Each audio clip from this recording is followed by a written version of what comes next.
Good morning. Welcome, everyone. Welcome to this morning's keynote deep dive on how we're going to help you future-proof your workplace. My name is Lawrence. I'm the general manager of the Cisco wireless and network platform business, and I'm excited to go deeper than what you just heard in this morning's keynote. So, as you heard from G2, we're coming together across as one Cisco, really to deliver incredible outcomes that our customers tell us they need help with. Whether it's modernizing your data center, not just for the workloads of today, but for those AI-powered workloads today and well into the future. To digital resiliency across the complex ecosystem of your digital infrastructure, across that owned as well as unowned infrastructure. But today, we're going to focus specifically on how Cisco can help you modernize your infrastructure to future-proof your workplace, not only for this year, but well into the next decade here.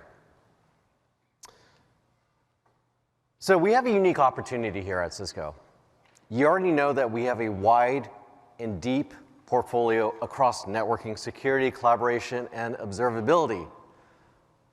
But sometimes the sum, the total, is not greater than the individual pieces. And the reason for that is we haven't always taken a platform-centric approach to the way that we build products, the way we deliver outcome for you that you can deliver to your end users here. And so at Cisco, as part of the way that we're doing things differently together, we are taking an AI-centered, platform-centered approach to how we go help solve the problems that matter for all of you here. And of course, through all these investments, imbuing everything that we do, not with AI as an afterthought, but imbuing it into every single capability that we think of bringing to the market for each and every single one of you here. Now, why are we doing these things? There should be a good reason for it, right? It's not just because it feels great, but it's because we are living in times of change here. Now, just a show of hands, how many of you were around during the internet transition? Mobile transition. All right, great. So I think, like many of you, I'm a little bit older than I would like to be, but I have lived through each and every single one of these transitions. And time, what comes across as surprising, but not so surprising, is it all feels like it comes out of nowhere. But then it just accelerates so rapidly, right? And then the pace of change only increases. Well, we are sitting in this moment in the next transition. And while they say that history doesn't repeat itself, that it rhymes, the rhythm is telling us that with each and every single one of these transitions, the things that we learn is that you need to rethink how you build, design, and deliver the infrastructure and outcomes for your users. This moment is no different.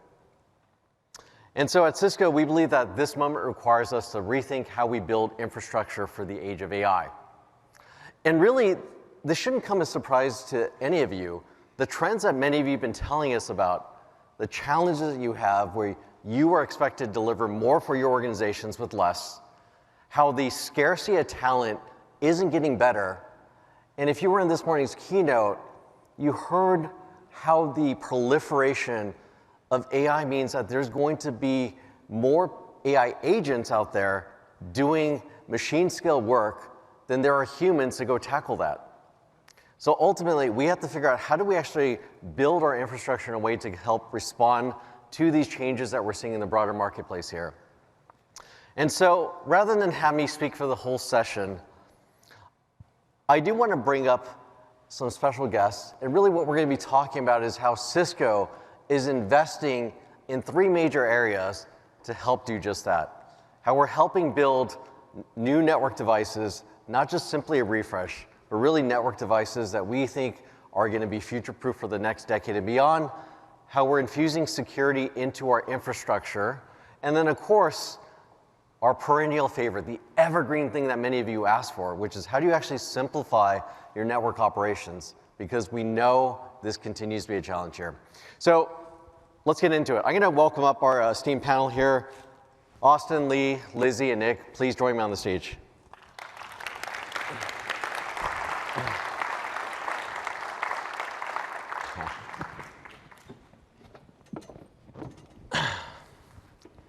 All right. We have an esteemed panel across many of the exciting announcements from our network platform, how we're bringing the platforms together, to our secure routers, to our campus switching technology, and of course our investments in AI. But maybe we'll start a little bit at a higher level here. AI has taken center stage. It is not surprising that this is the topic on everyone's mind these days. And I'm curious to hear just, from this panel, like, how do you think our customers should think about what this means, not only for their organizations, but for their infrastructure? And maybe, Lee, I'll start with you. Yeah, so certainly, we're known as a hardware company, and it starts with building great hardware, right? So that's our big focus on making sure we've got amazing devices, but more and more you'll see the focus consistently across the company around how do we ensure that those hardware devices are not standalone, that we have a broader platform. And I know Austin will talk a little bit about that as we go along here as well. G2 loves to use the iPhone analogy, and I think it's a fantastic analogy because we look at the iPhone, it's an amazing piece of hardware, it has a really powerful OS, and it has services from an iCloud perspective that are all intrinsically linked. We don't separate those pieces in our head. We think about the sum of the parts being greater than the whole, right? So that's really where I think we're focused on, is making sure that these amazing devices have amazing management plans on top of them, very powerful ways for you to address and integrate and implement them, and just make sure that they're very easy to use. So you'll see a lot of we've come together under G2 to do that in a much more consistent way than we have in the past. And that sounds spot on. And maybe Lizzie, I know your team has been focused a lot on how do we drive more simplicity into everyday operations. Yeah. What do you think about this? Yeah, so I'm working on the software side, and when my team talked to customers, we heard a couple themes of how do we make things simple, like how do we scale across multiple data sources and bring them together, as well as how do you hand off, right? Many people tend to work on networks, right? So how do you have a single source of truth where you can look when there's a problem or all look at the same page? And then lastly, looking at purpose-built AI is great, but also a concern to keep the human in the loop, but make it efficient, right? So those were the themes that we heard when we were looking at research in our product development. Yeah, I think this idea of keeping the human in the loop, building trust, this actually makes me think of this idea of, as we build AI and it becomes more pervasive in enterprise operations, maybe I'll ask you this question, Austin, how should this audience think about, the architecture, the security, all this without compromising on trust, because trust is such an important part. We know that the feedback from customers is they want to have trust in the systems that we're building. Yeah, absolutely. So I think that you've heard a lot from G2 and even Kevin from OpenAI, and that the workforce and what we think about as work today is foundationally going to change in the next few years. And this change is going to happen faster than we think, where now all of us are leaning on AI in our tools every day, and our businesses are pressuring us more, and our leaders are looking for more demonstrable progress towards productivity gains and how we actually show ROI on that. Now, all of that comes with new ways of work, whether this is AI assistants or AI agentic workflows, and in the future, you could very easily see how we're going to augment our workforce with many, many AI agents doing many of the things that might be more repetitive or things that we can use to augment our teams. Now, with that comes with new challenges from a security perspective. So making sure that the AI agents, what's happening on your network. You can see the types of traffic, the communication. You can actually do the segmentation to actually secure your network, as well as protecting your network perimeter from new types of attacks that are AI-enabled that will affect our networks in different ways than we see today. Beyond that, I also think that it changes how we operate as IT leaders and IT operators, where we have to think about more ways we can scale our own teams, right? And so this is where AI embedded directly into the network allows you to pinpoint issues, to move from GPS to self-driving on your network, right? So not only guiding you to where you find issues, but being more autonomous to actually spot and prevent issues from happening in the first place. And these are all technologies that we're deeply embedding in our operational models to help you be more productive as IT teams. Yeah, so it feels like it's layering on levels of trust, and increasingly over time more automation as that trust is earned. Exactly. We've talked a lot about during the keynote, the lineup of new products, the refresh products, especially built in the age of AI. And so maybe I want to transition to a little bit about this. So we talked a lot this morning about this idea of smart switches. It's a category of its own, right? That's what G2 said. So Nick, maybe I'll come to you.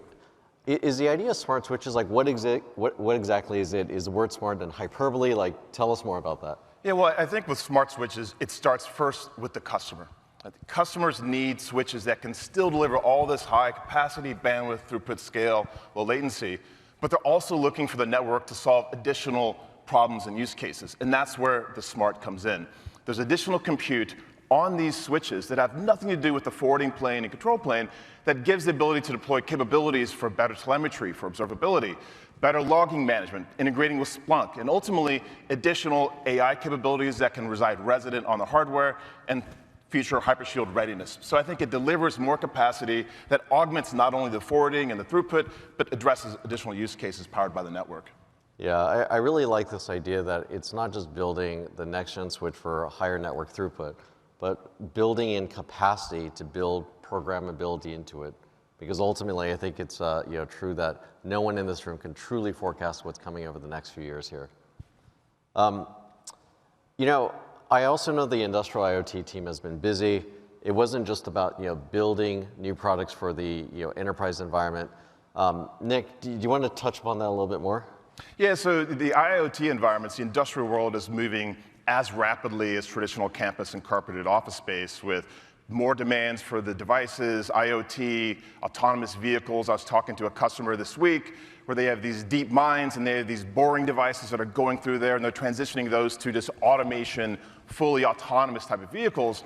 And with that, they need the same things that we need in traditional carpeted office space. They need high throughput, high scale, but they also need the ability to address the flexibility required in these environments where low latency is critical and some of the Wi-Fi use cases may not address everything they need. So with the ultra reliable wide Wi-Fi wireless broadband, it gives the backhaul, it gives the ability to have better functionality all in one box because it combines Wi-Fi and the URWB, so there's one device that gives the operators maximum flexibility, and it really addresses their use cases as they look to future-proof their own investments in the industrial environment. I got to hand it to you. You almost got through the CURB acronym without stumbling. I was programmed with CURB. I was ready, yes. Yeah, absolutely. But also, we've done a lot of Wi-Fi 7 announcements here. So what does that mean for the large venue type of customer profile? Yeah, with the wireless portfolio, you're asking me questions. Okay. Back at we did announce Wi-Fi 7 back in November, but at this Cisco Live, we also introduced the Campus Gateway. So those who want cloud management at campus scale, solving use cases like fast layer through roaming, that's all now available. But I think the large venue and the stadium access point, it really is the industry's first Wi-Fi 7 access point for the enterprise for those type of deployments here. And of course, building in a lot of programmability into the radios to provide custom beamforming depending on the type of radio configurations you need. These are things I'm excited about. Okay, maybe I'll go back to the panel here. Lee, secure routers. Aren't all routers secure? This one's extra secure. So a few things there. There's two big trends we see universally. One is that security is everybody's job now. I think gone are the days where you were just the networking admin and the security is somebody else's problem. So more and more our customers are saying we need to have an integrated solution, and perhaps NetOps and SecOps are still two separate personas, two separate operating identities, and we need to be able to address both of those. And it's obviously much better to do that in a single box. Less equipment to install, less things to go wrong.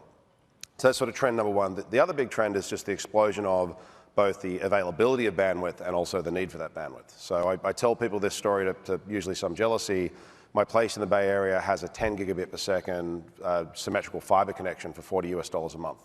I remember getting my first 128 kilobit per second DSL and just thinking, well, this is so much speed. Why would I ever need more than this? So the speed is available, but also the need for that speed, particularly as we're getting into branch locations now that there's more AI getting pushed to the edge. And lots of applications there that are very bandwidth hungry, but also too, we need to be able to do this in a way that's consistent from a latency perspective, from a reliability and just survivability perspective as well. So those are the two trends that as we think about how do we build the right devices for that. Now, to hit on the points within this actual product itself, we're introducing within this next generation of products, it's an evolution of the current product, so you would expect the generational improvements that come with that in terms of speed and throughput. And that's all done by what we call the secure networking processor in this device. So that's a piece of silicon with Cisco intellectual property in there, solely focused on how do I accelerate cryptographic workloads. And that has a number of benefits. One of those, though, is it allows me to run NGFW firewall services on this box without a massive penalty from a throughput perspective, so being able to do the inspection there in the device itself and have the firewall rules apply within this box. It also allows me to be ready for a post-quantum cryptography world. Where imagine a quantum chip comes out and its ability to parallel process essentially obliterates any of the techniques we're using today to secure either the devices themselves, data at rest, or data in transit. Being able to actually run higher order encryption on these devices does need a special type of processor, and that's going to be available in this product as well.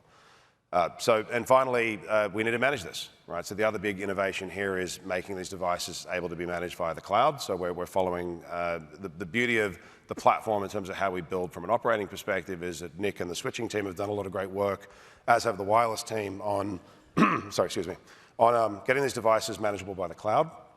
And we're able to inherit that work because we use the same underlying operating system. The third of that, G2 talked a lot about the security cloud control today. So what we're able to do with that is have that be the single point of policy policy definition, and then distributed enforcement, including these devices as well. So you can have a common policy that applies to cloud devices, applies to the Cisco Secure Firewall, but also applies to the Cisco 8000 series secure routers that we're launching here at Cisco Live. And these are available now. You can order them, shipping in July and August. So, Lee, I think you may have a customer video to make this, bring this home, right? Correct. So we have lucky enough to have one of our amazing customers, Nestle. So Nestle's mission is to use the power of food to enhance life, which really resonates with me, and we're very honored that they trust us to power their business as they go pursue their mission. So why don't we throw to the video?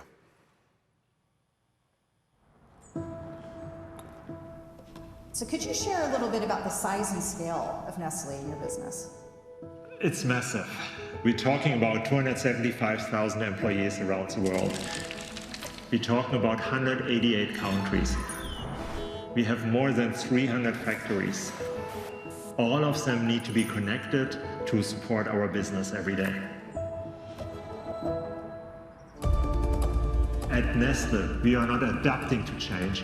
We are engineering for it. As we enter the area of agentic AI, I believe that complexity will only expand, demanding even smarter, faster, and more resilient networks. And with Cisco, we've built a network that's agile, resilient, and ready to meet the demands of the world's largest food and beverage company.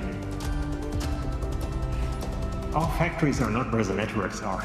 Our factories are where our raw materials are, where the farmers are. We have come up with solutions in the branch office where they just have to plug it in and it works. Anchored by Cisco's next generation secure WAN solutions, including advanced routing, a unified SD-WAN fabric, and a global cloud backbone. We can dynamically route traffic across multiple clouds and providers. With Cisco, we've eliminated MPLS. We manage everything securely from a single dashboard. This gives us centralized visibility and control across thousands of sites without needing multiple point tools. I remember when a major undersea cable was cut in Africa. Other businesses were offline for weeks. We were back online just under a day. And today, we are maintaining 99.97% availability. Our mean time to detect and resolve issues is at record lows. Cisco brings it all together and makes sure our heart is beating every single day.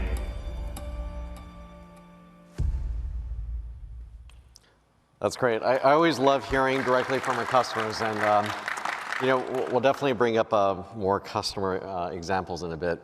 But Lee, you mentioned this idea of quantum, and Nick, I know with the Smart Switch announcement, one of the things I heard from your team is this idea that we want to be ready for the post-quantum compute world. What does that mean, and how should the audience think about that as a potential risk that they need to think about for their infrastructure? Yeah, I mean, I think at a high level, just the risk is that adversaries and nation states are looking towards the notion of harvesting traffic now, storing it away, then when quantum computers are ready, they'll decrypt and they'll have all the secrets of the known universe, all this kind of thing.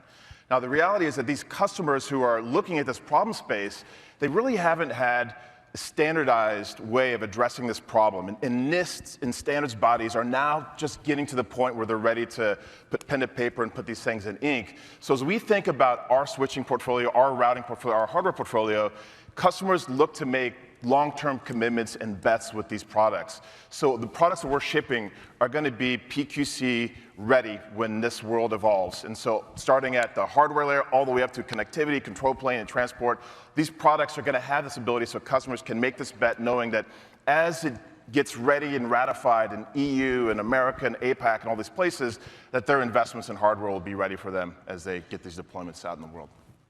Yeah, I mean, I think that's interesting. I mean, this is one of those topics where I don't think a lot of our customers think about this on a regular basis, but it feels like this could be one of those step function changes for the industry when it becomes, front and center here.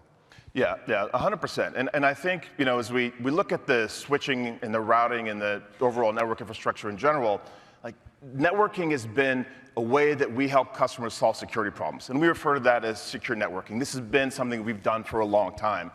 And the bad guys know this. So they're attacking the infrastructure to get in. Yes, they'll still do the phishing attacks and all these things and the downloads, but they're really hitting the infrastructure itself. In 2020, there were roughly 18,000 CVEs published. 2024, there are over 44,000. So this volume is going up. So if the network infrastructure is doing the watching, who's watching the watchers? So what we're introducing, and you heard G2 talk about it today, is this notion of Cisco Live Protect, which is a technology that will look at the product itself and provide real-time security as we understand that attacks are coming in, targeting the infrastructure. So maybe we can cue the demo here, and I can kind of start to walk you through some of the problem space.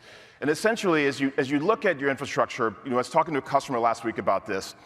When they try to solve these CVEs that get announced, security teams involved, networking team, they're trying to look through all the networks they have, what devices are impacted. First, we are leveraging the context that exists in the controller, whether it's Catalyst Center or the Meraki dashboard, and we're providing that context to the customer directly. What the CVE is, what the CVSS score is, are their products susceptible to that? And we're giving them the ability to then manage this workflow themselves. As they click through, we show all the context associated with the CVE, what the scale is, what the impact is, what it's addressing, and then we're going to give customers the ability to deploy a compensated control to protect that device from that particular issue. Now, the alternative is wait 45 days, download the patch, upgrade your network. That requires time and then downtime in the network. And sometimes you might still not understand exactly the scope of what's being impacted. Well, in this scenario, you can pick the specific device that needs it. You can deploy it. We give you the option of just putting it in observation mode so you can see what the impact is if someone is trying to trigger that particular CVE, or you can deploy it in full protect mode. And then you can have it in your network, ready to go. And the thing that's really critical is, with this technology, we can then give this full visibility into what is actually attacking that network device. So part of the Cisco and Cisco advantage is you can use this type of tech to not only protect your devices, but then you can follow it all the way through to see, it looks like there's a compromised endpoint in my environment that is actually attacking this particular piece of network infrastructure. And all this logging will be resident in Catalyst Center or Meraki, and it can also go straight to your Splunk instance so you can have that type of visibility and control. So it's one of the things that we're doing to really try to upgrade the overall defense posture of our customers' networks as they rely upon this infrastructure to deliver better security for applications, users, and devices. I really like that. I don't know about smart switches, security switches, I definitely buy. This compensating control thing, that's really amazing. I think about the stat G2 shared, right? The 45 days on average it takes to patch something, the 3 days to exploit the vulnerability. I buy it. Hey, I also want to transition a bit to this idea of unified branch. I mean, Lee, don't we want a unified branch? Like, I thought we already had it. Absolutely, and so this is when we talk about the power of the platform, so the idea that all the products we announce work better together and they're able to operate very seamlessly. And we do that by taking that very platform approach to how we build the management layer and what sits on top. What that allows us to do is a few things. One is that that's a consistent area where we can apply intelligence, so being able to run AI, whether it be specific to the individual domain you're troubleshooting or some of the stuff that Lizzie's working on in terms of doing that across multiple domains. It's very important to have consistency there. But secondly, the other piece where we're putting a lot of investment in right now is how do you as a user interact with that platform. So you can use the UI. The UI works great, click ops as we sort of refer to it. But what we're developing and announcing here and developing documentation around, we're using the Cisco validated design process, is the idea of how do I use infrastructure as code to interact with this platform and be able to do things at the right scale, with the right level of security, the right level of consistency, both from a deployment perspective, but also from an ongoing management perspective. So leveraging the power of Terraform as an open standards-based way to do this. We have a lot of material that you can pick up, and if you're already comfortable with DevOps and operate yourself, but also working with our partners at CX can help you do this as well if it's a practice that you want to get up and running, and being able to leverage our partner community to go and essentially use infrastructure as code to go deploy and manage the network configs the same way you manage software. I love it. So CI/CD type model, modern software development, workflows. This is really how you help scale these branches in today's era. Absolutely. Yeah. Okay. Why don't we transition a bit? Austin, there was a lot of focus that G2 talked about. Hey, we're bringing together our platforms. We've been talking about this for a while. Like, where are we exactly? Like, tell me what's real. Yeah, absolutely. So even today, we have the industry's most highly used platforms in both Meraki Dashboard and Catalyst Center. And we've been on this journey to actually bring these platforms closer together to deliver a more unified management experience. And we have a number of amazing accomplishments and proof points that I'm really proud of that the team's been working on, starting with things like the user experience. So we've unified on the look and feel of both platforms. We've started working on actually converging the back-end systems so that the AI systems that power things like ARM on the wireless access points are powered from the same machine learning back-end, the same AI/ML models on both platforms as well.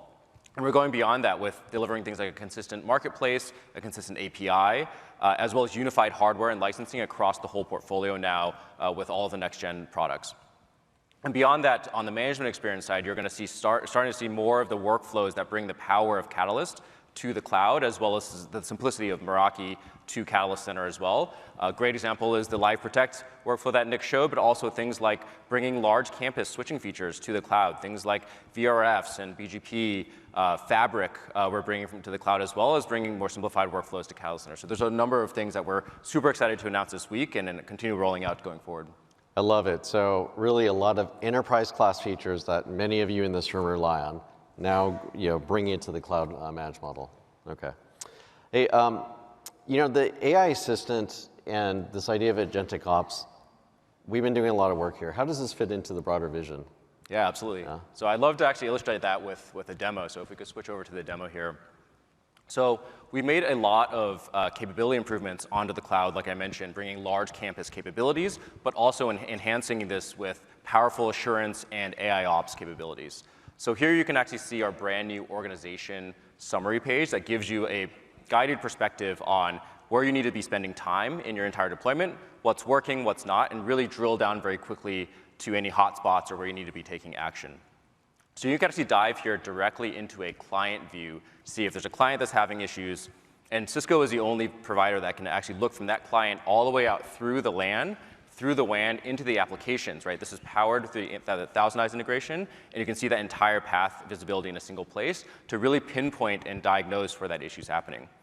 So not only can we do that, we can actually look historically at that client to see if there's any kind of connection issues or any failures that have happened. And so you can actually go back in time and pinpoint, here's a time where one of my end users called in, here's the type of issues that they were seeing. So maybe it's connecting to a Wi-Fi access point was the issue, but we're actually able to do the heavy lifting with AI for you. So we're actually doing the correlation, looking across all the things that happened on the network, including any changes that you've made on your network, and pinpointing, here's actually a change that we believe is correlated to this outage. So really pinpointing that and doing that heavy lifting for you. Now you can diagnose this in the UI, as well as if you want a more guided flow, or say that you have a help desk or a NOC team that really wants a more guided workflow, we have a bunch of new capabilities in the AI assistant that we're launching this week as well. So here you can actually go and you can ask, help me find the networks that are having issues, whether it's authentication, whether it's other issues that you want to diagnose on your network. And the AI assistant will go out, fetch all the data, provide a very simplified answer to you that's summarized for your role. And from here, you can jump off into troubleshooting flows directly from the assistant. So you can click troubleshoot. The assistant's actually going across all the events, all the logs again, providing you not only what's happening, making sure that we continue to give you the control and visibility of what's happening in your network, summarizing any kind of actions for you, as well as giving you some recent changes. So here's really important context on what happened on the network that otherwise would have taken maybe multiple round trips or multiple log sessions to actually understand what's happening. You can really quickly follow up with more detailed questions, so understanding who made the configuration changes, what the other things that happened around that network around that time, and the assistant really gives you a comprehensive answer to that as well.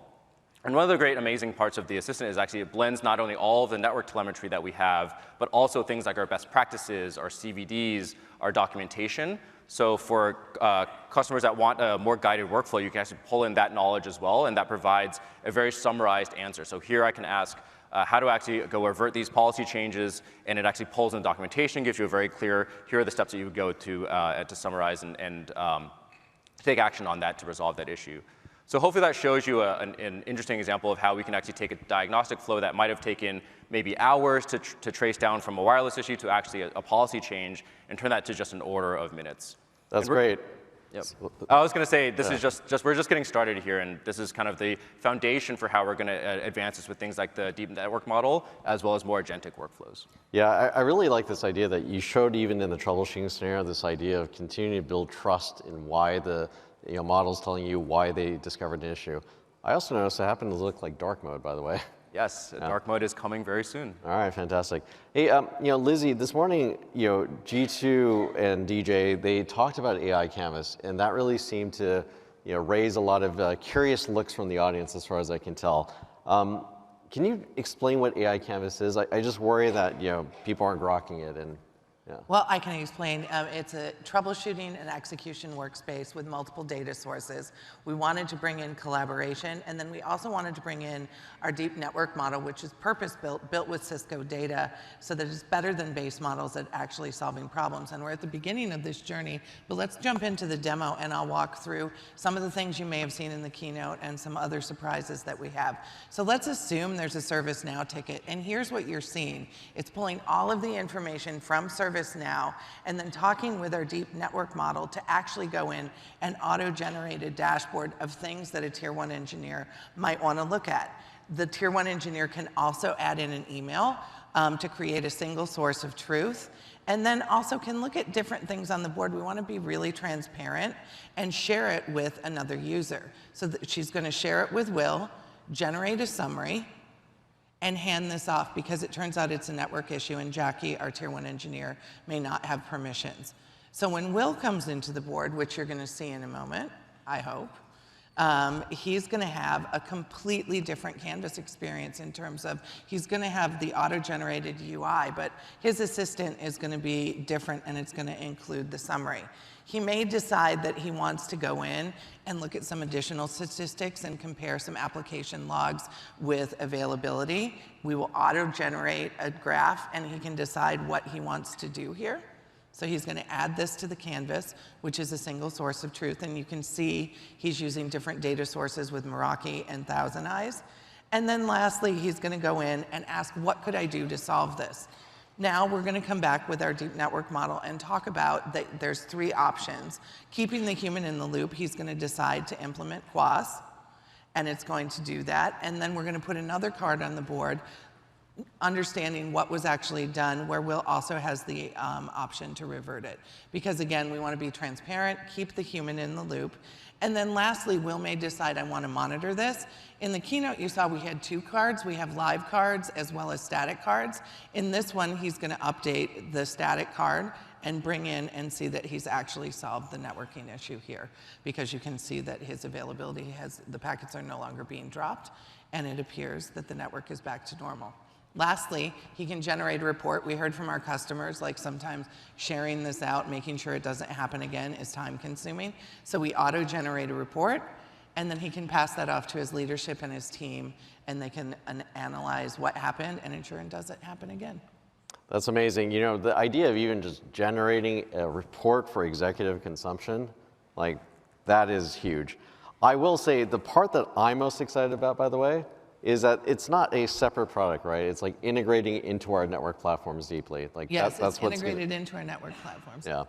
Well, hey, listen, maybe just final, 2 seconds here. We obviously have a lot of exciting things happening at Cisco Live. Just, quickly, what are you all most excited about? I'm just stoked to be able to engage with all these customers and hear what use cases they are that can drive our roadmap. Like, our source of truth starts with you, so thanks for your participation. You took my answer, but I'm excited too. I'm excited to hear the reactions and solve customer problems, because that's why we're all here to help you. I'm excited because these are checkpoints for us, right? We announce things and we launch them and we get this instant feedback. That feedback loop is really important. I think hopefully you all feel, because we certainly feel that the vision is coming together, and our ability to do things as one Cisco, it puts us in a great position. But to Nick's point, that doesn't happen without all the people in this room. That doesn't happen with the people that are willing to put the time in here with us. We really do appreciate it. Yeah, and I think the most powerful thing is, watching all of these different announcements that we're making and how the portfolio is coming together as one across security, networking, observability, and collaboration. That's, I think, a super powerful message, and shows you kind of how Cisco can offer a innovations and portfolio that's greater than the sum of the parts. Fantastic. Well, hey, let's give this panel a round of applause. And while they exit, I do want to bring up a special guest here. So Jacob, if you could join me up on the stage here. Jacob here, he leads infrastructure for Novo Nordisk. And so we're going to have a short conversation with Jacob. Thank you. Please join me. All right. I don't think many of this audience know who you are, so maybe just a quick intro about who you are and a little bit about Novo Nordisk. Yes, my name is Jacob Mølholt, and as you can see on my hair, I have also seen the internet involvement. We are a company, Novo Nordisk, based out of Denmark. We live in Copenhagen. And if you don't know Novo Nordisk as a company, then maybe you know some of our products. We produce Wegovy and Ozempic. And over the last 5 years, that have at least brought the brand of Novo Nordisk to a lot more patients than we used to have in the past. I didn't realize that. Maybe we could talk about discounts on products. All right. Hey, why don't we just start with the first question. You've been with us for a long time, really investing in Cisco to invest in your infrastructure, grow your infrastructure. How have you seen your business change and grow during this time? What are some of the network challenges that you've seen during your tenure there? Yes, we have been with you for a long time, and thank you for the partnership. You said that we've been on the 2K switch at some point back in the days. I didn't even know that.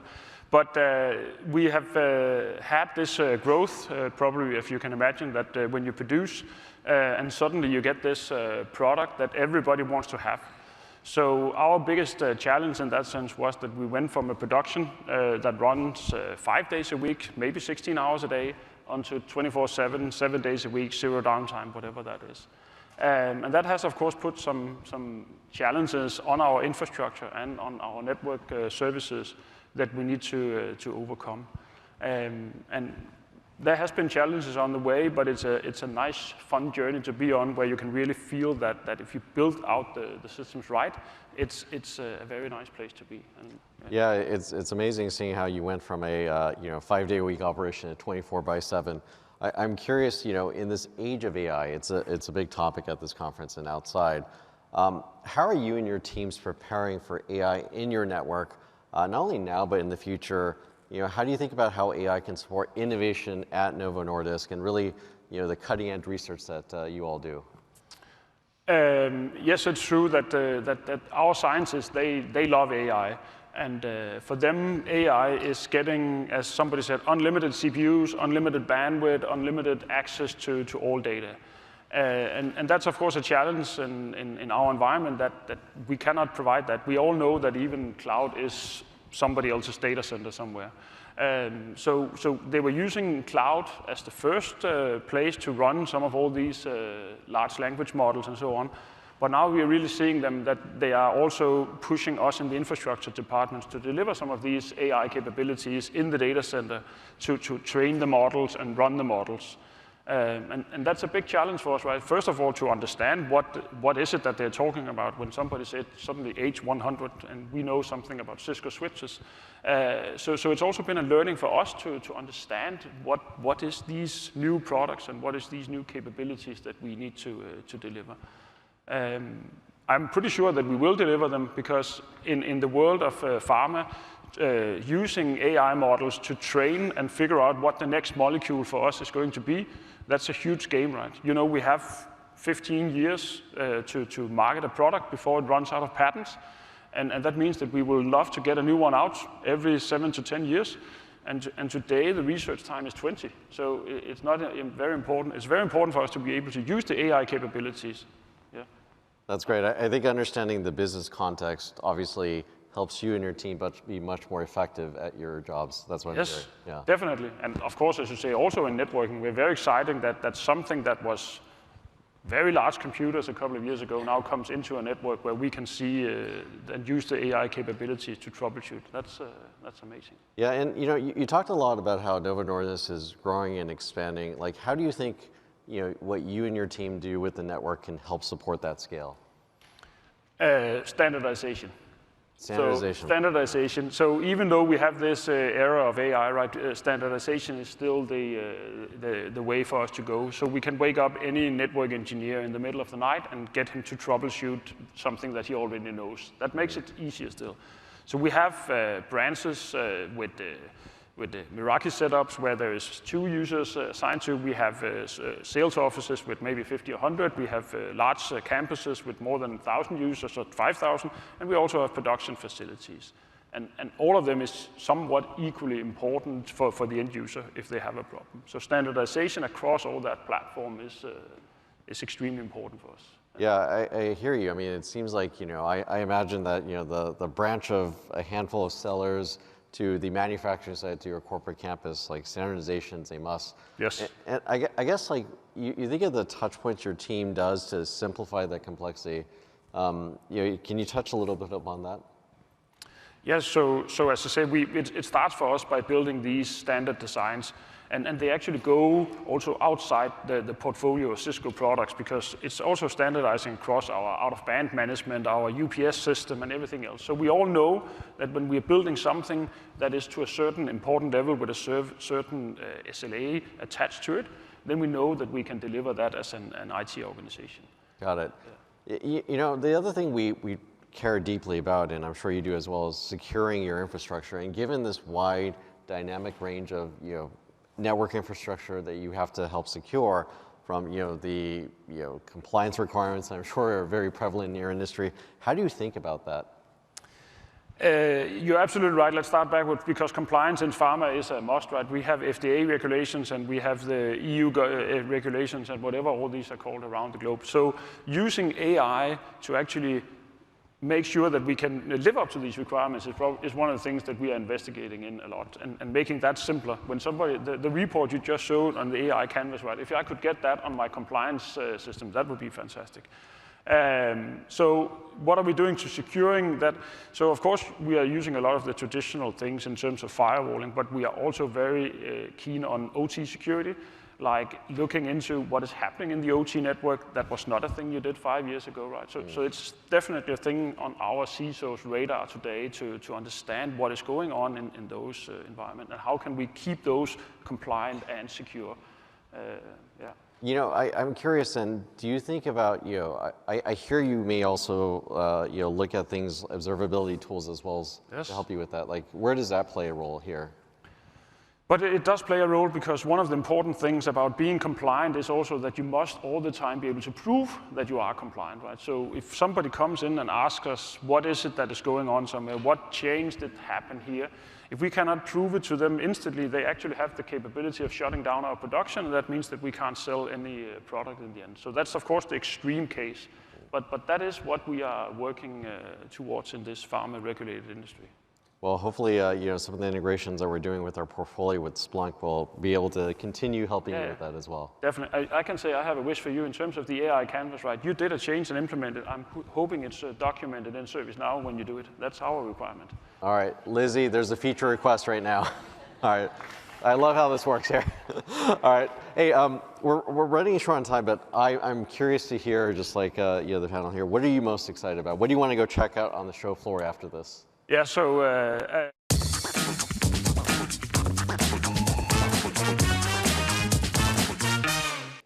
Hi there, everybody. Welcome back to the Cisco TV studio. We have just wrapped the first of our Tuesday series of keynote deep dives. We are going to go directly into the next one. Now we're about to see a new approach to digital resilience. How can we get ahead of issues? How can we minimize business impact? We've got Cisco product marketing leaders Raja Mukhopadhyay and Kevin LeBlanc here with us today, along with Michael Brand from Honeywell, let's head straight out to that next keynote deep dive. Here we go.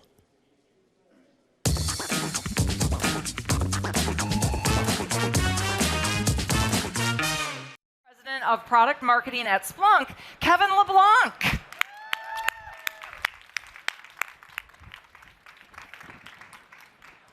Great, thank you so much. In today's world, digital resilience is the ability to keep your organization securely up and running in the face of any disruption. Now, disruptions can include things like cyber attacks, bad code pushes, technology failures, or even network outages. Now, ideally, you want to prevent these things from happening in the first place by modernizing your infrastructure, keeping it up to date, and of course, you want to have the latest security measures in place. But even with all that, we know sometimes things just go bad. Being resilient is all about getting ahead of those issues and being able to respond quickly when and if they do occur. Now, that seems like a daunting task, but you're not alone. We have pegged that problem.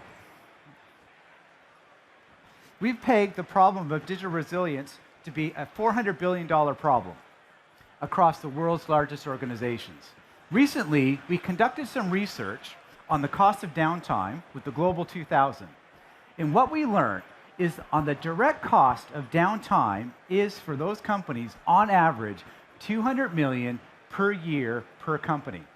Now that seems like a lot, but when you think about lost productivity, regulatory fines, and lost revenue, it all adds up. But there's an even greater cost. It's the hidden cost of downtime.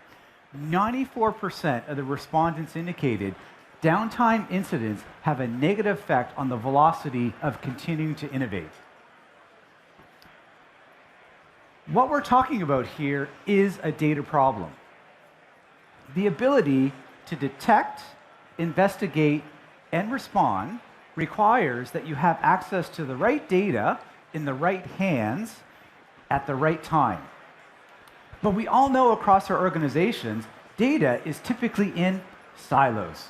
And the tools and systems that we use don't always talk to each other.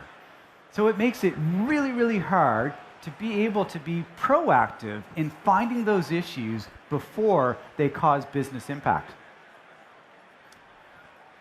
We also know that the digital environment that we live in is growing increasingly complex.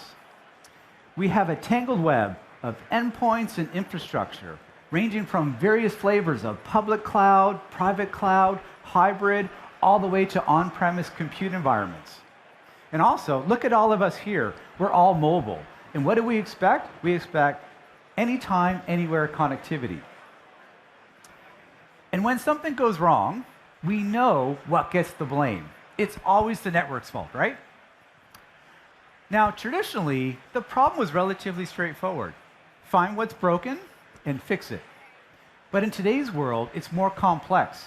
You need to, yes, find what's broken amongst the multitude of things that are broken. Then you need to prioritize what needs to be fixed and fixed quickly to avoid business impact.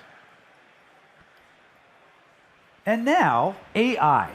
While AI presents an amazing wealth of are the possible opportunities for every one of us here, it also introduces new and unique complexities. AI brings opaque, non-discriminate behavior, and that is challenging the traditional observability model. So what that means is we need a new approach to how we monitor data pipelines, how we model performance, and we inference accuracy spanning our entire infrastructure, application, and our AI stacks. So, what that means is the problem is that when you don't know the business impact of problem A versus the business impact of problem B, you have to chase everything with the same degree of urgency. But that's really, really tough to do because you can't prioritize when you're not able to understand the visibility and context, which results in a lot of firefighting, which results a lot of wasted time, which has a direct result to revenue and can also have negative implications to customer experiences. So what do we need to do about this? Well, only Cisco can give you the complete visibility and the context that you need to be able to do this by bringing together assurance, observability, and security. We are the only vendor that can provide the depth and breadth across data, analytics, and domain subject matter expertise to help you build greater resilience for your organization and also build awesome digital customer experiences. While other tools do a pretty good job at red, green, yellow system health status, Splunk Observability provides deep critical insights into the business impact of every problem. And we excel at doing fast and focused troubleshooting. Now, we've heard some things about resilience today in the keynote. We've talked about resilience here. Resilience is critical for business success. In some research that we've done across 1,800 IT professionals and engineering practitioners, those that have cracked the code on being more resilient are able to find and fix problems almost 3 times, 2.8 times faster than others. They can spend 38% more of their time, their precious time, on innovation, and they've seen a 2.6x times annual return on their observability solutions that they use to make sure they meet their reliability goals and are able to deliver awesome digital customer experiences. Over the past 12 months, we have taken Splunk at Dynamics and Splunk Observability Cloud and brought it into a single cohesive solution. And we are uniquely able to provide complete visibility across any environment in any stack, spanning applications, infrastructure, and your AI environments.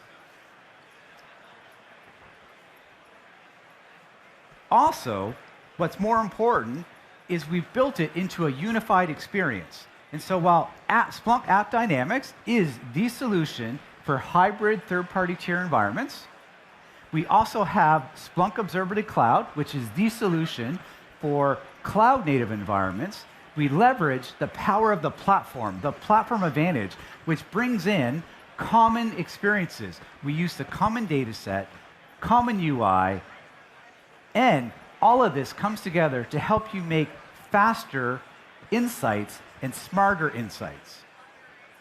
Also, this is all supported by Splunk ITSI, which gives you that bird's eye view across your entire environment. Only Cisco and Splunk is able to help you cut through all of that complexity. That allows us and you to help your executives, IT, security, networking, and security practitioners hone in on what matters most in a matter of seconds. Now, to help you understand more about how we get this done, I'd like to welcome Raja Mudapadri, our Vice President of Product Management Observability, onto the stage. Thank you, Kevin.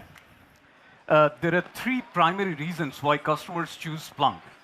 The first, we give them complete business visibility into any application, any technology stack. Second, we make it really easy for teams to find and fix issues in their environment and then tie those issues back to their impact on the business. And third, we make it really simple. We give teams a lot of control, a lot of visibility into their telemetry data so that they can better manage the costs associated with observability. Let's look into these in a bit more detail. With Splunk's offerings, we are able to bring together IT teams, engineering teams, security teams, with a shared context around the entire environment in a way that no other solutions can. Now, we of course provide composite, vertical visibility into individual applications. The front-end application, the server-side application, and the underlying infrastructure. And we do this across all application architectures and across any environment, all the way from a mainframe that may be running on premises to a newer application running in Lambda on AWS. But in addition to such vertical visibility into individual applications, we also provide horizontal visibility into higher order business processes that cut across multiple different IT systems, multiple applications. So for instance, with Splunk, a manufacturer can not only monitor their SAP environment, they can monitor the higher order, the business process around the efficiency of their supply chain, when the supply chain cuts across not just SAP, but Kinaxis and other IT systems. Similarly, if you look at a bank, they can not only monitor their core banking application, their mainframe application, but they can also monitor their credit card issuance business process. They can get deep insights into where users are getting stumped in the sign-up flow, why getting cards out to new issuers is taking long and such. So let's look at this in the context of one of our customers, Travelport, how they are using these capabilities. They are a distribution, technology, and payment solutions provider to the travel and tourism industry. And prior to getting Splunk, their monitoring environment was fragmented. They had lots of monitoring tools, and when they would have an issue, all of those different tools would be screaming alerts. They had upwards of 20,000 alerts per day, and they had zero context into what an individual alert meant in terms of its impact to the business. And that is exactly what they were trying to solve for. They wanted to bring the noise level around alerts down and to be able to better quantify what individual alerts impact were to the business. And that is precisely what they have achieved with Splunk. They have brought down the alert volume by 95%. They have done this by leveraging Splunk's capabilities to automatically group thousands of alerts into a much smaller number of human relatable incidents that their operations teams can then chase down. And in the process, they have brought down the mean time to detection by 75%.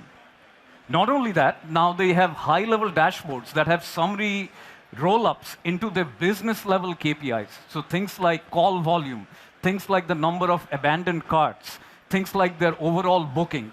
So really deep visibility into the business, not just their IT systems. Now, the second reason why a lot of customers choose Splunk is that we make it really simple for teams to find and fix issues in their environment.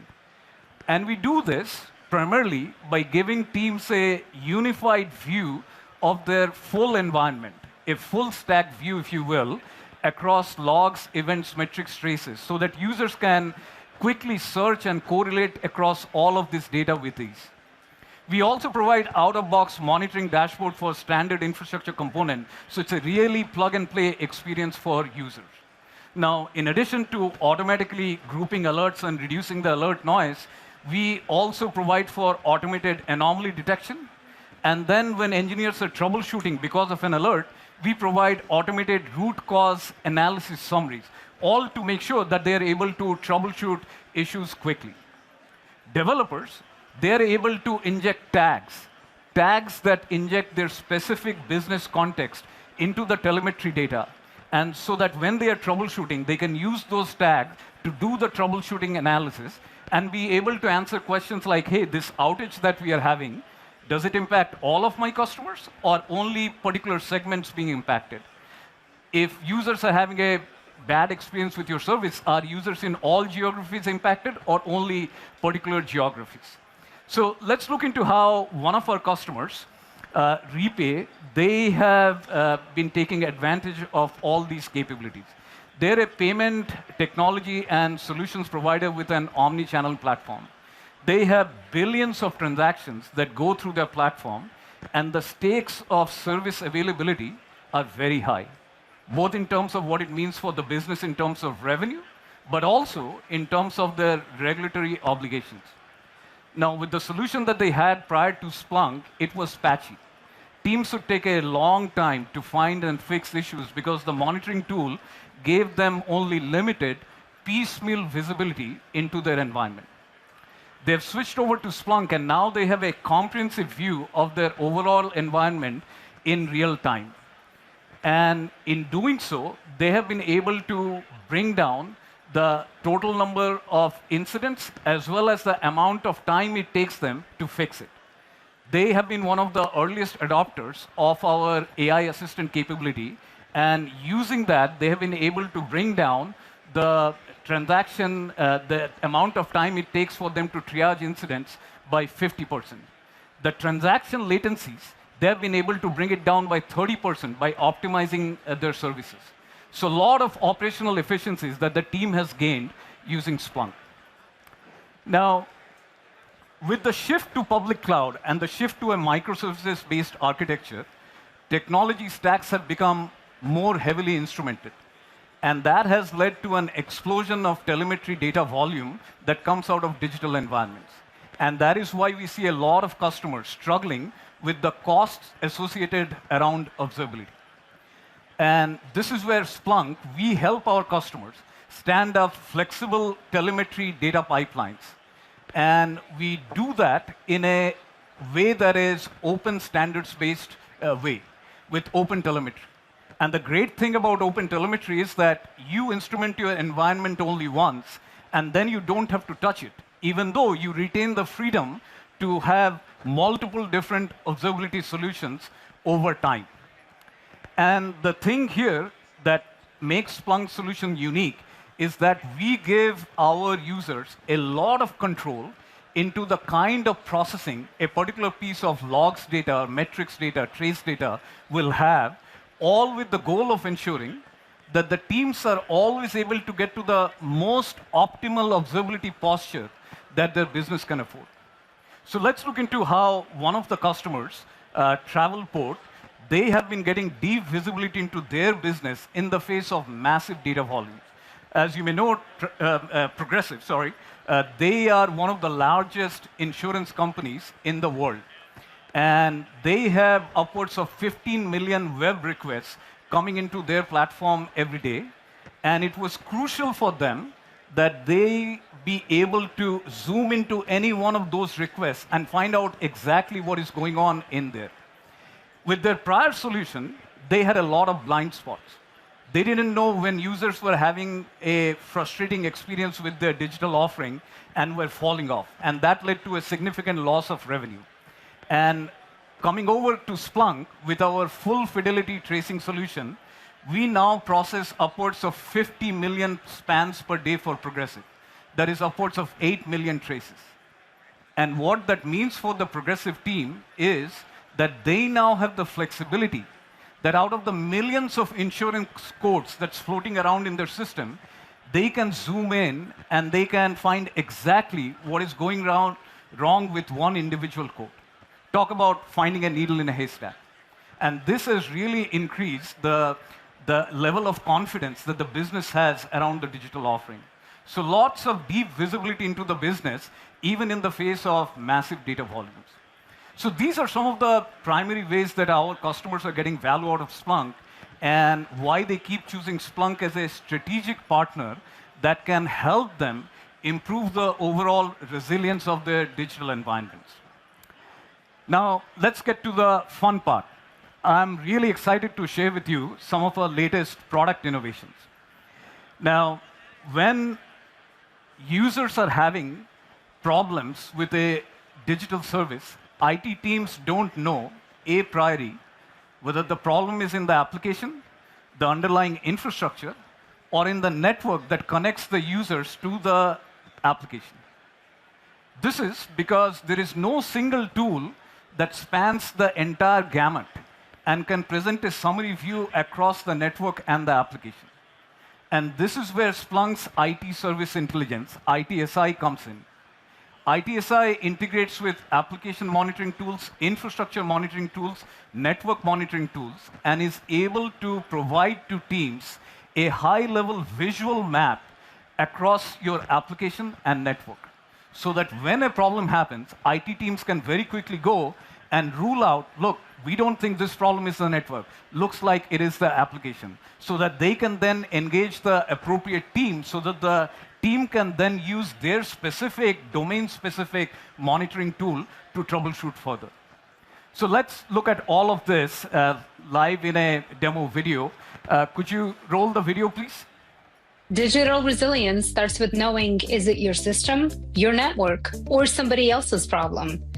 With new integrations for Splunk ITSI and Cisco Catalyst and Meraki, as well as Splunk Observability Cloud with Thousand Eyes, you don't guess, you know. In ITSI, you see the health of your entire environment in one glance. You see your network, Catalyst, Meraki, as well as your applications. Red lights indicate an issue. But when there's a few, how do you know what's the symptom and where's the cause? Using the new content pack, ITSI pulls data from Catalyst and Meraki. One click shows you critical services in Catalyst. One more takes us to episode review, where the new advanced AI feature in Splunk ITSI called Event IQ autocorrelates alerts. No manual rules needed. It flags store SJC12 as the root cause, and the events timeline reveals just how much noise Event IQ cut through, all without lifting a finger. Another click lands you with context in Catalyst Center, reviewing critical metrics. A key access switch is in fact down. Now you know it's the network edge and can focus on the fix. And by the way, Meraki managed branches also show up in your ITSI environment. We've got you covered regardless of what you use. Now, if you're a Thousand Eyes user, you're used to proving the network isn't at fault. But now with Splunk APM integration, you don't just clear the network. You see what's actually wrong in the app. When a test fails, like here in Oregon, you check the network path. It looks clean. But the new APM service map shows up red. This links us to a corresponding trace in Splunk APM, which shows a 500 error in the app stack. You can pass that down to the dev. No back and forth, no wasted time. Whether you're a network engineer or app owner, Splunk helps you say not it or fix it. That's digital resilience with Cisco, now supercharged by Splunk. That's pretty cool, right? As you saw in the video, with ITSI's integration into both application infrastructure monitoring tools and the network monitoring tools, teams can now quickly identify when they have a problem. Is it the network? Is it the application? Is it the infrastructure? Because the network is not always the problem, even though, as we all know, the network team always gets the blame. And we already have available ITSI's integration with App Dynamics with Observability Cloud, and we released the integration of ITSI with Thousand Eyes a couple of months back. I am super excited to announce that we are extending that with ITSI's integrations into Catalyst Center and Meraki Controller. These will be available in September, and we won't stop there. We will be extending that with integrations with Nexus ACI, as well as Cisco's SD-WAN offering, so that you have that visibility. When you know that the network is a problem, you are able to quickly isolate it to the subdomain. Is the problem on the WAN side? Is the problem on the campus side? Is the problem on the wireless, wireline, the data center switching side? All of that. Now, in addition to ITSI's integration with these products, as you saw in the video, we have done pairwise integration between Observability Cloud and Thousand Eyes. The whole idea is that if there is a team that is using Thousand Eyes synthetics test to test their application, and if the test fails, right there in the Thousand Eyes console, as you saw, the network team would get a summary view of the application. Again, the point is to let them know, look, is this the network? That's why the test is failing? Or do you think it's the application? And if it is the application, with one click, the application owner can get into Observability Cloud, where they can pull up the traces corresponding to that failed test. Now, as you heard earlier in the keynote this morning from Jeetu, a lot of applications are becoming AI-enabled, and newer applications are being stood up in an AI-native way. And that has led to the emergence of an AI infrastructure stack for applications, all the way from the hardware with GPUs, to the language models, to vector databases, to language model orchestration frameworks. We need to provide visibility into this new AI infrastructure stack for applications. But not just that, we need to provide visibility into the application code so that developers can look into individual prompts that are going into the models and the responses coming back so that they can make sense of it all. And that is exactly what we are doing with Observability Cloud. We will be providing out-of-the-box monitoring dashboards for all the way from NVIDIA GPUs to language models like Azure OpenAI, to Amazon Bedrock, Google Vertex AI, to vector databases like VV8. We'll also be integrating with language model orchestration frameworks like LiteLLM, LangChain, OpenAI, so that developers can get the right hooks into their code so that they're able to look into the prompts and the responses coming back. We'll also give you an idea of the costs associated with the model. We'll look into things like the number of tokens you have used and give you a sense into the quality of responses coming back from the model, the percentage of responses that are hallucinations and such. We will be having all of these capabilities available in Observability Cloud by July end, and then for our App Dynamics customers, we'll have similar capabilities to monitor LLM-enabled applications as well. Now, that is how we are thinking of providing observability for AI-enabled applications. The other side of the coin, if you will, is how we are using AI to really help our users in their observability practice. And the key thing to realize there is that observability products, they're products of necessity. Our users, developers, SREs, IT, operations teams members, no one really wants to be in an observability product. They're there because they have to. And that key insight is what animates our broader vision of what AI can do for observability.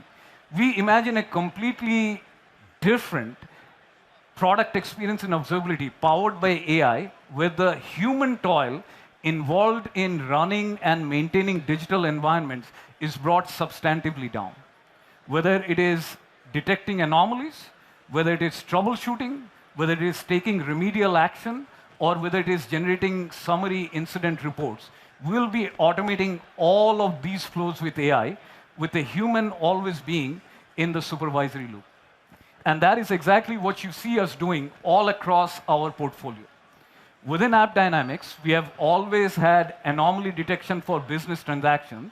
We are going to be extending that to databases. Similarly, we have root cause analysis support for business transactions. We are bringing it down from the application layer into the infrastructure layer.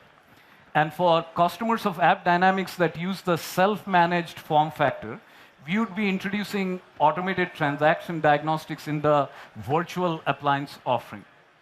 Within ITSI, we have had this capability where you can group thousands of alerts into a smaller number of human relatable incidents. Now, in the past, in order to do that, users had to specify rules that governed how different entities are related so that the software could group the individual alerts together. No longer.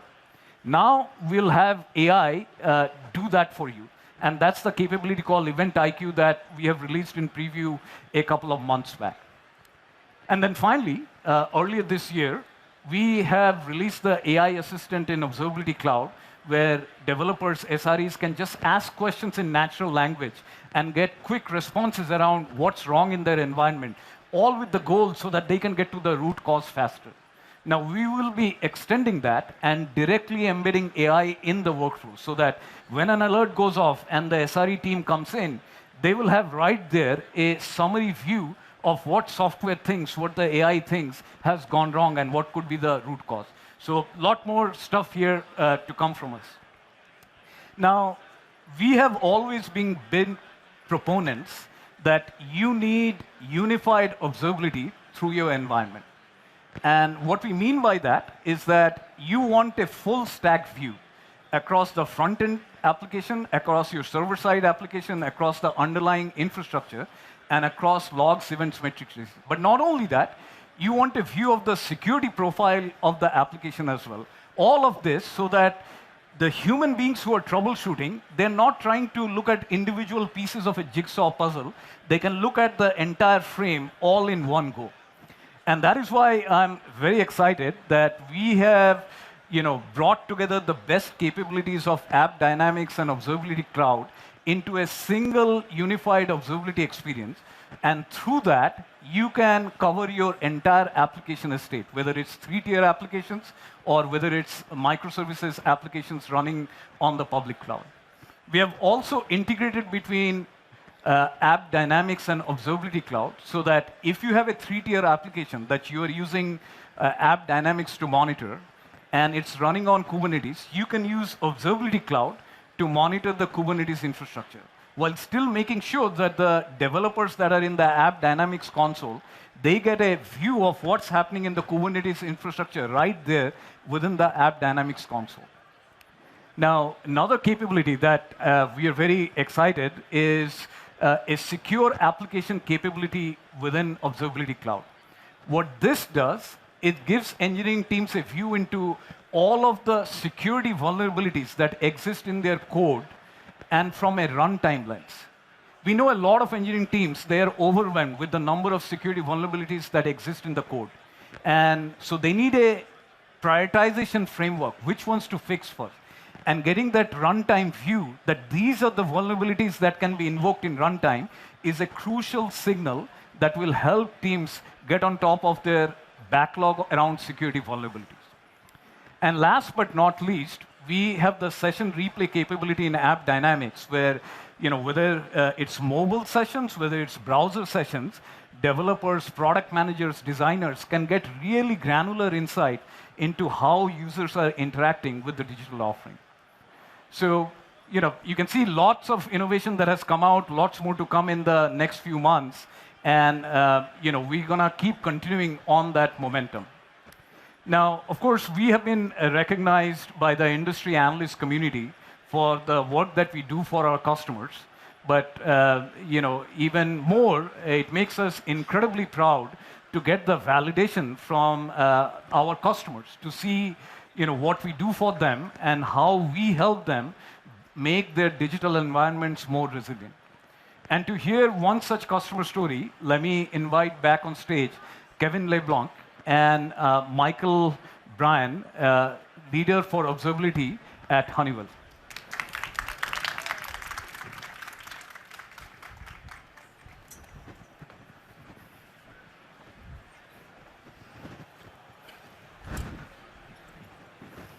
Welcome to the stage, Michael, and thank you for taking out some of your Cisco Live experience to be with us. Really appreciate it. Happy to be here. Awesome. I'm wondering if you could just briefly tell us a little bit about Honeywell and the functions that you serve, and a bit about your team. Yeah, so Honeywell's a fairly massive corporation. We do a lot of stuff, but for me, I'm specifically over the observability and monitoring section for application performance monitoring. So making sure that our applications are performing, staying up, and running correctly. For such a large organization, how are you ensuring consistency across what you deliver for your internal customers? It's all around setting up GDMs and SOPs, helping enforce adoption of those standard processes to ensure that we're actually having, the processes followed correctly. We have our guidelines set up. We have what we need to happen all identified, and we have to make sure that our teams are using those runbooks. Perfect. Thank you. Can you talk to us a little bit more about your main observability focus in terms of how you're using the Splunk tools today? Yeah, so a lot of our focus is on synthetic browser testing. We like to simulate our customers accessing our sites. That way we know what experiences they're getting. Above and beyond RUM. RUM is fantastic, but synthetic testing lets us identify those really intermittent issues that might be popping up intermittent, like you just said, intermittently, yeah. Can you share an example of how synthetic testing has helped you? Maybe describe how you're using that tools. Yeah, so we use synthetic testing, synthetic browser testing to simulate critical user journeys, test what our users are going out onto our sites, the specific key functionalities that we really require to be up and running in order for our e-commerce platforms to actually be functional. Great. Now, metrics. Metrics are really, really important. Can you tell us a bit more about how some of the most important metrics that you look at, investigate? For us, it's mostly uptime and performance. So we have a set of performance metrics that we've identified between business and DA. We've identified what is most important to our customers to ensure that our sites are functioning appropriately. And then we really look at how each individual function on our e-commerce site is. Is it up and running? Is it impacted? Is there degradation in the performance of it? We want to make sure that we see how our customers are experiencing our website. Great. When you think about the journey that you've been on to help your internal customers, the external customers of Honeywell, what is some of the biggest value that Splunk has brought to you? It's allowed us to get a single pane of glass, which allows us to troubleshoot faster. It allows us to consolidate our tools. It really lets us find the issues that are impacting our customers and then resolve them quickly and accurately. It's really all about the customer at the end of the day. We want to make sure that they have a great experience on our e-commerce platforms. And so that's what it allows us to do. Great, thank you. And then when you think about how has your team changed their day-to-day processes, their day-to-day life with Splunk being involved in the mix? It's really allowed us to put a lot more focus on issues that we may not have seen in the past. It's allowed us to be more proactive rather than reactive. We can identify potential issues that might be coming up and then actively work to resolve them before they have impact on our customers. Great. So you talked about this cultural shift from proactive and reactive. Can you tell me more about how that's impacted your teams and ability to do what you do? I think the easiest way to respond to that one is it's allowed our teams to put more focus on improving the platform stability of our product rather than trying to chase down a number of various issues on it that are reported from our customers. So it's the idea of removing repeatable instances of failure and instead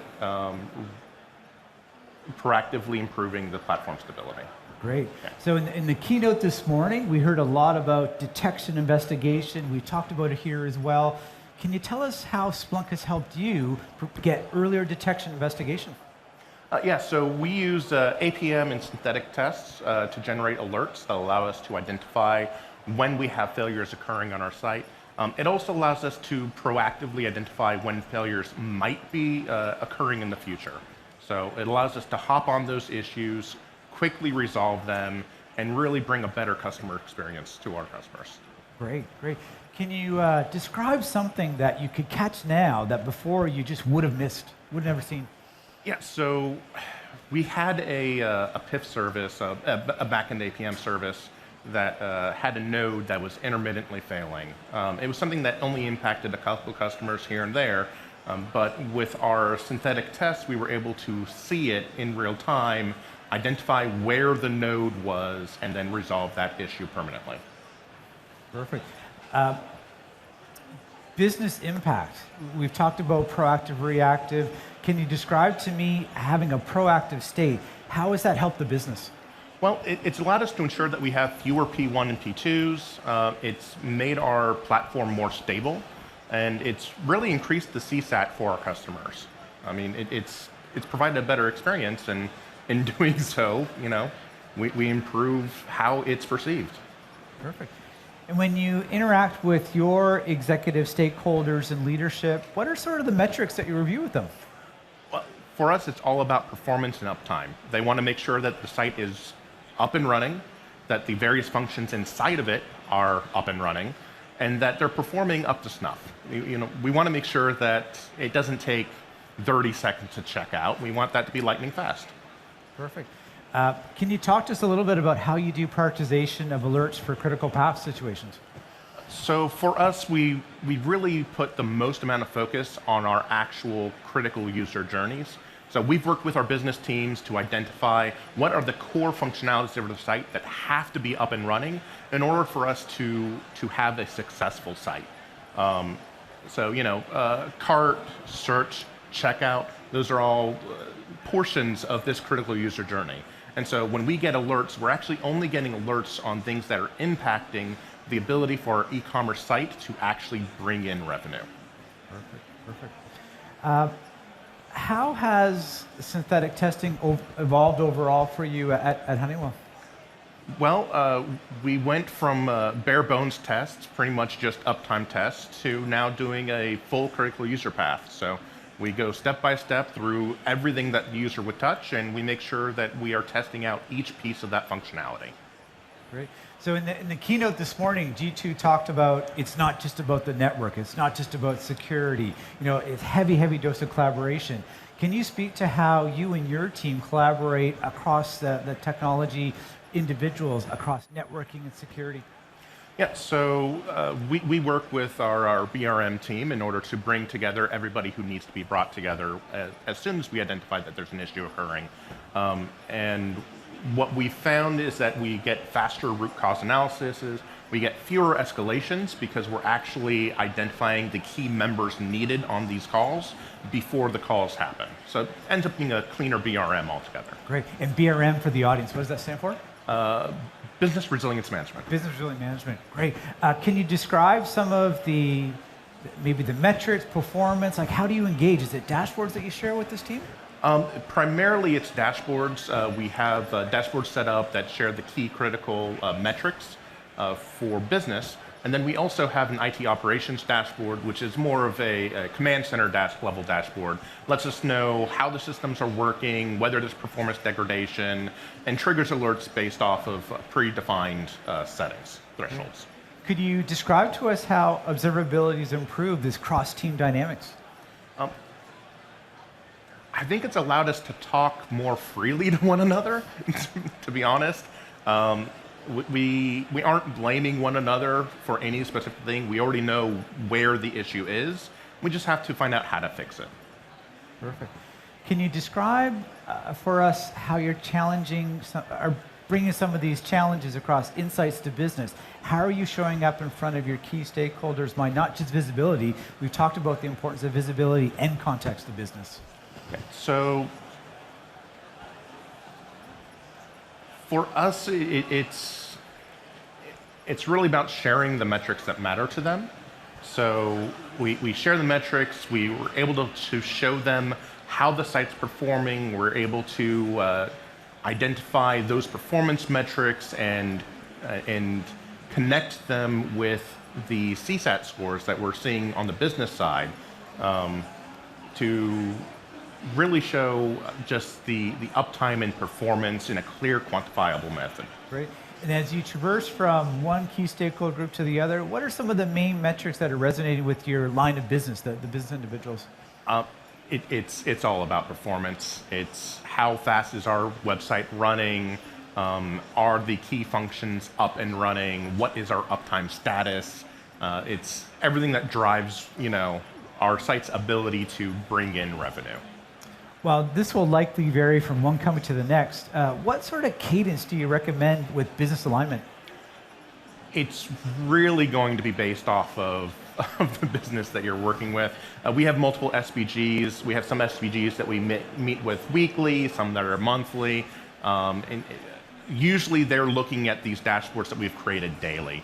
I can't tell you the number of times I'm getting pings on Teams going, hey, what's going on here?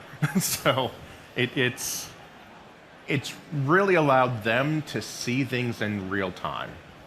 And so while I would love to say that there's a set cadence of, we meet every 2 weeks, they're very active in reviewing these data points. And I think that it's helpful. Great. And for the audience, SBG is what's definition? It's one of those acronyms that I don't actually know. I think it's sub-business group. Very good, very good, cool. Look, in the keynote today, we've talked about it here as well. Is Honeywell using AI? Is your team using AI in the context of observability? What are you doing? Yeah, so Honeywell's gone all in on AI. We really believe in democratizing it. So we've put AI in the hands of every single Honeywell worker. But we're also utilizing the Splunk Observability AI Assistant, which has really helped us drive faster root cause analyses. We dive into fewer rabbit holes, and we've actually been able to use it on occasion to build smarter dashboards. Awesome. Why do you think AI is important to your operations? I think it's important because it's really about shifting the focus onto resolving issues rather than trying to hunt them down and find them. The less time we have to spend finding where the issue is, the faster we can resolve it, and the happier our customers are going to be. Perfect. We've talked a lot about this, that observability, it's not just about tools, it's a practice. Can you tell us a bit more on where are you going with your journey and your practice? So our next step is really going to be based around unifying our dashboards. I come from the e-commerce space in Honeywell, and we've recently expanded, and we're really pushing for full deep observability across all of our applications in Honeywell. And so what we're going to want to do is unify out our dashboards. We want to be able to have a single pane of glass across all of Honeywell, and then really start maturing the use of AI to resolve and find these issues. Great. And then maybe a narrow aperture, say in the next 12 months, what are some of the biggest growth areas or critical priorities you have? It's going to be standardizing the use of observability across all of the applications that Honeywell has. That's going to be our biggest growth area. We're setting up the GDM and the SOP in order to really push and drive that, because we don't want there to be separate silos of how people use observability. And that's something we're changing. Perfect. Well, Michael, I really appreciate you spending time with us here this week. Thank you. Thank you.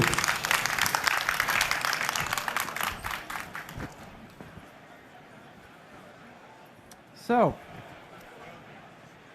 in closing, I'd like to leave with just a couple things that we talked about today. We talked a lot about needing the visibility, but it's a lot more than just visibility. It's about visibility and context. That gives you the insights to be able to prioritize and take actions. Michael talked about trying to move from reactive to proactive. A reactive state is the only way that you're able to get ahead of issues to avoid business impact. One of the things that we truly believe is observability, it's much more than tools. Observability is a practice. And just like weights in a gym, if they sit on the corner and you never visit the weights, it doesn't do anything for you. It's about the practice. It's about the discipline. It's about the cadence of putting these things to work. And we worked a lot with people, with companies like Honeywell and Michael, and we've learned and experienced what IT operations and developers and engineers are doing. And I'd like to leave you with a couple things that we've seen that top teams that have cracked the code on resilience do time and time again. Visibility across the environment is critical. The visibility gives you the next piece in terms of the context. To get the business impact and context, you've got to cut through that noise. You've got to reduce the noise. And we found that teams that are highly, highly successful in doing all this, they're leveraging AI, machine learning, to get deep inspection and quick inspection understanding of root cause analysis. And so really that's about obsessed with minimizing downtime. And the last one is collaboration. It's not just tools. It's not just an observability team. It's not just the network team. It's how do you bring all this together through standardized practices, shared data, and shared workflows. If anything I've talked about today piques your interest to go deeper on whether it's observability, security, the combination of both in a DevSecOps world, I would encourage you to download and hit this QR code. There's a discount code to join us at .conf in Boston in September. We would love to see you there. So thank you so much.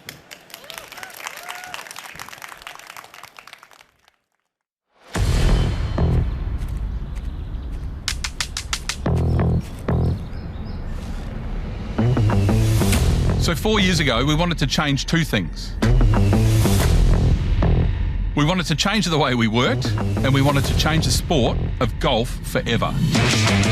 And the solution to both was Webex. My name is Cameron Pollard, and I play golf. When I first started competing, playing in front of people wasn't my thing. Being autistic, it was hard at the start.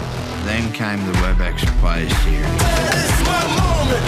The idea was one tournament, one course, one title, one prize purse, men, women, and all abilities together.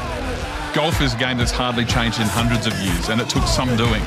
Webex was showing things that we didn't know we could do in our sport, and it enabled us to connect our athletes all over the world to get our athletes ready for the global game, and it's working for them. We've seen athletes such as Grace Kim start in the Webex Players Series to go on and win on the LPGA. I do want to show them that you're actually good and you belong there.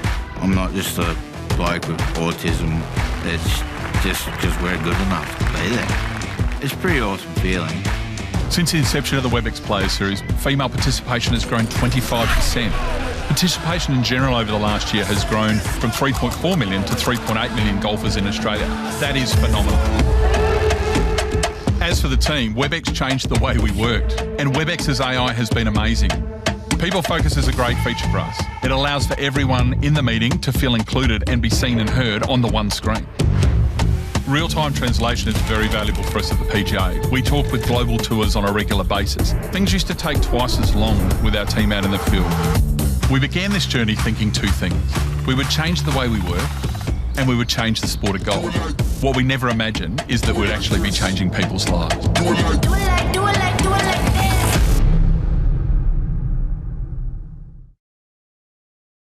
The best customer experience is the one your customers never have to think about.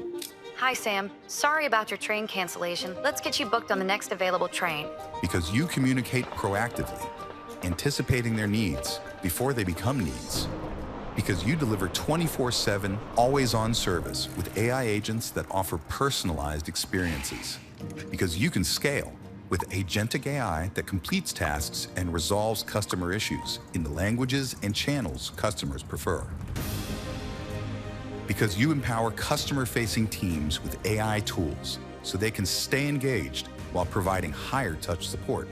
Because you harness AI to turn insights into action and enhance every part of the customer journey.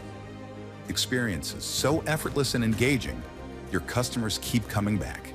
That's the power of Webex and AI-first customer experience. Webex Calling Customer Assist enables your local and regional employees to deliver seamless customer assistance with AI-powered features in the collaboration app they already use.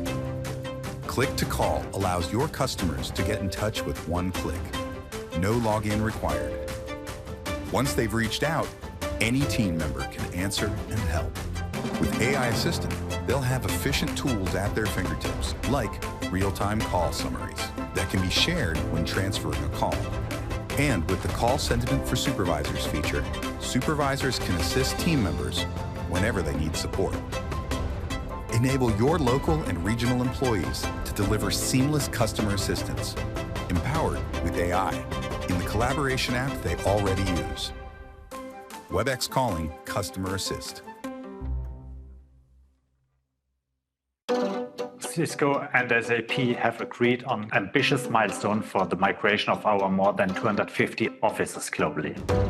Right now, we are planning on having upwards of 350,000 devices on the network, including IoT devices. We have more than 100,000 employees. They need best-in-class IT infrastructure to work wherever, whenever, and however they choose, with the devices they prefer. With Cisco, we've made our network simpler and more secure. Cisco SDA also enabled us to improve our Zero Trust access policy, ensuring only trusted devices can access corporate resources. With the Cisco Spaces, we could leverage this foundation, establish a global platform for smart offices. A first experience confirms our hopes and expectation that we can manage everything in one place together with a professional partner like Cisco. Tribeca has always been curious about technology. I feel that so much of Webex and Cisco specifically have done for us is help us lower the barrier of entry so that all artists can participate and be involved in the festival. We're using Webex events in order to make the experience of DeNiroCon much more interesting, immersive, and connected for our audience. A frictionless experience was key. We don't want our fans and customers worrying about how to find things or where to find things. All we want them to worry about is how do they have the best possible experience. We want to continue to tap into the broader suite of capabilities that Webex has, including a lot of the AI capabilities that they continue to build out. It's important to work with companies that have shared values because it's a partnership. It helps us amplify our voice, and to a certain extent, it's a shared mission of Cisco to be able to amplify diverse storytelling. You need to have global partners if you're a global festival, so we're truly honored and proud to be partnered with Cisco.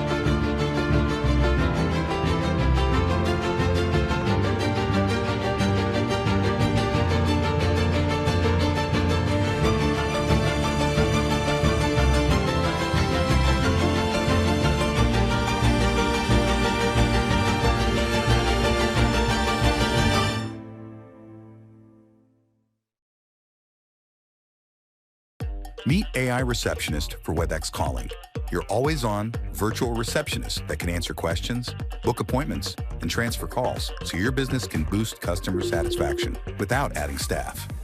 Thanks for calling Florissa Dental. I'm your AI receptionist. How can I help you today? Hi, yes, I have a toothache and I'd like to schedule an appointment. But first, I want to make sure that you accept U.S. insurance. Yes, we do. U.S. insurance is covered 100%. Would you like to speak to an insurance specialist, or are you ready to schedule an appointment?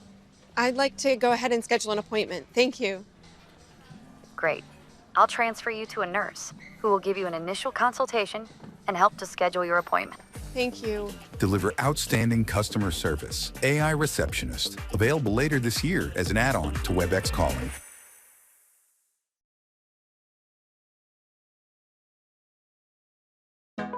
Take your business into the new era of customer experience with Webex AI Agent, which answers questions and fulfills customer needs, all while delivering personalized conversational experiences. With Webex AI Agent, you can engage your customers through the channels they prefer, using natural language and human inflections. Sounds like a special occasion. Okay, based on your description and our stock, I would recommend daffodils. Oh, and I want a dozen, please. Understood. A dozen. Coming right up. Okay, I think we have what you're asking for. I've sent it directly to your phone.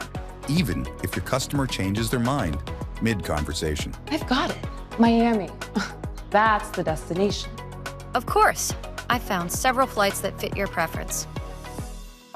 And with reliable guardrails in place, the conversation stays within the AI agent's capabilities. Could you also book me a taxi by chance for when I land? I'm sorry. Unfortunately, that is outside of my scope. Anything else I can help you with? You can be sure that your customers' needs will be met, their problems resolved, and that all-important transaction completed. Let's get that payment arranged. I've sent a text message with a confirmation. Have a great day. Welcome to the new era of customer experience with Webex AI Agent. Thank you for calling. You're caller number 25. Your estimated wait time is 37 minutes.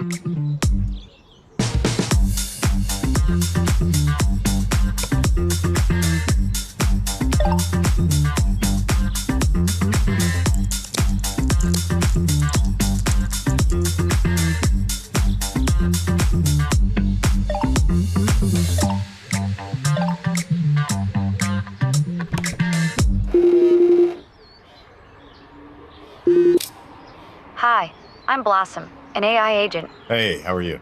For your rush delivery, I can help you find the flower you were looking for. We have... Hi, yeah, it's my grandma's birthday and I need her favorite flower, but I have no idea what it's called. It's bright yellow with like bell-shaped center, very thin stem. Sounds like a special occasion. Okay, based on your description and our stock, I would recommend daffodils. Oh, and I want a dozen, please. Understood. A dozen, coming right up. Okay, I think we have what you're asking for. I've sent it directly to your phone. Yes.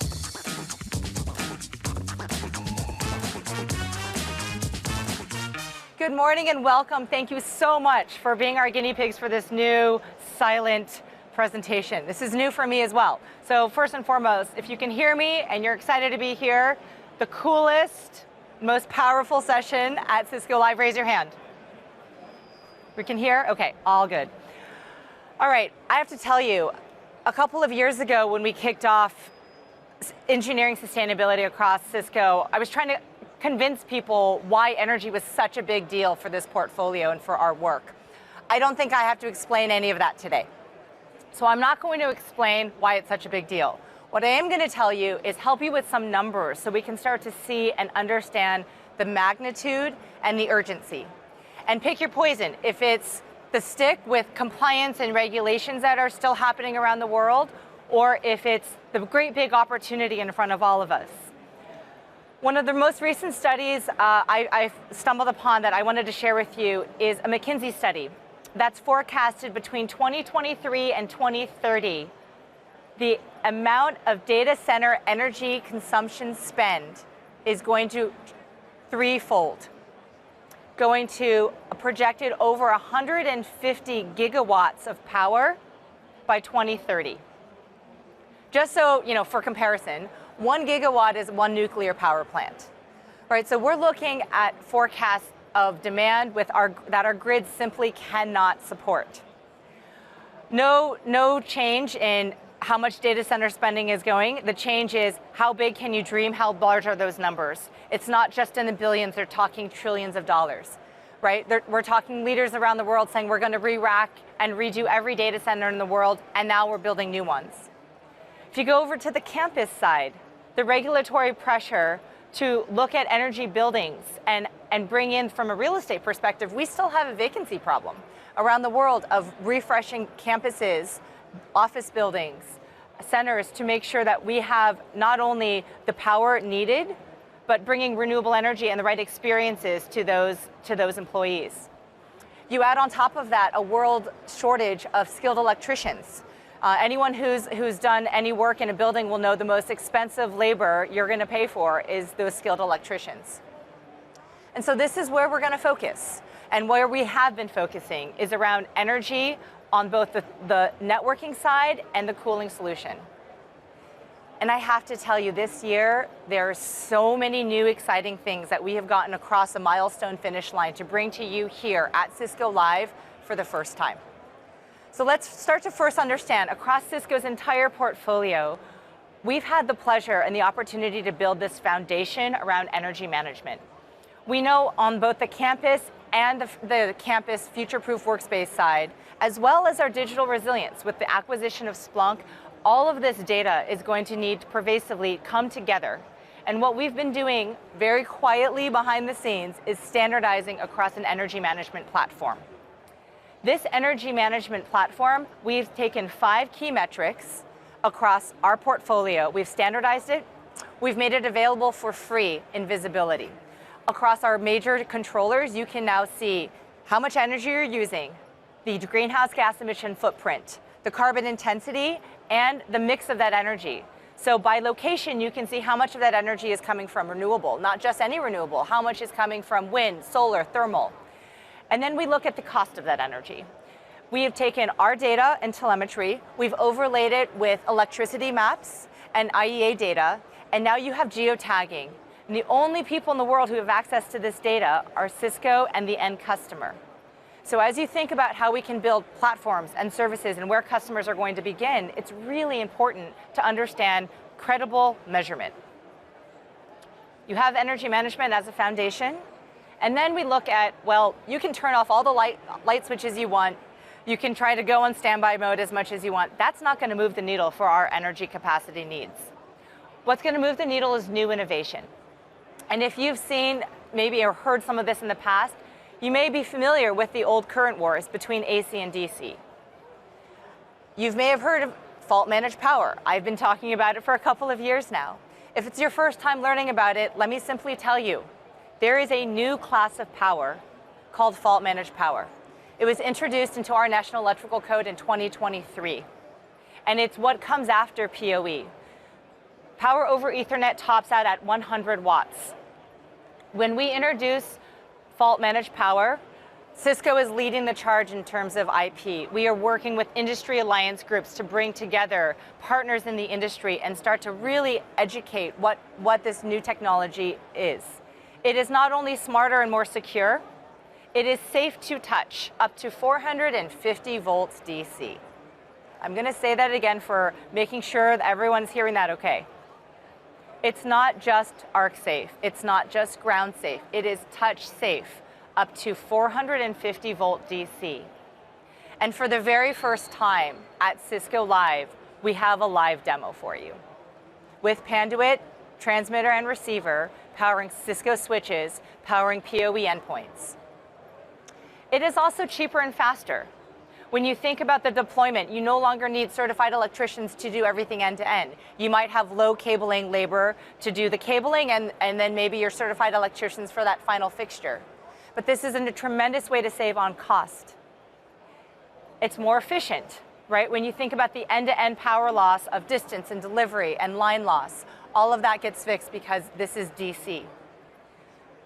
So imagine, what would you do with touch-safe DC power up to 450 volts? Would you go to the data center? Would you go to the campus? Would you take it to EVs? Right? The art of possible with FMP is something that we're still just starting with, and we encourage all of you to dream with us. So that's the power side. What's new on the liquid cooling side? For the first time at Cisco Live, we have a rear door heat exchanger, direct to chip, and immersion, all on the back wall right over there. And what's exciting about this is you can start anywhere on wherever customers on their journey, whether it's a basic refresh and they're trying to simply contain their air with hot and cold aisles and rear door heat exchangers, or you want to start to introduce smart direct to chip. If you want to start sprinkling in immersion cooling, that is also possible in the same exact space. So we're going to double click a little bit into the data center, because with some of these new innovations, we want to understand, well, just how effective is this, right? When we think about data centers being such a large expense, electricity represents the largest expense in data centers today. And we know that rack consumption, on average, data centers, legacy data centers, are around 10 megawatts a rack. Sorry, 10 kilowatts a rack. That was a catch, just to make sure everyone was still listening. So 10 kilowatts a rack on average today, data centers. New data centers for AI are being architected starting at 100, 150. We're now seeing hyperscalers look at 400, 600, 800 volts to the rack. Who's going to service those, right? So we think about legacy. What does it mean when you have a legacy install and you're starting to add like bubble gum and sticky tape, all of these different systems working together? You no longer will be able to service the rack without a certified electrician wearing an arc flash suit. That's an arc flash suit. If you've never seen one or wore one, think about going into a hot aisle wearing that and then hiring a certified electrician just to swap out a server. So what we're trying to introduce is this concept around more integrated systems. And integrated rack design allows you to take those silos and remove the inefficiencies from the get-go.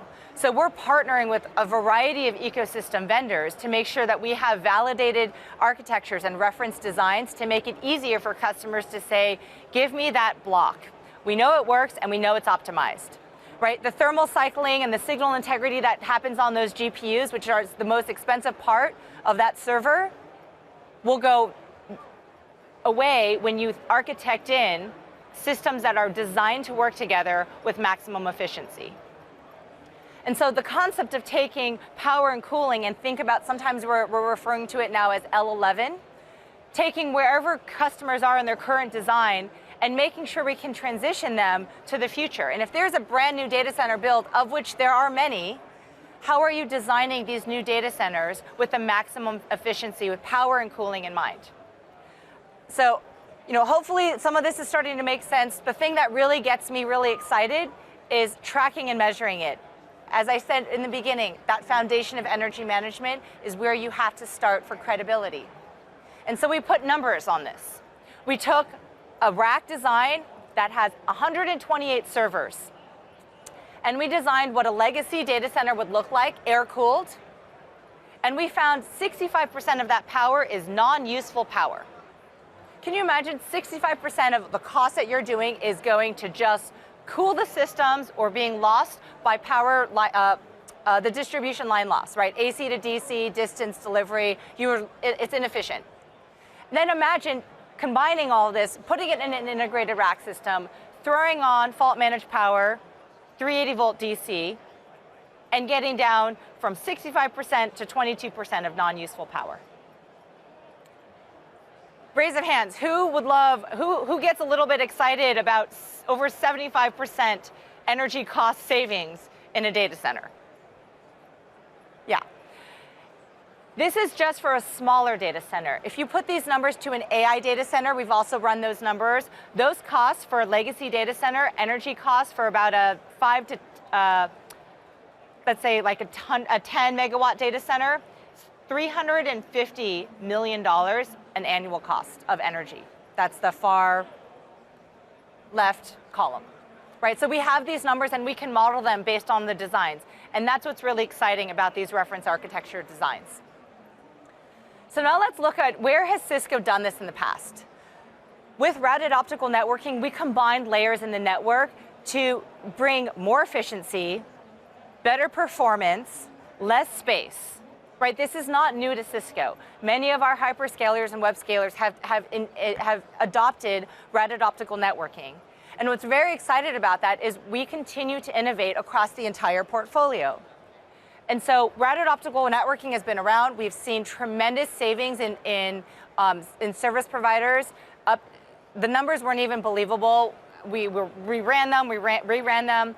I think Deutsche Telekom was citing over 90% in energy reduction, bringing this technology because, again, they're converging layers of the network.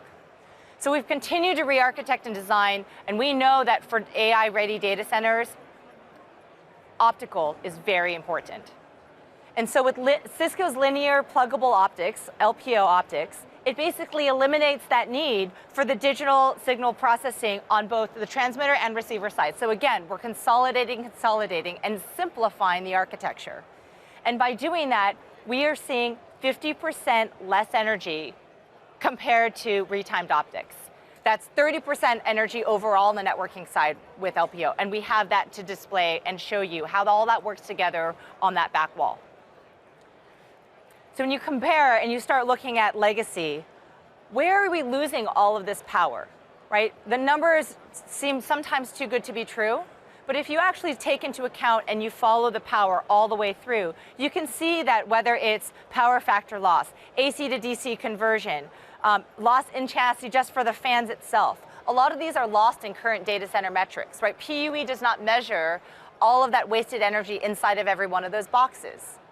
So when you take a look at what we're trying to design and how we're working with engineering across the architectures to simplify from the get-go, there is a lot more that can be unlocked in terms of energy savings.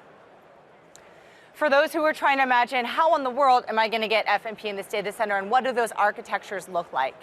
There are a lot of ways we can start to do that.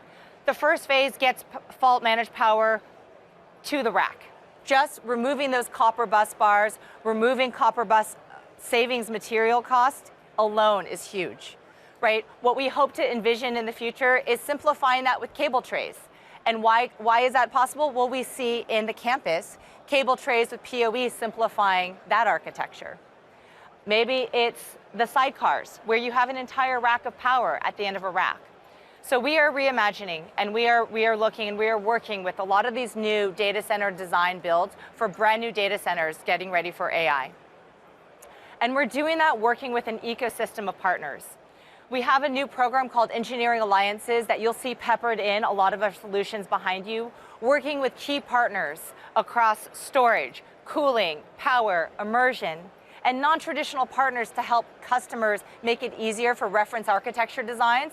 And we're going to go validate that, third party, and then make sure you have the technical briefs and the technical solution guides to deploy much easier. When I think of all of the things that are happening and how you can sort of dream, how does all of this come together? And what is an example of where all this comes together for one instance with the customer example? I had the opportunity to visit SoFi Stadium. For those who have not seen or visited SoFi Stadium, it's not too far from here in San Diego. But we have a video that we'd love to share to walk you through a real customer deployment. This story is not about buildings, but redefining how people build things. Big things, like reimagining the once iconic Hollywood Park racetrack into a world-class destination for living, working, sports, and entertainment. Architecture used to define spaces. Now it's equally about IT infrastructure. Partnering with Cisco, we've built a single, powerful, secure network that connects everything from broadcast systems to ticketing, security systems, and HVAC. We have a converged network of intelligence with unprecedented control and visibility over our 298 acres. Since 2020, we've tapped into nearly 1 petabyte of data. We've solved problems even before they exist. When guests visit and millions of people watch from home, the experience needs to be unforgettable. Everything behind the scenes must work flawlessly, and it does. This isn't just smart, this is revolutionary. This story is about building revolutionary things, like SoFi Stadium, the most technologically advanced stadium on the planet. It's where 70,000 fans scream and stream at the same time. At our big events, fans consume 32 terabytes of data without slowdown. And Wi-Fi powers everything, from the essentials to the innovative. It helped us improve navigation, reduce bottlenecks, and more. The network empowers our broadcast team and our partners to seamlessly control and route thousands of video feeds throughout the Hollywood Park campus. This connectivity is truly transformative. This story is about transformative things for the people behind the scenes. With Cisco, we have the network and compute to scale operations and fan experiences. We're pivoting easily from intimate events to the world's most notable experiences. With full coverage through the network for both front and back of house, we could do anything for concerts, game days, and events. We're creating a dynamic environment while blocking 150,000 malicious threats annually. The network has saved us millions, including reducing energy costs. We also cut our infrastructure data center footprint in half with Cisco. We can keep building. This story is about building and building. We started with SoFi Stadium, then YouTube Theater, followed by 900,000 square feet of retail space and 25 acres of communal space.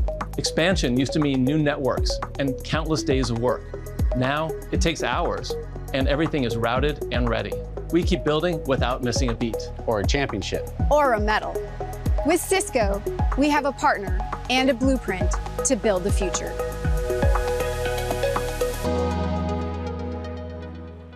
One of the things I love most about this example is Cisco's entire portfolio coming together and optimizing an experience.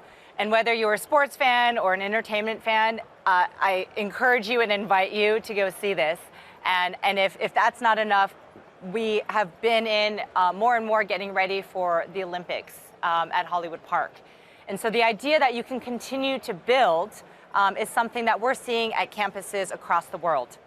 Not only because of the data center moving closer and closer to the edge, but because we know that AI is going to make a huge impact on the requirements of where data and power need to go to every edge of the network.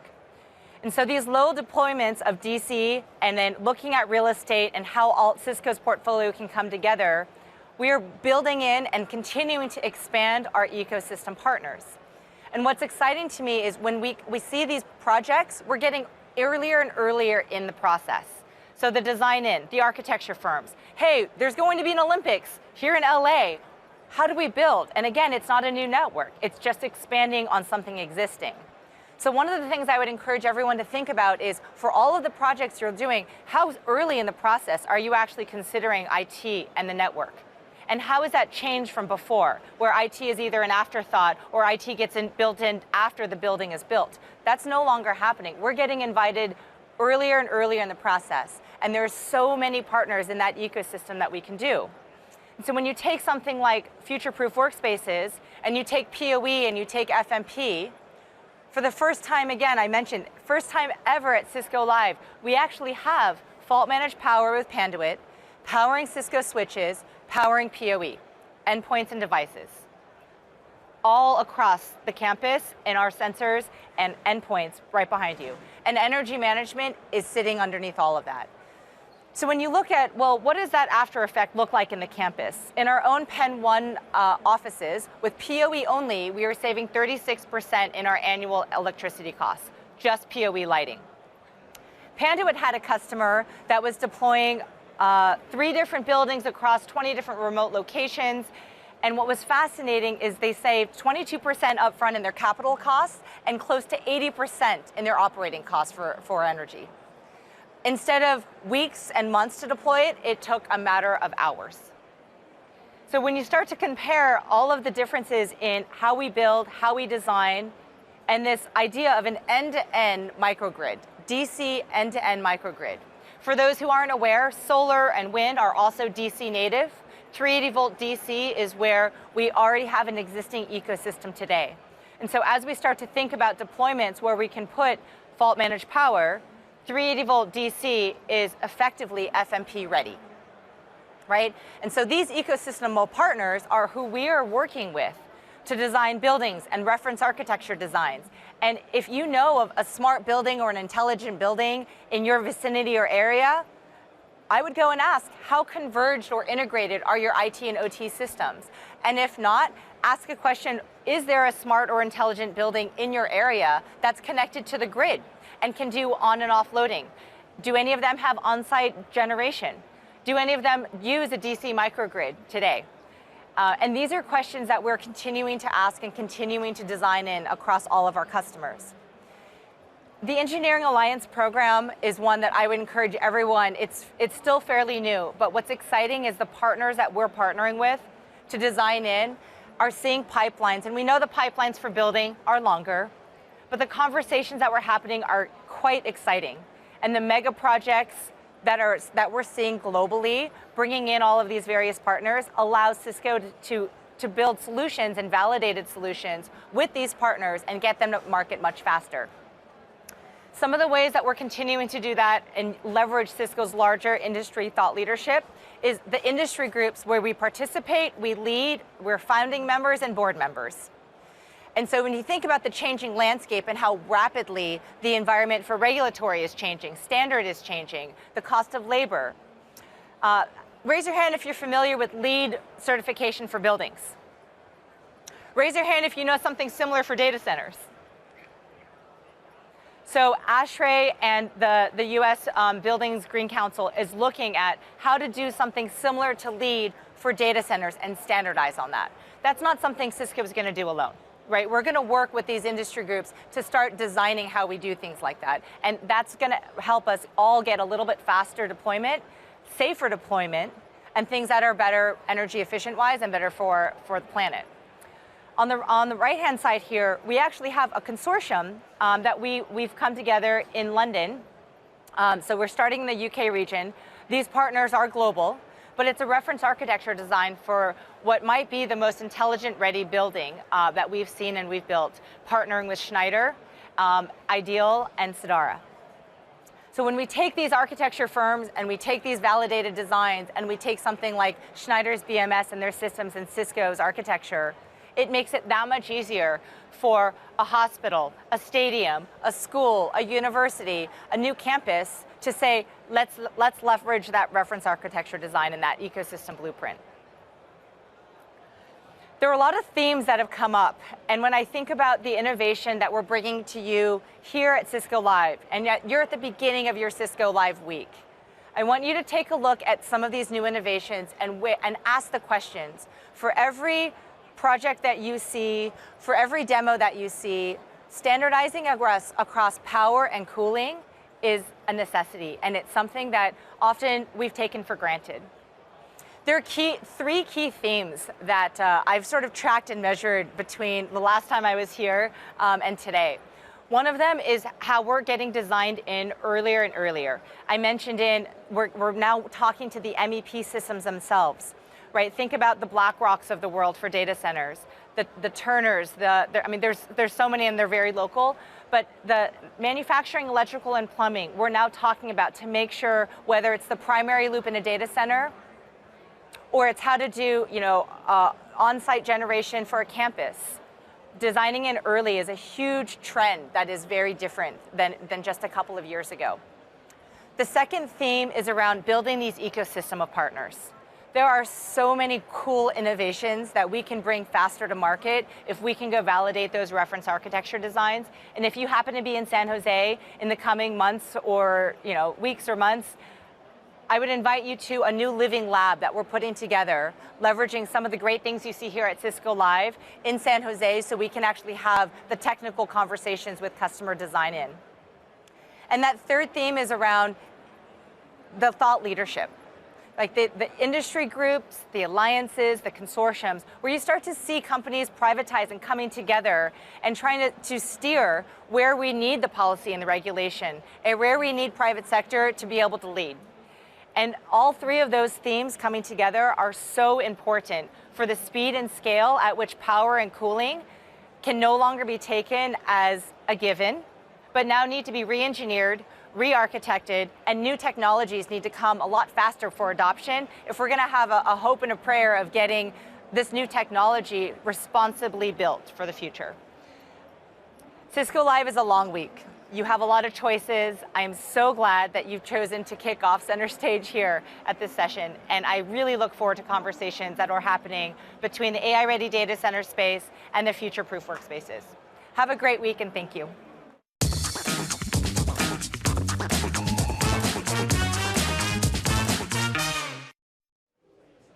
Well, welcome back, friends. Those were some powerful insights from Denise Lee. I tell you, on shaping the future of energy. I tell you, Cisco, we're not just talking about it, we're being about it. You know what I'm saying? First off, Cisco is leading the charge when it comes to innovation in this. When we talk about this discussion of energy, we are in it. We're not just participating in the conversation, we're actively transforming, hear me guys, transforming how we think about energy, how we think about how we use energy in this digital world. First of all, I want to really express how I believe we're future-proofing is so essential, and we're doing that here at Cisco. That means we're reimagining how we are designing our energy grids. We are thinking about how we are designing our buildings, our spaces, our networks, our data centers. We're thinking about that, and we're thinking about how that's going to impact tomorrow's demands. And whether it's the future of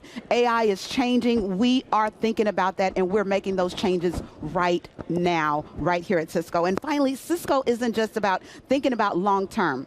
We recognize the urgency. We heard the message of G2 and Chuck that things are changing so rapidly, and we're not just thinking about today. We're thinking about tomorrow. We're looking around corners. We're thinking about all those things that you may have questions about. I know you're here. You're coming to us because we are your trusted advisor, and so we're thinking about what you're thinking about even before you think about it. Say that 3 times.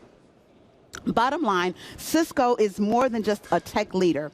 We're driving force in building a smarter and a more resilient energy future. Now, Michelle, she had the opportunity to have a discussion with Denise when she came off stage. Michelle, we're going to look at that interview and see some more insights and see what's top of mind for Denise as she had that interview. Let's go over to Michelle right now. Hey everyone, I'm on the show floor with Denise Lee after her excellent speech. I was taking some notes, I loved what you said, and I have a couple questions that I want the viewers to see. What are the new trends driving changes in technology and building future-proofed systems in the campus and in AI centers? Thanks so much, Michelle. It's great to be here, here in San Diego. Yeah, you're right. There were a couple of really big themes that have come out in recent months, especially with the explosion of AI.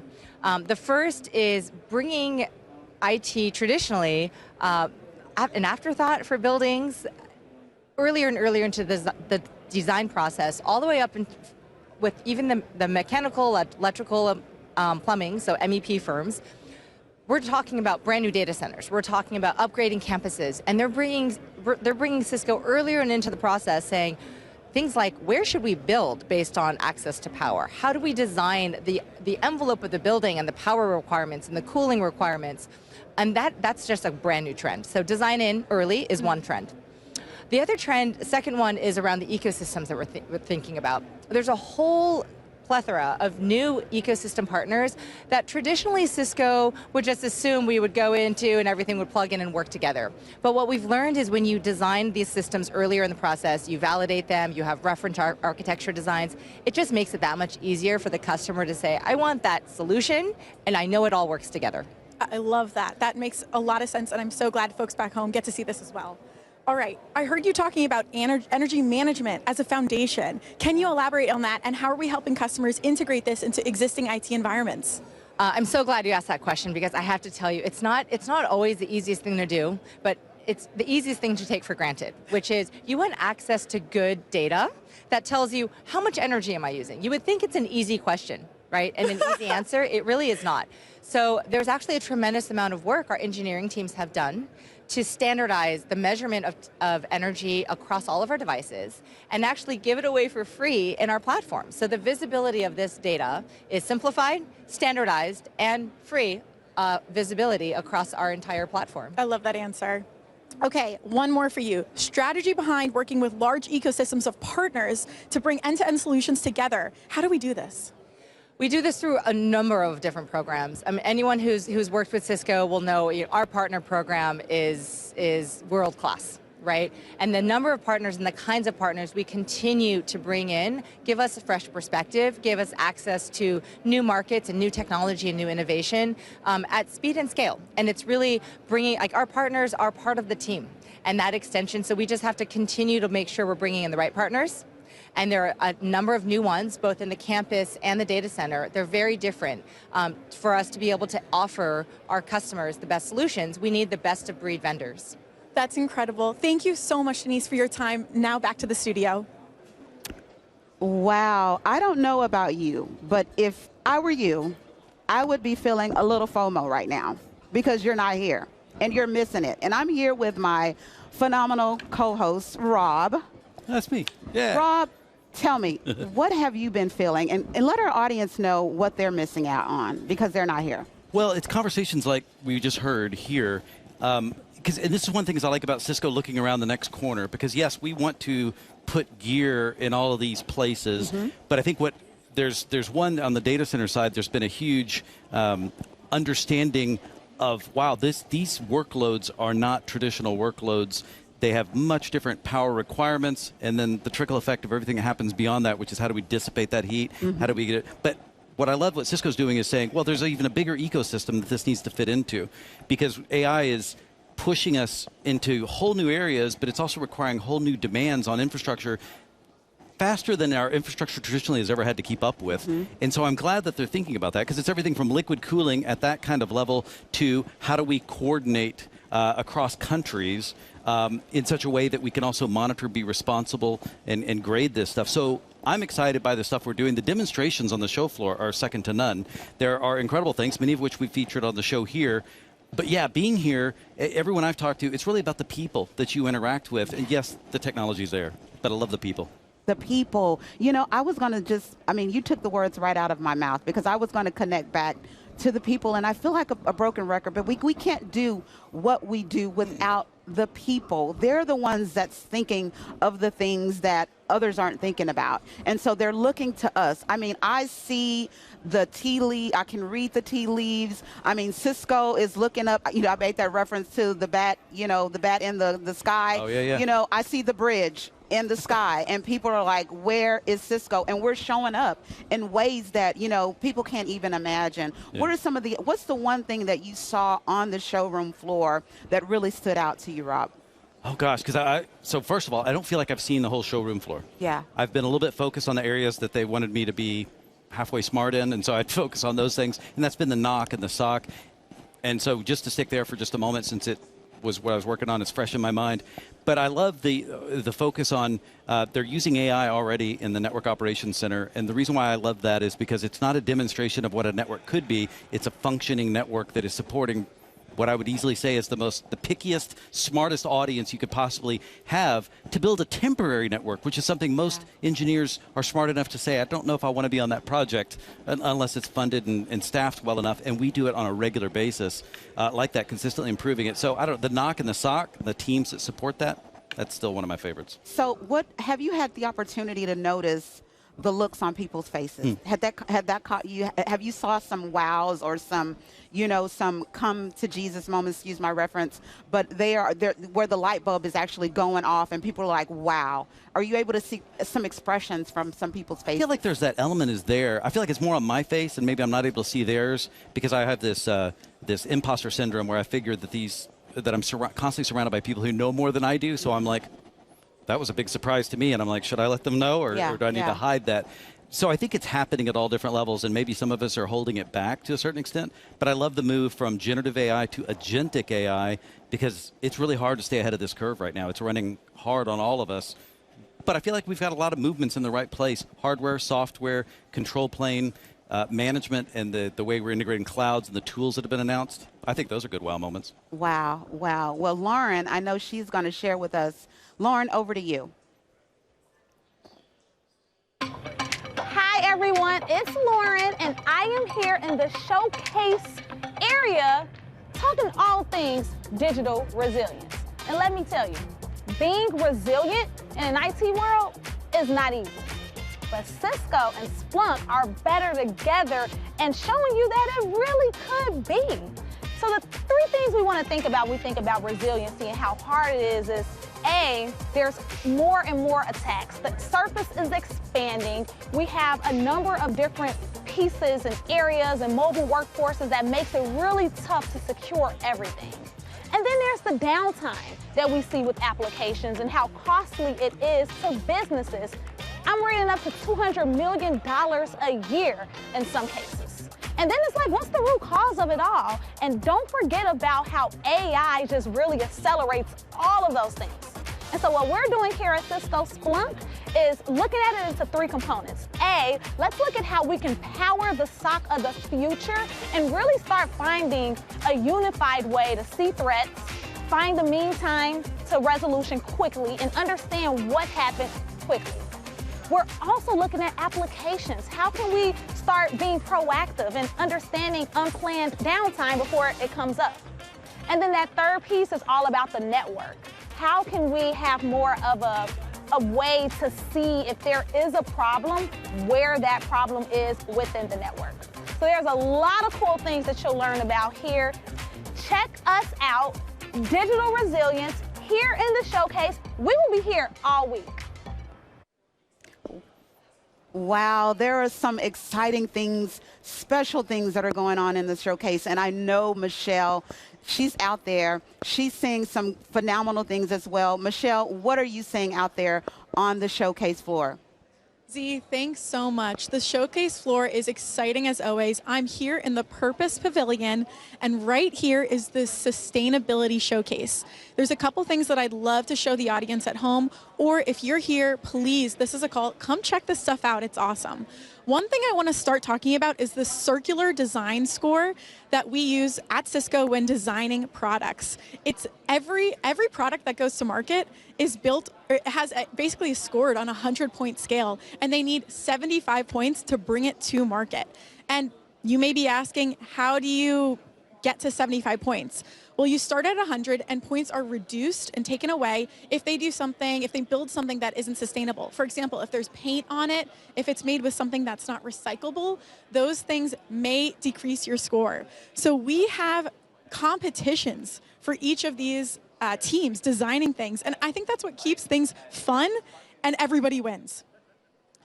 What I want to point you to right here is the smart switch that G2 introduced and announced this morning. It is Energy Star certified, reducing plastic usage, and is up to 96% efficiency.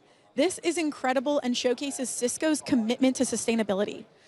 Speaking of goals, Cisco has had 3 2025 goals that we have achieved. The first one being elimination of single-use plastics. This is huge. We've now also reduced the use of foam and packaging down to, or we've reduced it by 75%. So see this old foam packaging over there? That is something we don't use anymore. We actually end up using these recyclable packages right over here. This is made out of cardboard and much better for the environment. The last thing I want to talk about is the Take Back program. If you come over here, look behind me. Pat, you can see this. They are actually participating in the Take Back program. Anything with the Cisco logo is provided either a second life or can be recycled. This is just another great example of our commitment here at Cisco to sustainability.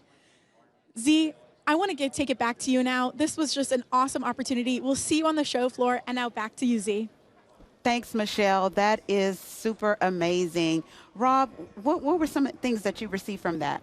Well, one of the things is I'm always amazed. There's so many things that go into being a hardware company on a global scale and all the different things that go into it. And packaging, for some reason, has always fascinated me in the sense that, because it's very customized packaging to wrap that stuff up, ship it, and all that, and you care about getting the product there. But no, you've also got to think about, well, how are we going to recycle this? What's going to happen afterwards? Because our customers receive, depending on if they're staging it or if our partners are working with them on this, that stuff's got to go somewhere. We would like to put it back in the system so we're not drawing upon, of course, raw resources to do that. And so I like the commitment to sustainability that we also show here in the interactions that drives for people on the floor. So I do encourage people to go by and check those things out because it's a hands-on activity, which is always a little bit more fun. Absolutely, absolutely. And we are invoking our customers, those that are here, to participate with us. We want to partner with people that share our core values. That's important to us, and I love that about working here at Cisco. What are some other things that's top of mind for you, or that really pulled on your heartstrings as you was listening to that from Michelle? Well, from that is, one, just Michelle's doing such a great job, you guys being new hosts and such here, and it's such a pleasure to work with both of you. I keep thinking, I'm going back to what we're doing with AI and some of the stuff that's been announced, and the fact that we've been building our own security models, and the way in which every demonstration on the show floor and the stuff that I've come across has got, there's certainly a base level of integration, but we're getting better at understanding how do we make sure that the right data is in the right place and only the right data so that we can prevent hallucinations and different things that can send us in a different direction. Because we, like every one of our customers, is not only struggling to say, not struggling is not the right word, but striving to say, how can we provide this for you, but also how can we provide it for ourselves, because we all are going to move a little bit faster than we're comfortable for the next great while, I think. But we've got the tools and the people to do so. Rob, double down on that hallucinations. Break that down a little bit for me, a little bit more. So one of the challenges when it comes to generative AI, is what I'm speaking of specifically here, is generative AI is unique in the sense that it's, and this is why it's scary and something needs to be understood from any other technology revolution we've ever had. And it's the fact that it creates something from nothing. Or not nothing, but it creates something from whatever you give it. And it's trained on who knows what, depending on what's been done. So you have frontier models and such that we see publicly, like ChatGPT, Gemini, many, many others. But then you have what we're seeing now, which is companies are saying, this is the important assets of my company. I'm going to feed this in, but the training has to include some additional kind of worldly intelligence. And the trick is that these GPTs, the way they're built, they are designed when they generate answers to always give you an answer. And darn if they're not a confident answer. And so you really have to say, you're a smooth talking friend, but I really need to recheck what you're giving me before I go put my neck out on it, as we're seeing with attorneys. I think multiple have gotten in trouble for calling on cases that never existed.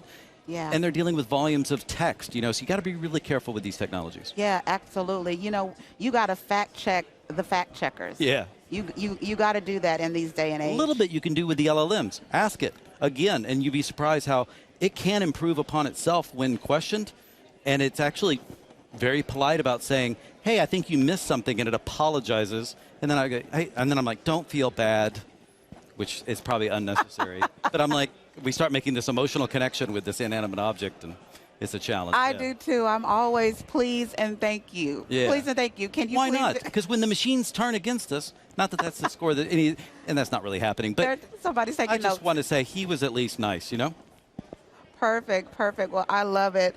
It's, you know, I could sit here with you all day, Rob, and just yap away because it's such great content. You know, there's so much that we could talk about and so much that we can say, so much that we're hearing right now. And we're about to step into a deep dive. We're about to go back to center stage.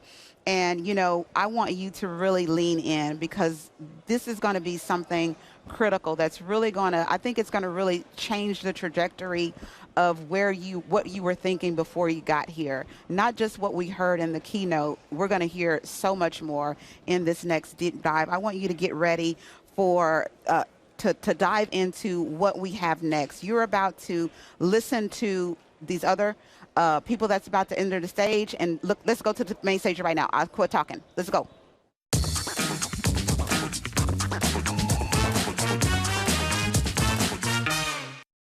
Things and maybe agents work together in the future. I'm going to start with, I think, what G2 started main stage, the proliferation of agents. And you look at this picture and you're thinking next year maybe an agent, you know, some sort of autonomous agent is making this presentation, right? But I'm going to paint a different picture, a picture that happened 6-7 months ago when I went to ER. And they suspected appendicitis. Did an MRI scan, and you know where you wear this gown where you tie in the back? So I wore that gown, and they did the MRI scan, and I'm lying there for 30 minutes, waiting for the doctor to come. And it's at that precise moment my brain thinks, what if the agent on my phone could talk to the agent on that MRI machine, do a quick digital pathology, and tell me very quickly if I have something wrong or not, rather than waiting for the doctor. That's the kind of agent we are talking about. Agents that make things productive in everyday life, not just robots. But the network was not built for that. To do what I just said, you need a gig of throughput, 20 millisecond latency for uncompressed 8K video to transmit between these agents. We haven't built a network for that, have we? And with that, look at the security risks with what I just described. Privacy risks, right? What if there's a rogue agent? And these are very sensitive environments. And we haven't built it. Guess who's going to get all these questions about the network, about security? Any guesses? It's all of you. And there's a profound skill shortage among IT and networking folks. You're a rare species here, ladies and gentlemen. Not going to have more of you, but you're going to do more work. And that is why we had to require a network that's purpose-built from the ground up for AI. That is why I think you need a new architecture for this AI-ready secure network. And we're looking at it 3 pillars. Scalable devices ready for AI. I know G2 had operational simplicity. I flipped it because, of course, I love hardware. You're going to start with hardware. And security fused into the network, and operational simplicity for AI. A new era of networking begins today. I love the video that G2 played, so let's go ahead and roll the video again. Introducing a new lineup for the AI era.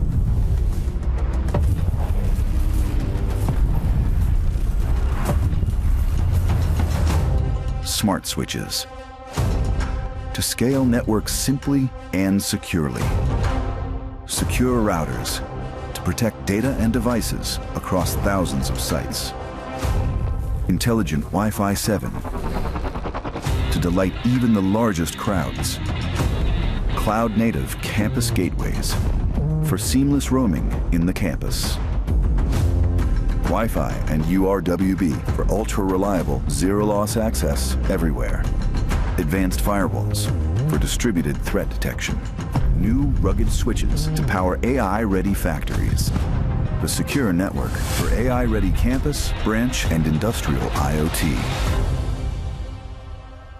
That's cool. But the video is cool, but I like steel. How about you all? So I'm going to call to stage the man of steel, Lee Pedersen, VP of Product Management for Routing. Let's do a steel unveil and look at these devices, Lee. What's under here? Should we open the reveal? Let's go. Right? And here you are, the brand new switches, wireless access points, and the routers. And sorry, let's go. 1 second. I thought, Lee, like, this lineup of smart switches, secure routers, campus gateway, Wi-Fi. We've never refreshed everything together through with a campus and branch, have we, Lee? Never seen this much launched at once. It's amazing. This much launched. The complete portfolio, reinvented from the ground up. So I thought let's take a few minutes to go through each of these a little bit in more detail. Give me 2 minutes for the switches, William. Please. Only 2? Yeah. Yeah, just maybe more than 2. So the Cisco 9000 series, what can I say? Vikashia would say it's the beauty and the beast. The beauty can transmit 1 billion packets per second, and the beast, 4 billion packets per second. Bring on ludicrous mode. Bring on digital pathology. Bring on remote factory. We got you covered.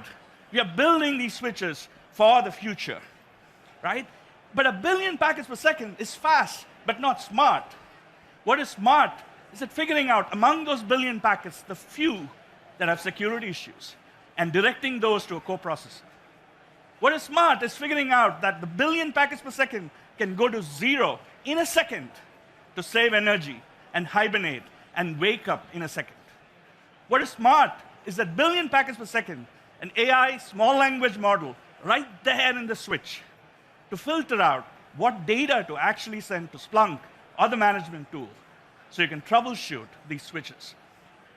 I mean, all of this could sound really futuristically, and you might be like, this is great. I'm going to wait a couple of years before I see the robotic agents. And this is what I'll tell you, and all of you are thinking like that. I'm going to quote Paul McCartney and what he said to Julian Lennon. Hey, dude, don't be afraid.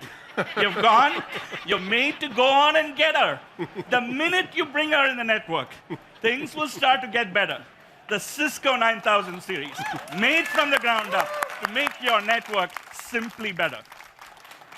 And the smart behind the smart is powered by Silicon One. High scale latency, internet scale deep buffering without compromising on the bandwidth. Flexible and programmable ASIC and power performance, right? This thing, if I were to quote a Beatles song again, I'd be like, here comes the Silicon One. I say it's all right. I see the smiles returning to your faces. I could keep talking about the switches and Silicon One and Beatles all day long. But Lee, why don't you talk a little bit about the routers and the APs as well? Sure, and no Beatles lyrics, I'm afraid. A bit quicker. So I'm going to start with the 8000 series secure router. So I'm a little bit biased. This is my product, I have to warn you. But this is our 8200 series secure router. Just to set everyone's expectations, they do not come with LED lights and clear like that. My son was very impressed when he saw this, but I had to assure him that's not how we actually ship them. That's just for demonstration purposes. There's a number of elements in this that when we think about what we need in the branch, I'll move around the slides. We think about what we need in the branch we hear consistently that throughput is of a high concern. Not just as the demand for throughput, but the availability of throughput. I tell people this to much jealousy. My house in Silicon Valley has a 10 gigabit per second symmetrical fiber running to it. That's a residential connection. So the speed available at each of the locations now is increasing, but as is the demand and the use for them. So Greg mentioned the 8K uncompressed video use case. That's becoming more and more real. The ability to do more at the edge from an AI perspective is driving the demand for throughput, and we need to have devices that are built with that in mind.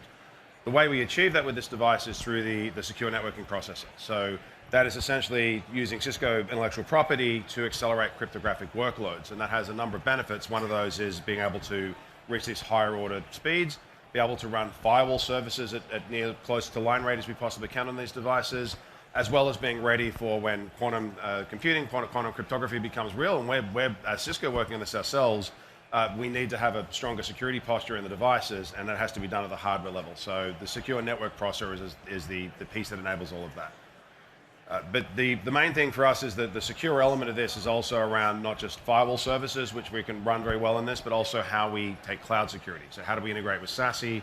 How do we integrate with the components in terms of cloud security? And that's baked right into this product as well. So next we'll talk about the campus gateway, which unfortunately we don't have up here.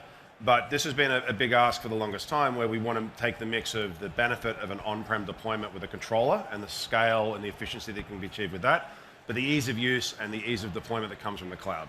So the campus gateway is really how we mirror both of those things together, being able to achieve that scale locally, being able to do those things that are best done at the edge. Let's pick a large, we talk about healthcare here a lot, so a large campus environment where I'm going to have thousands of users, if not tens of thousands, and the ability to do layer 2 roaming at the edge.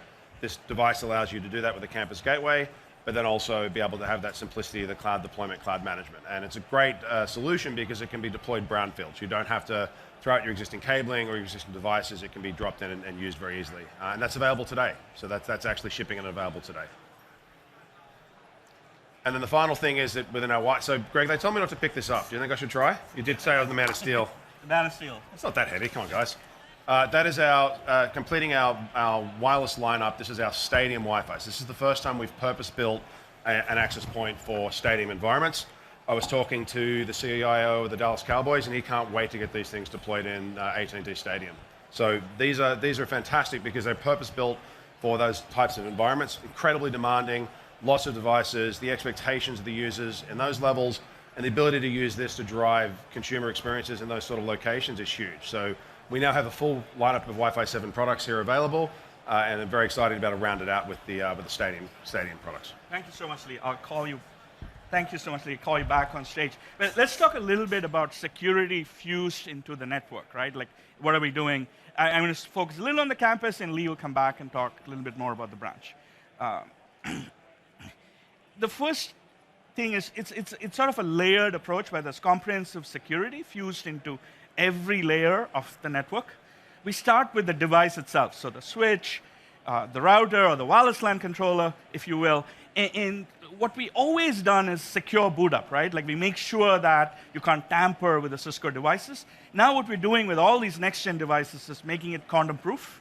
So even if you use quantum computing, you can't hack in and tamper with that. That's the first level of security.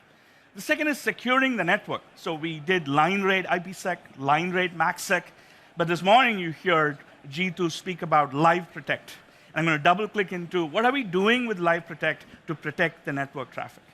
The third layer is obviously the zero trust, right? Like least privilege access, users, endpoints, and app, all the way from IoT device or your phone or your laptop, all the way to the app. What are we doing to do security, right? So that's this. At every layer, we're going to have network play a key part. First one I want to talk about, which is net new, is this Live Protect. So the concept is simple. I'm not going to do a demo, but I'm going to talk through what you're seeing here. The concept is simple. If you have a pcert vulnerability, right? Last 2 years, we had 20 of those. Not all of you upgrade immediately, do you? Like you're waiting for a couple of months. Unfortunately, state actors, like in the Salt Typhoon attack, know this, and that's the precise moment they attack your network. So what we're now doing with the Tetragon agent, the eBPF technology we have with Isovalent, we're embedding it into the kernel of the IO6C code and seeing if it can compensate for those pcert vulnerabilities till you get to upgrade it, right? Of the 20 pcerts in the last 2 years, 15 of those we could compensate. So what we are seeing here is a future view. It could be in Meraki or Cala Center, where you have all the pcerts, and it's first telling you which pcerts are more relevant for you. So that's point one. Given your config, is this something you should upgrade? And then it says, we don't presume you want something in the kernel of the code, right? It could destabilize. So then it says, hey, do you want to put it in observation mode? So this is, let's put it in. Let's see if it can observe if that vulnerability is being attacked. So then it's observation. And you can see like, yep, and then you can actually deploy it.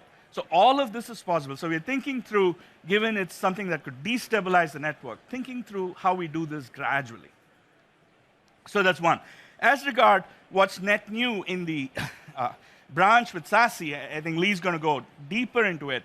But what we would like to do is bring in our best-in-class SD-WAN with secure access that's getting amazing reception together to create a secure branch with SASE, a unified branch that Lee will come and talk about, where we can see, protect, and perform without compromising performance everywhere, right?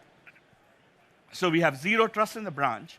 And for zero trust in the campus, what's net new is you heard Jeetu talk about these switches being Hypershield compatible, right? We are doing that first in the data center. What this is the switches have powerful CPU, I spoke about it, a co-processor, that can host the Hypershield agent, and that agent basically is integrated with Cisco Security Cloud Control, and the same policies that you put in here can be applied. Initially, we'll start with L3, L4, right? And then hopefully go on to L7, so that you're getting to a point where you have every switch port become potentially like a mini firewall, right? And you have this distributed hybrid mesh firewall capability that Jeetu and Tom spoke about that's there in the campus environment as well. So that's what's happening with security fused in the network. But above all, I think operational simplicity, we spoke about that skills shortage as I kicked off. That's probably the most important thing we need to nail to help you get ready for this AI-first world. And we are starting with something that you asked about a lot, bringing together what was a Catalyst full stack, Catalyst hardware, Catalyst Center, and the Meraki full stack now with this next generation of switches, APs, and routers, common hardware. So the same hardware can be used as a Cisco switch, a Cisco access point, can be used for both Catalyst and Meraki, with a common license and a unified management. So this is cloud on-prem. We'll meet you where you are. So we are not coming up with yet another management tool. I want to be clear. It's just we're bringing together Catalyst Center and Meraki in a way in which you can consume it from where you are. And I'll talk a little bit more about that. So what we are doing, for example, and especially in switching, this is a big leap from where we were a year ago. Cloud can now manage all of the Catalyst fixed access switches, right? Shortly, so your Cat9K is completely managed in Meraki dashboard. We have an end-to-end assurance, so that's, I see Joe sitting here, so 1,000 eyes integrated with owned and unowned infrastructure, we have that. And then we are bringing to life AI Assistant. But rather than talk about it, I think I'm going to invite someone special to do a demo. So when you think of artificial intelligence, you want to bring someone who's naturally intelligent, Vimash, to talk a little bit about our management demo. Thank you, Greg. Thank you, everyone. So now that we have unveiled our switches, our wireless access point, the routers, let's bring up the HQ hospital. So what I'm going to do is, here the installer is going to go start racking and stacking the switches. The switches are going to come up. He's going to get a cloud ID. And as they get a cloud ID, they're going to add the cloud ID into the dashboard. This will add the device into the inventory. Now you can go and add that device to the network. What you are bringing is a flexibility to our customers that you can add a device in a way where the configuration is managed to the cloud. And in some cases, the ER, you already have the ER set up. You want to keep the business continuity there. We are bringing the capability where the configuration is managed from the device itself. So here I can onboard and bring the device with that hybrid mode where the device configuration is there. Now I'm going to add the username and password for that. The device will then connect to the cloud where it will start sending the configuration, start sending the telemetry, and will be onboarded to the network. So now that tunnel is set up, you will start seeing that it is onboarded. I can see that 9200CX is onboarded. I see the cloud connectivity set up. I can see the cloud port status. The other capability that we have added is Cloud CLI. This unlocks all those iOS XC enterprise capabilities to be used by the network admin from our dashboard. You can log into the terminal and start configuring any of those enterprise capabilities that we have on the iOS XC platform. Here I've just made a host name change, but you can make any of those configuration change. Now that we have brought up the device, let's actually see how can we secure and segment our network. With those enterprise capabilities, now we are introducing Fabric to our dashboard. This is where we bring those segmented networks to our customers through operational simplicity. Here, I'm going to be setting up a fabric. You will have a workflow where you can go and start configuring the fabric. I'm setting a San Jose fabric. That is the HQ that I'm bringing up. I'll select the devices that needs to be participating, selecting the role. The new thing that we are bringing in our dashboard is the ability to stage configuration. So as the network admin is configuring, they can look at what devices that need to participate, what should be the role, the VRF that should be there, the border configuration for that external connectivity to be there. And then they can go and deploy. Now those configurations are being pushed down to the devices, and they come up. And right there, in the same place, you are looking at the health metric. It just simplifies the entire life cycle where you are pushing down the configuration and looking at the health. I can look at the entire topology of the spine, the border, the health of the VXLAN tunnel. This is how we are redefining assurance. And the topic of redefining assurance, let's see now how, with 1,000 eyes, we continue to do that. We don't just tell you if the application is down, but why the application is down. And more often than not, that why is hidden in the network.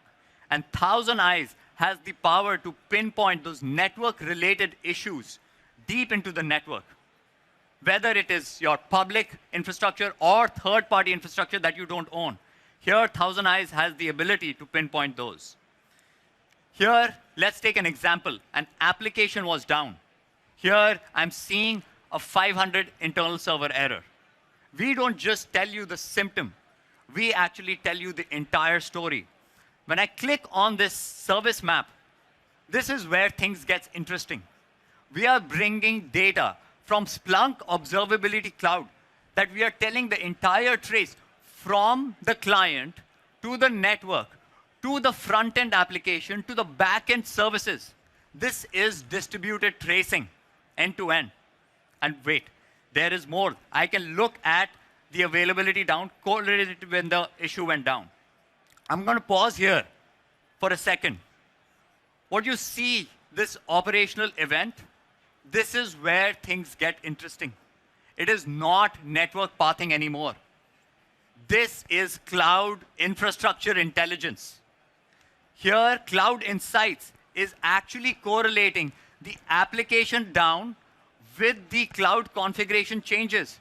I can go down to look at my backend service where that change was made. I can look at the entire configuration change. This is end-to-end assurance. I'll see that when I'll go back to the service, you will see that it is completely correlated. When the application went down, that is when the configuration change happened here. The service went from healthy to unhealthy. This is end-to-end assurance. But we know that it's not always just the application. It is also the part of the owned network where the problem happens. This is where we bring some of the wireless troubleshooting capabilities. More often than not, you are constantly told that the wireless is not working. The client is not able to connect. What we are bringing is intelligent packet capture that actually captures the packet the minute the client is experiencing issues. Here, we are not just putting intelligence in the software. We have deep hardware ring buffers that are capturing those packets the minute the client is experiencing the problem. And as that client is roaming across different APs, each of those APs are capturing those packets and stitching it together to tell the entire story. And then we give it to the AI to give the outcome. Here, you can see that it is giving in a description. All that it has done, it has just fed to the AI. And it is giving a simple description that a client was attempting to connect to the wireless network using a WPA3. And initially, the authentication and reassociation was successful. The four-way handshake, timed out, and the client tried again. And AP temporarily rejected it. The way it is able to understand the AI model, because it knows at every packet transaction, it is looking at every packet transaction and it is reasoning with it. And as it is reasoning, many times you tell us that I have a skill shortage. How do I train? we are giving the entire chain of thought that how it came to that conclusion for each of those packets, how it reasoned with it, so that your junior engineers can again be trained and get the right skills. And what you see here in the PCAP viewer, in the interest of time, I'm not showing that, but you can actually go down and look at the individual packet, which packet it was looking at. And here, AI is going to highlight and tell you that was the packet that resulted in that conclusion. So we are bringing entire visibility. This is not packet capture. This is packet capture on steroids. This is end-to-end visibility, correlated end-to-end assurance. This is client experience, network path from owned and unknown, secure segmented network. This is the power of unified platform. And there is more to come. Greg, it's time to talk about more. Thank you, thank you. That was awesome.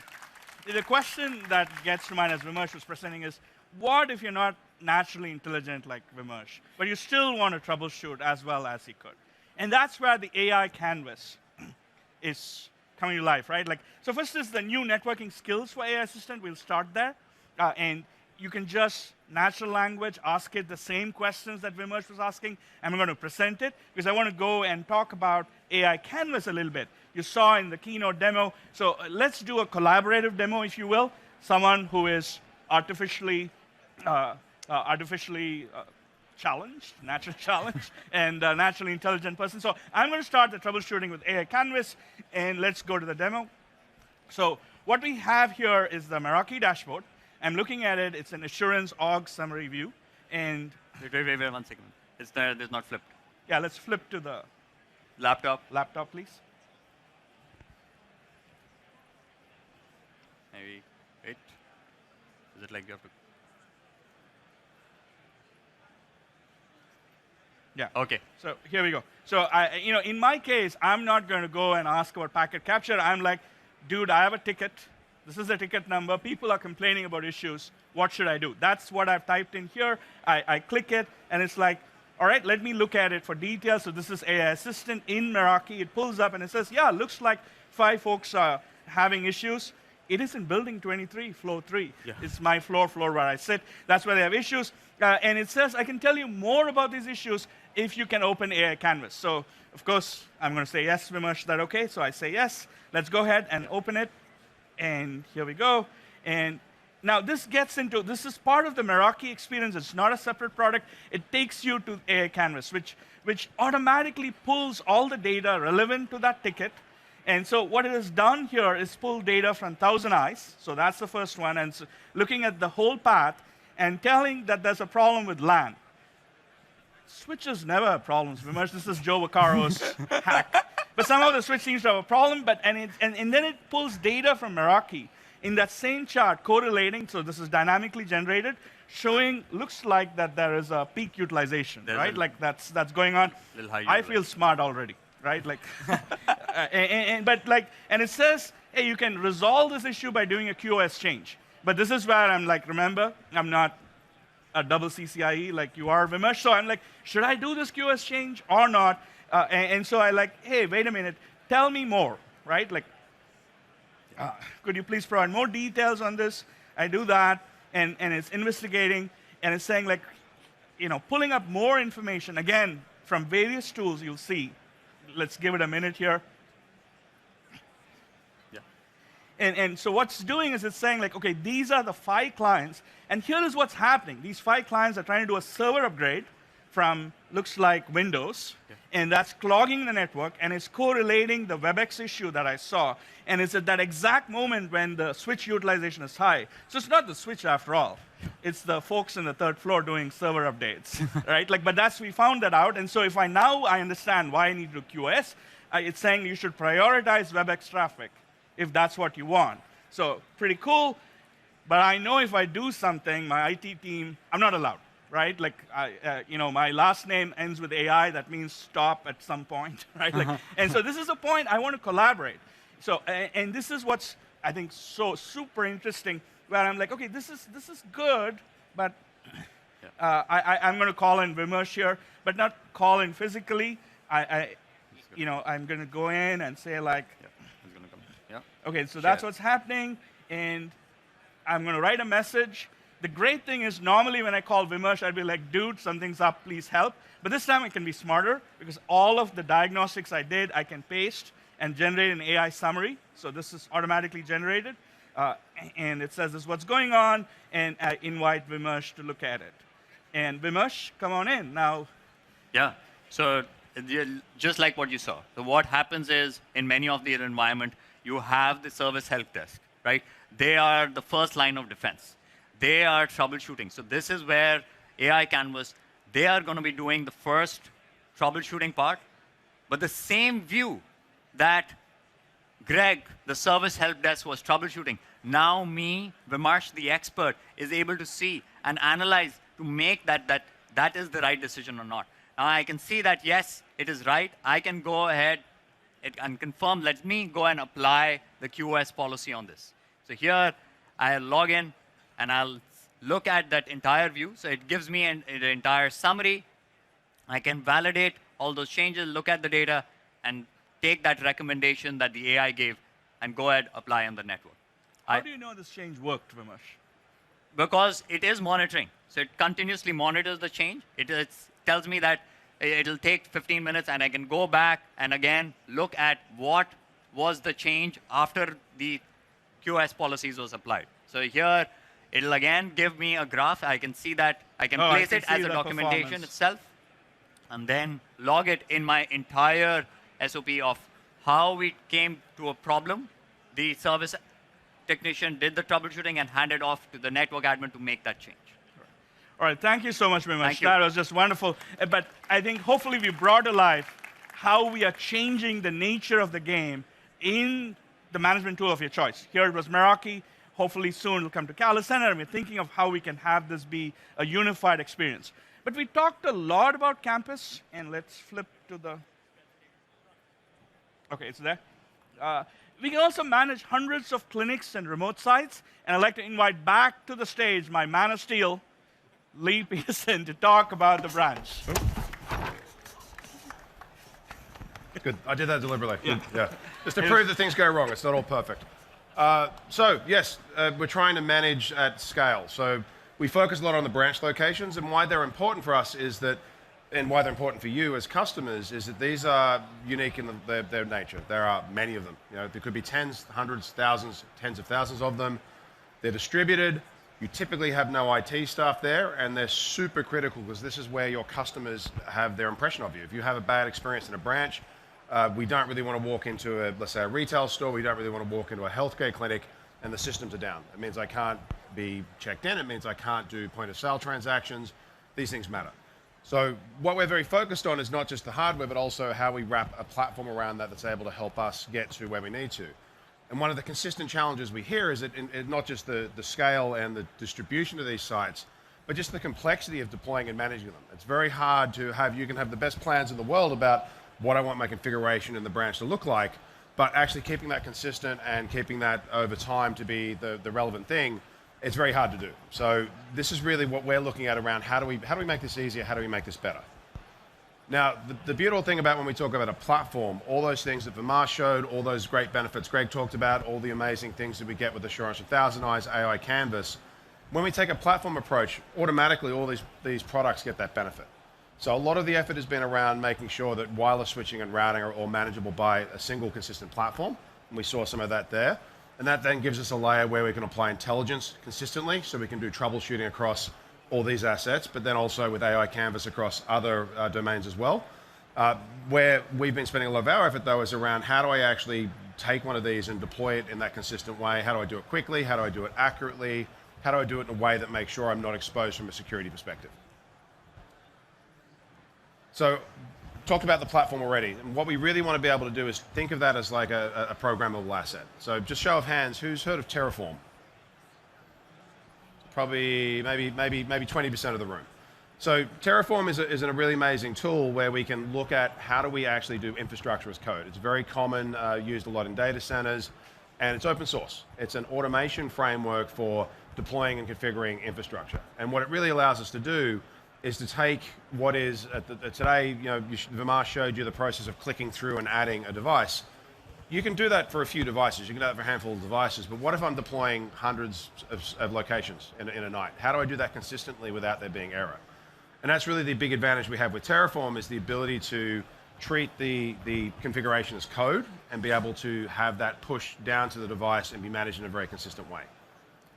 So I'm going to show an actual case of this, and ignore the eye chart there. It's actually much simpler than it looks there with all those boxes. But I'm actually going to talk about a specific case here. So let's imagine a scenario. I've got 3 active sites. Let's say clinics, right? Because we're talking a lot about healthcare here. And I need to deploy 5 more. What would that actually look like? How would I do that? So like I mentioned, the idea is that I want to be able to store my network configuration the same way I store code, right? So having it expressed in code in the way that it is here. So we're using GitLab here to be able to store the code. I now want to go and make a change to be able to deploy 5 new locations. So I'm able to use the same tools I use for developing software and deploying software. I'm able to go and use those here as well. And so inherent with that is the certain things that you do. You don't just deploy software without configuring it and verifying it, but what we're actually doing here is pushing a configuration to the pipeline around adding new branches. So I go back over to GitLab here, and you can see I can actually check in on that task as it runs.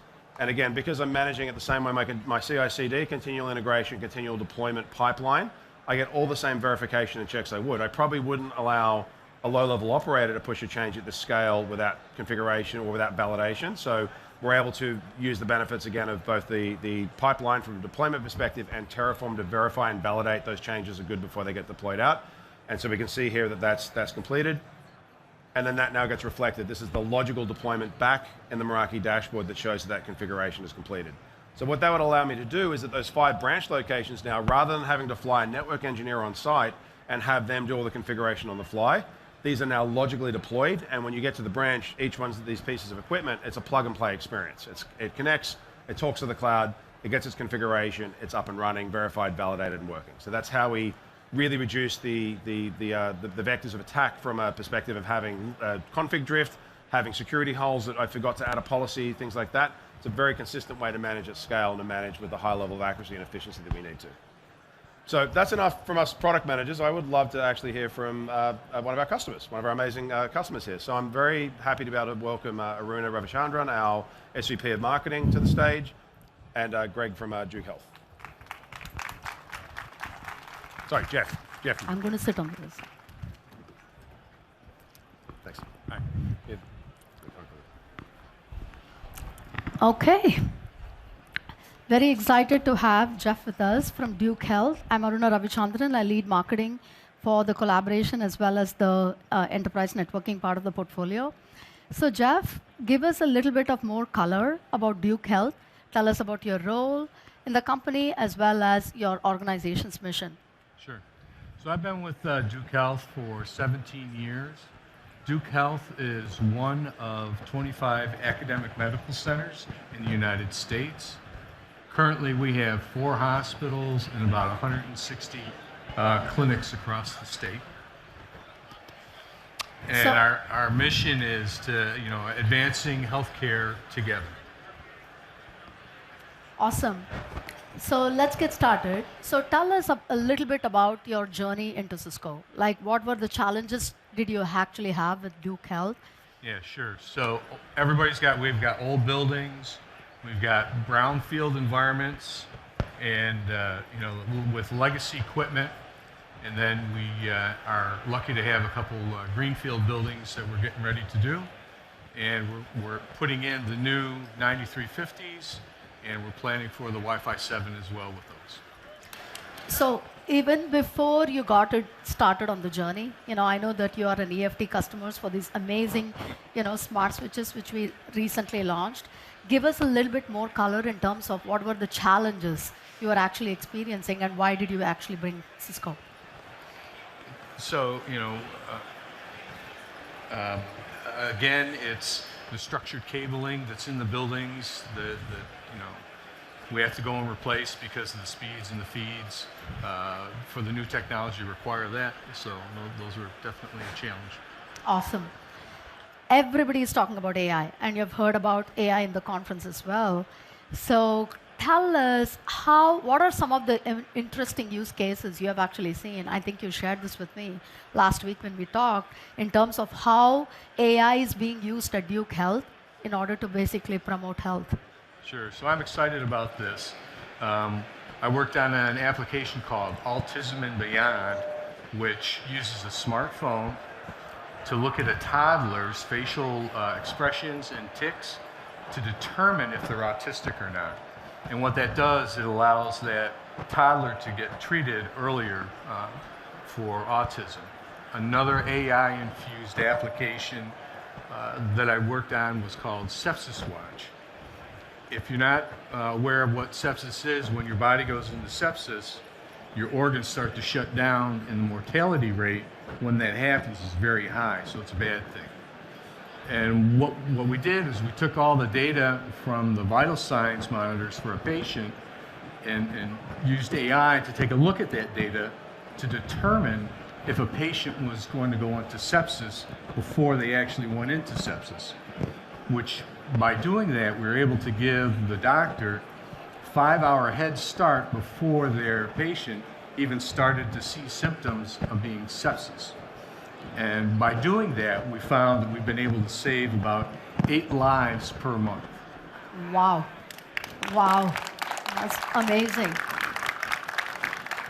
These kind of AI advancements, actually require a lot of infrastructure support, right? And give us a little bit of more color in terms of how Cisco's played an important role in terms of bringing these kind of AI use cases to market. Yeah, so we've got medical telemetry that we use to allow for cardiac patients. And what that does is now that cardiac patient who had open heart surgery, let's say, they need to get up and around and mobile to reduce their recovery time. And so by able to do the medical streaming and have a device on that patient, we're now able to have that patient reduce their recovery time. Another thing that we do is we use Cisco Spaces as a middleware for our, what I'll call a hybrid RTLS environment. And what I mean by that is we've got our traditional RTLS environment, but then we augment that with our wireless to get RTLS across the entire enterprise and not just in inpatient rooms. And so that really helps to create clinical efficiencies, and we also use it for staff duress. And you were talking about the other AI use cases. I know that you are an early EFT customer for our, the 9350, which we have just launched. Can you give us a little bit of more color in terms of how your experience has been? Sure. So we're fortunate to be part of the early field trials for a couple products, the 9350, as well as the Wi-Fi 7 APs. And what that allows us to do is to not only test and kick the tires of the technology, it allows us, more importantly, to be able to get ready for a seamless migration of this new technology into our architecture. Awesome. So tell us a little bit more in terms of what do you think is going to be next for Duke Health, and how do you think you're going to see Cisco continue to help you in terms of your needs and promoting better health for the community? Sure. So today, Duke Health serves about 1 in 25 North Carolinians. We want to expand that to about 1 in 10 North Carolinians as we grow. So by doing that, that means more patients, more staff, more locations.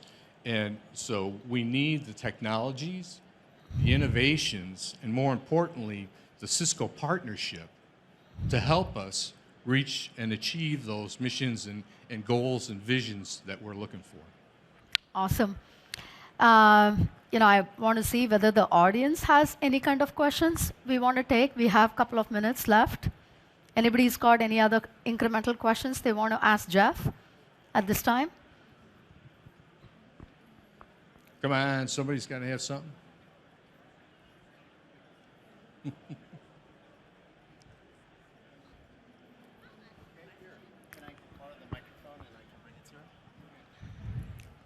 Do we have another one? I think you said at the top that I think your infrastructure, you're building a net new hospital and really getting that to state of the art and retrofitting some of the others. How do you kind of balance looking at infrastructure when you're looking at how do you, bring something up to code while you're bringing state of the art? So, I mean, that's really a good question. It's this dance that we have to do, and it really gets back to, I think, life cycle management and being able to budget and plan for these things to come up, because, we just don't have the budget to do everything at once. So we have to understand what is the priority for us, and then budget for that, and then have this life cycle management that allows us to continue to bring these new technologies into our healthcare system. I'll ask you another question. You saw the AI canvas, right? And you also saw the demo which Vimesh as well as Greg did. How do you think AI canvas as well as the AI assistant what kind of a role do you think it'll play?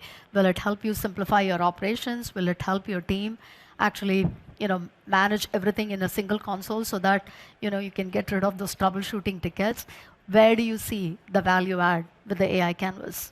So I'm really excited about the AI canvas. When I saw that this morning at the keynote speech, my mind just started swirling around saying, oh, we can use it for here in the service desk to help the core network ops folks work with it. And then, it's multi-gaming, so I can have other people chime in. The core ops folks can go out and reach out to an analyst 1 or an analyst 2 if they need to for support.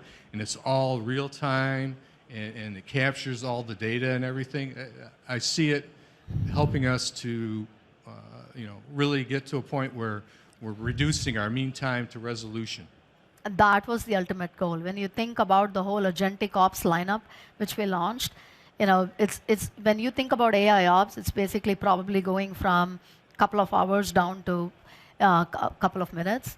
With the whole thing, with this entire lineup which we have launched with AI Canvas as well as the AI Assistant, it's about mean time to resolution gets down to seconds, right? That is the ultimate goal with insight with people like yourself and your team.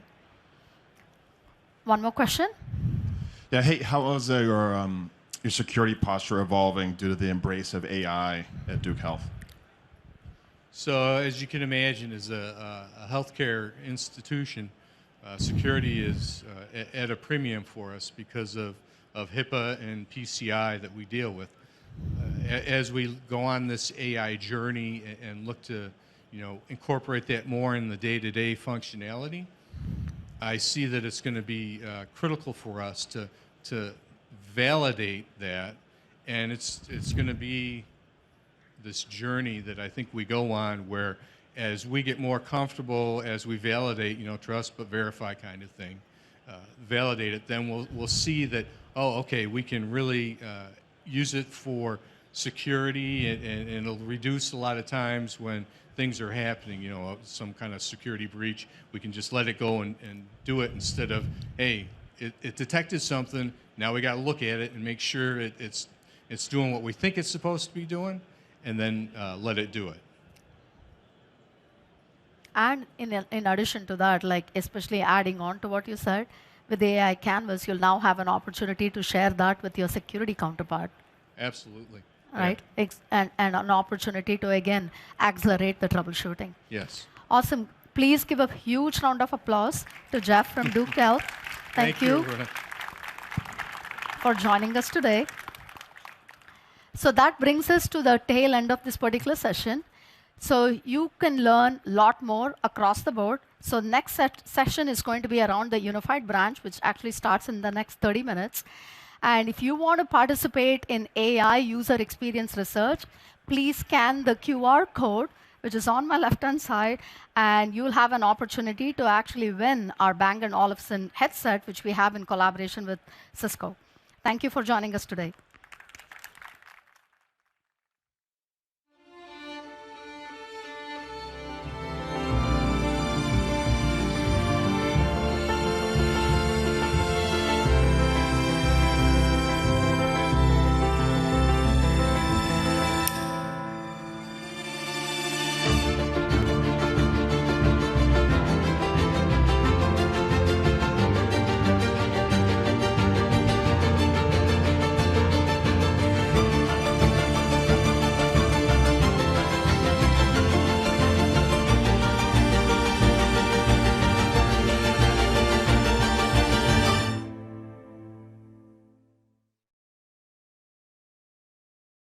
Meet AI Receptionist for Webex Calling, your always-on virtual receptionist that can answer questions, book appointments, and transfer calls so your business can boost customer satisfaction without adding staff. Thanks for calling Florissa Dental. I'm your AI receptionist. How can I help you today? Hi, yes, I have a toothache and I'd like to schedule an appointment. But first, I want to make sure that you accept U.S. insurance. Yes, we do. U.S. insurance is covered 100%. Would you like to speak to an insurance specialist, or are you ready to schedule an appointment? I'd like to go ahead and schedule an appointment. Thank you. Great. I'll transfer you to a nurse who will give you an initial consultation and help to schedule your appointment. Thank you. Deliver outstanding customer service. AI Receptionist, available later this year as an add-on to Webex Calling.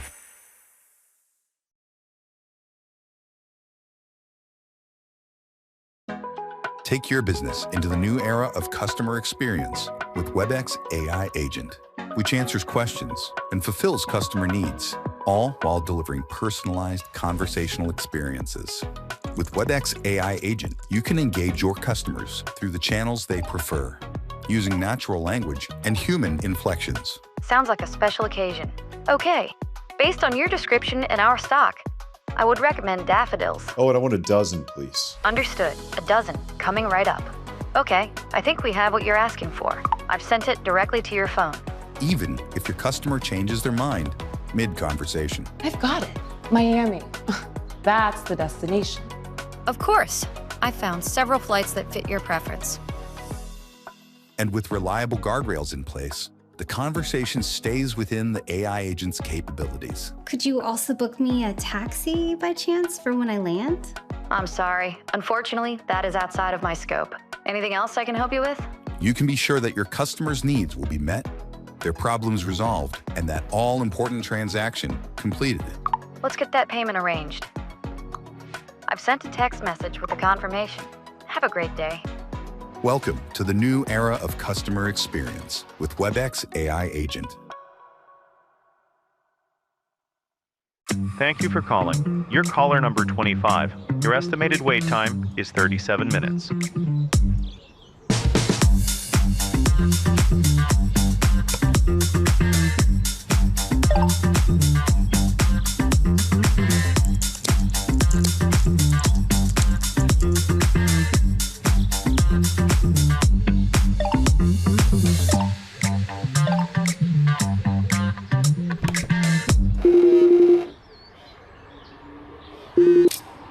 Hi, I'm Blossom, an AI agent. Hey, how are you?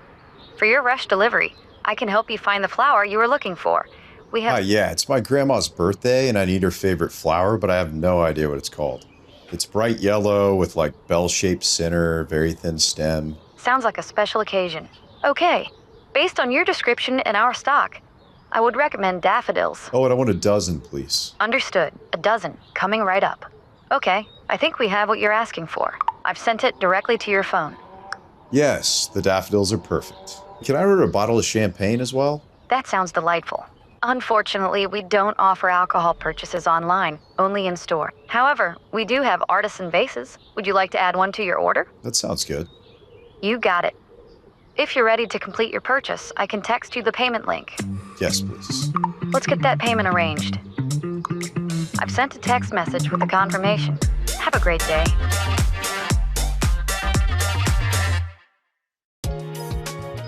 Hey, Elizabeth. Still there? Okay, change everything. No problem. Where are we going now? The perfect getaway for my sister and I. Skiing, wine tasting, spa. Sure. Sounds like a great time. I'll get right on that. I found a number of vacation packages available in your time frame. What day would you like to... Wait, I've got it. Miami. That's the destination. Of course. I found several flights that fit your preference. Window, 8th row, left aisle. You're amazing. Thank you. I try to be my... Actually, what about Greece? Introducing Webex AI Agent. What's my account balance? Is this covered by my employee benefits? I'd like to exchange this for a different size, in color, in style. Where hold times end and self-service begins.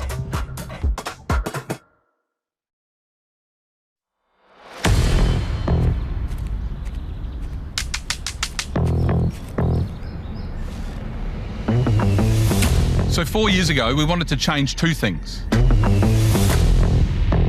We wanted to change the way we worked, and we wanted to change the sport of golf forever. And the solution to both was Webex. My name is Cameron Pollard, and I play golf. When I first started competing, playing in front of people wasn't my thing. Being autistic, it was hard at the start. Then came the Webex Players Series. The idea was one tournament, one course, one title, one prize purse, men, women and all abilities together. Golf is a game that's hardly changed in hundreds of years, and it took some doing. Webex was showing things that we didn't know we could do in our sport, and it enabled us to connect our athletes all over the world to get our athletes ready for the global game, and it's working for them. We've seen athletes such as Grace Kim start in the Webex Players Series to go on and win on the LPGA. Do want to show them that you're actually good and you belong there. I'm not just a bloke with autism that's just because we're good enough to be there. It's a pretty awesome feeling. Since the inception of the Webex Players Series, female participation has grown 25%. Participation in general over the last year has grown from 3.4 million to 3.8 million golfers in Australia. That is phenomenal. As for the team, Webex changed the way we worked, and Webex's AI has been amazing. People Focus is a great feature for us. It allows for everyone in the meeting to feel included and be seen and heard on the one screen. Real-time translation is very valuable for us at the PGA. We talk with global tours on a regular basis. Things used to take twice as long with our team out in the field. We began this journey thinking two things. We would change the way we work, and we would change the sport of golf. What we never imagined is that we'd actually be changing people's lives.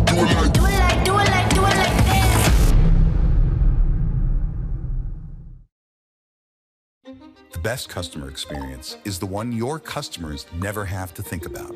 Hi, Sam. Sorry about your train cancellation. Let's get you booked on the next available train. Because you communicate proactively, anticipating their needs before they become needs. Because you deliver 24/7, always-on service with AI agents that offer personalized experiences. Because you can scale with agentic AI that completes tasks and resolves customer issues in the languages and channels customers prefer. Because you empower customer-facing teams with AI tools so they can stay engaged while providing higher touch support. Because you harness AI to turn insights into action and enhance every part of the customer journey. Experiences so effortless and engaging, your customers keep coming back. That's the power of Webex, and AI-first customer experience. Webex Calling Customer Assist enables your local and regional employees to deliver seamless customer assistance with AI-powered features in the collaboration app they already use. Click to Call allows your customers to get in touch with one click. No login required. Once they've reached out, any team member can answer and help. With AI Assistant, they'll have efficient tools at their fingertips, like real-time call summaries that can be shared when transferring a call. And with the Call Sentiment for Supervisors feature, supervisors can assist team members whenever they need support. Enable your local and regional employees to deliver seamless customer assistance, empowered with AI, in the collaboration app they already use. Webex Calling Customer Assist. Cisco and SAP have agreed on an ambitious milestone for the migration of our more than 250 offices globally. Right now, we are planning on having upwards of 350,000 devices on the network, including IoT devices. We have more than 100,000 employees. They need best-in-class IT infrastructure to work wherever, whenever, and however they choose with the devices they prefer. With Cisco, we've made our network simpler and more secure. Cisco SDA also enabled us to improve our Zero Trust access policy, ensuring only trusted devices can access corporate resources. With the Cisco Spaces, we could leverage this foundation and establish a global platform for smart offices. A first experience confirms our hopes and expectations that we can manage everything in one place together with a professional partner like Cisco. Tribeca has always been curious about technology. I feel that so much of Webex and Cisco specifically have done for us is help us lower the barrier of entry so that all artists can participate and be involved in the festival. We're using Webex events in order to make the experience of DeNiroCon much more interesting, immersive, and connected for our audience. A frictionless experience was key. We don't want our fans and customers worrying about how to find things or where to find things. All we want them to worry about is how do they have the best possible experience. We want to continue to tap into the broader suite of capabilities that Webex has, including a lot of the AI capabilities that they continue to build out. It's important to work with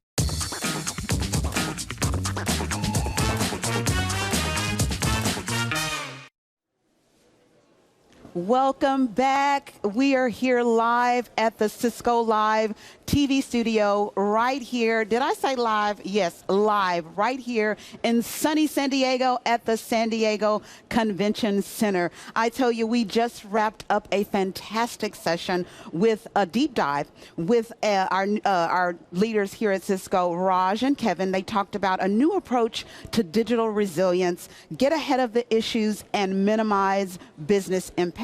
They talked about how our organization and how your organization can explore this thing of digital resilience, how you can strategically manage and prioritize issues. We all want to prioritize our issues to reduce any types of disruptions, any type of latency issues. We want to make sure that we are gearing up our businesses to handle those types of things. And so Kevin and Raj, they talked about some Splunk observability, I tell you, say that 3 times, innovations plus inspiring customer stories. We all love a good customer story. And they showed how teams just like yours, how they're using data integration, how they're using advanced analytics and AI to tackle issues right now, today, showing us how we can triage issues based upon the business need, based upon those needs, and not treating every issue as if it were urgent. You know, there's a message that we have on our email, your fire is not my fire alarm. And so they're teaching us, they were speaking and showing us how we can just do that. And so now I want to go over to my fantastic, charismatic co-host, Lauren, I'm about to say Michelle. Lauren is over there on the showcase floor, and she's not alone. Lauren, who do you have with you today? Z, I am here with Richard from our industrial, leader of our industrial IoT team here at Cisco. And Richard, please tell me, what do we have? We got a lot of stuff going on the floor. Z, how you doing? It's good to see you. We have a lot happening. And sorry, my voice is a bit hoarse. We've been talking nonstop. So we'll work our way through this. So really, a couple trends. I'm going to go through 3 trends, and then we're going to go look at some toys that we've set up in our booth. Amazing. So what we're seeing in the industrial space, and when I say that, what I mean is manufacturing, the roadside that you're driving on, the electric power grid, how we manage that, ports, the airport, different elements like that.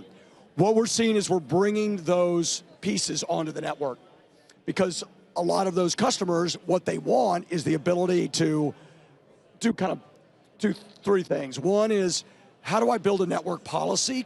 So I can drive assurance, and I can make sure I can find stuff on the floor. Yep. 2 is, how do I secure that? So how do I make sure that somebody doesn't hack into my plant and gets the intellectual property of my process that I have? And then finally, what we've got is this developing area of machine learning and AI. So this idea that we're moving back a lot of data, and that's going to be our first demo that we're going to take a look at. We're moving a lot of data basically underneath the core network that liberates the automation network and makes that just operate more efficiently. Because when you drive latency into a production process, these tubs right here don't go around as quickly. Well, I'm excited. I cannot wait to see what exactly we're doing, because I've been taking a look at this thing while walking through. It is mesmerizing. It literally, so let's take a look at it. Hear what's really happening. Okay, so this is just a small segment of a much longer production line. So this was a food and beverage use case. So what we have here is an ice cream vendor, and we're working with Omron, the PLC maker, to really on this solution set. So a couple things here, what's happening. We have 7 cameras that are scanning these tubs, and they're doing a couple things. One is so this whole traceability element. What they're looking for is, number one, do I have a mismatch between my top and the ice cream that's inside and the bottom? So I need to be able to see that because I don't want that going out of the plant. Exactly. But then we also can hit this with like a microbial sensor and look for different pathogens that might be on the ice cream. So if it goes out, I can find it, I can do the recall on that. Oh, from a safety perspective, too, Exactly. not just the efficient. But think about thousands of these things moving along. Right now, let's talk about the actual device and where Cisco plays in.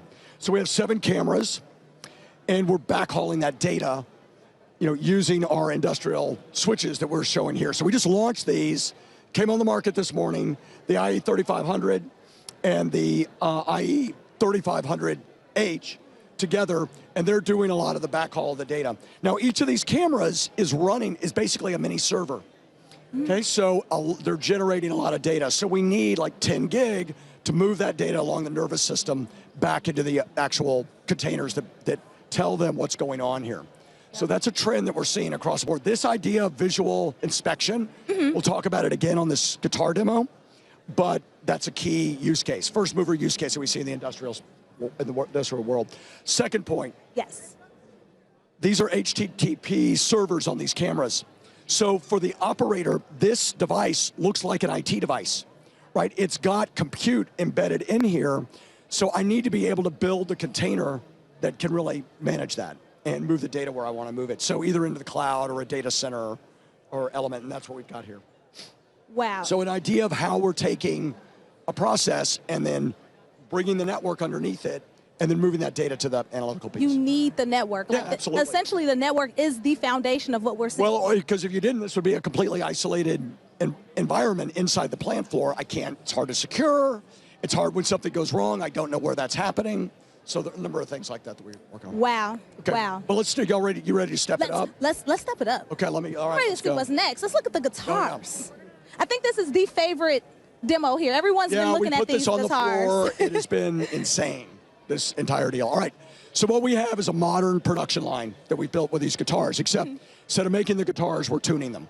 All right, so we got a number of things that Cisco's embedded into this. So long story short, these guitars move around this track, and we scan them for defects. So the same way that I was doing that earlier on that ice cream tubs, that's what we're doing with our guitars. So think about if like you have a car manufacturer and they get like molten aluminum on the chassis and you got to polish that out. Like you need to know that. That way I can pull the car out of the production line and give it special attention. Exactly. Same thing that we're doing with our guitars that have like some blemishes on them, right? So first thing we're doing. Second, because we can see that scratch even, right? That's what you're saying. Exactly. Like, yeah. Scratched it. We don't want to sell that. Not only that, but we want to figure out like, where's that scratch coming from? Do we have a machine that's like not lined up and it's causing that defect on there? Great point. All right. So this is our control layer. So key thing here, right? Normally you would see human machine interfaces and PLCs in this control layer. They're not in there. What we've done, and this is a trend that we're seeing in the industrial environment, is we've virtualized all those applications. So we're running that in this data center. So we have a UCS on this black. And that's running a virtual PLC? Yeah, it's right there. Yeah, so we run that, and then we can run that as a container, connect it into the I/O devices, and that is powering all the systems on the machine. Amazing. Much more. So now if I need to upgrade the software, I'm just doing a single upgrade on that system. And I can either less do touch points, right? Exactly. I can either do it on the UCS, or if I need to do a software upgrade on something here like these cameras, I can come right through and do that. And we use secure equipment access. We build like basically a cloud broker and come through on that. So that's our kind of key. See those 3500s again, right? Yeah, exactly. All right, IT/OT convergence, so key theme for us. Well, who do we have here at Cisco Live? Most of these people run IT networks for these industrial customers that we work with. So what we have is a dashboard that we've done with Splunk. So a couple things here. Number one, we use cyber vision to map everything that's in this production line. Now think of this, if this was a 100,000 square foot, plant. You have thousands of IP addresses and devices and sensors. So that all gets mapped. And then we discover that, and we're now bringing AI to offer a segmentation solution set there. We do that. And so we can automatically do that because that takes a lot of time to go through all that data. Now an AI agent is doing that for the use case. And then you can see we've got the production network and the infrastructure network. Great advantage with Splunk, because what we're doing is we're taking all the production stats, all the key performance indicators, the KPIs, and we're matching it with how the infrastructure is performing.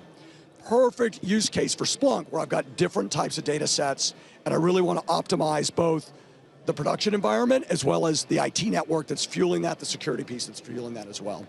I love it. That's one Cisco right there. Yeah, like the absolutely. fact that we are really not looking at these as separate technologies, but how do they work together to build this outcome that we see? Because, our switch, so we just launched our 3100 switch for this machine robot. Ooh. These CAD with connectors right here, Small form factor, but again, so it can work with a machine. It's not, it's not big. And then we can backhaul it back to the switches you saw there and then to the data center that's on this side. And so when you look at the data center, right, it's hosting all the AI modeling, the virtualization, the IoT segmentation, cyber vision for OT, all of that's on this data center piece. And then you can see our switching here and here as well. Oh, wow. To connect all of that. This pace of automation is unprecedented because what we're seeing is, and especially with the disruption that we're, with either the electrical grid or with manufacturing and where things are made, how do we spin up a manufacturing environment very, very quickly? So I need to do that as a kind of a cookie cutter set of policies that I can push out. And if I've got a global operation, I want to build the plant the same every time. I love it. It's almost like a shop in a box, and I'm just saying that, but it's like all condensed and simplified, and what I'm hearing is just... We totally converge the IT and the OT network together, kind of work through that. All right, but a lot of times it's not just about our connectivity pieces. We got to talk wireless, right? Because I can't have wires all over the place. So let's go over here and take a look at this piece over here. So we launched, and we'll stay out of our friend's way here, but we have, I don't know about you, I love like cookies and cream ice cream, so I get a little bit of chocolate, a little bit of vanilla. That's what we're doing right here on Wi-Fi, okay? Oh, okay. We have a proprietary. That's a great analogy, by the way. Yeah, well, wait, watch, we're gonna blend this together. Okay, so we haven't been making industrial APs, and they use a very specific channel to do low latency, high fiber-like connectivity, and we use that like to connect trains, like the track side of the train, or different types of environments where I can't break that connection, right? And then we have regular Wi-Fi, right? Everybody knows Wi-Fi. I've got it on my phone. I'm connected on that. Well, when you start blending that, or you start thinking about Wi-Fi, you run into a density problem, and because you all of a sudden have a lot of things going on in the plant. Let's use that example I did for the machine, or the car that got the molten aluminum on it. That's on, typically that might be on a robot. So I need to be able to communicate that and move that robot around. I can't use the Wi-Fi network for that because I got people looking at YouTube videos in the plant. You need something dedicated. Right, and now what I don't want to do is do different types of APs. So here comes our cookies and cream ice cream, because what we've done is we've taken ultra backhaul through Catalyst Center, and now we're running that on our Wi-Fi and our Winboo APs.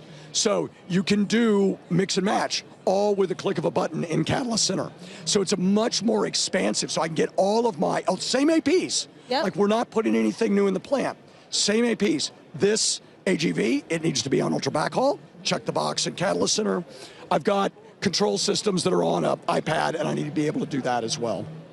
And so that may be on the Wi-Fi network. So those keys are kind of what we're working on there. Well, I am extremely impressed and excited, and I can't wait for customers to see this. I know they're already standing in line looking at this. Buried up here all day, all night with all of our stuff. So it's really exciting. It's such a pleasure to be here with you. Thank you so much for your time and for explaining all of this to us. I'm going to send it back over to the studio to Stephen Z. Bye, guys. Lauren, Richard, I tell you, Richard, you hypnotized me with the assembly line, and then you woke me up with the cookies and cream, because you're speaking my love language right there, sir.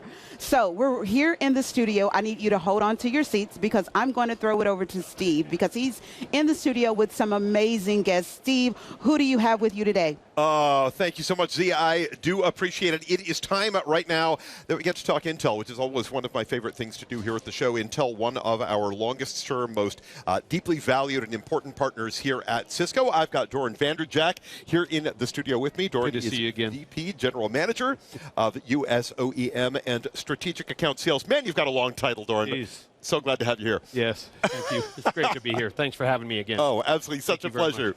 And I've got Mike Bundy over here with us. Mike is Senior Director, Global Cloud and AI Platform Sales with us here at Cisco Compute. And Michael, I don't know that we could have put together like a better duo between you and Doran here at this show. It's awesome. It's awesome. It's a power play, right? Again, it's all about the partnership. All right, so gentlemen, here's what I want to do. I want to kind of start with data center modernization, because it's such a big topic here at the show. We heard about it this morning in the keynote from G2, from Chuck, how we're powering the AI era, and we know the challenge, right? AI becomes more mainstream by the moment, not by the day. We have this pressure to modernize the infrastructure, right?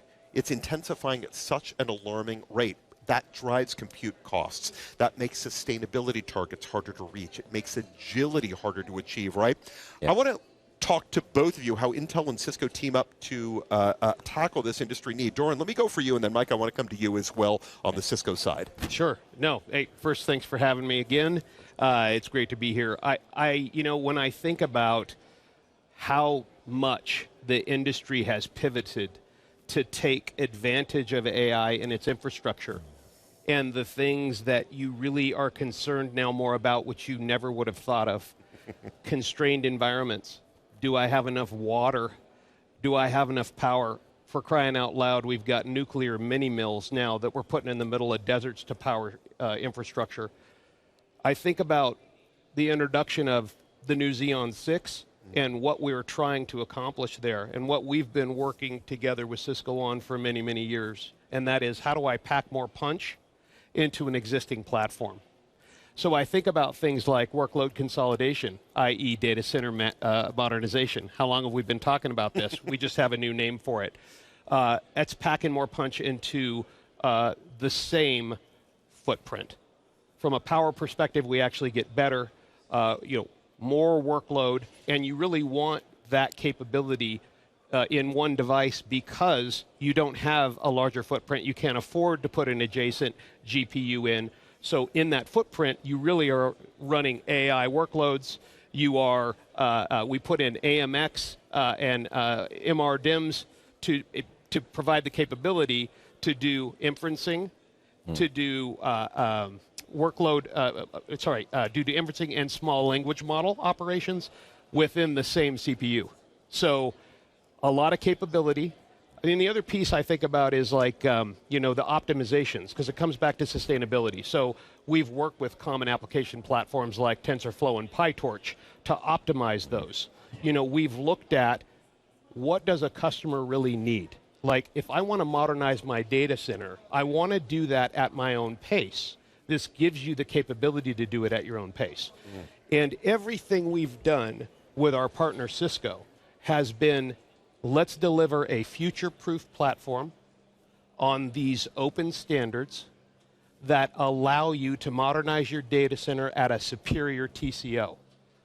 Love that. In an open fashion. Yeah, so important, right? It's that whole idea of how do we minimize the footprint, maximize the investment, right, Michael? Absolutely. So from your perspective as well, build on what Doran just talked about. Well, modernizing the data center, we've been doing that together for 15 years, actually. Yeah. I love that. New name. Right? Yeah, new name. We've revolutionized it together back in 2010.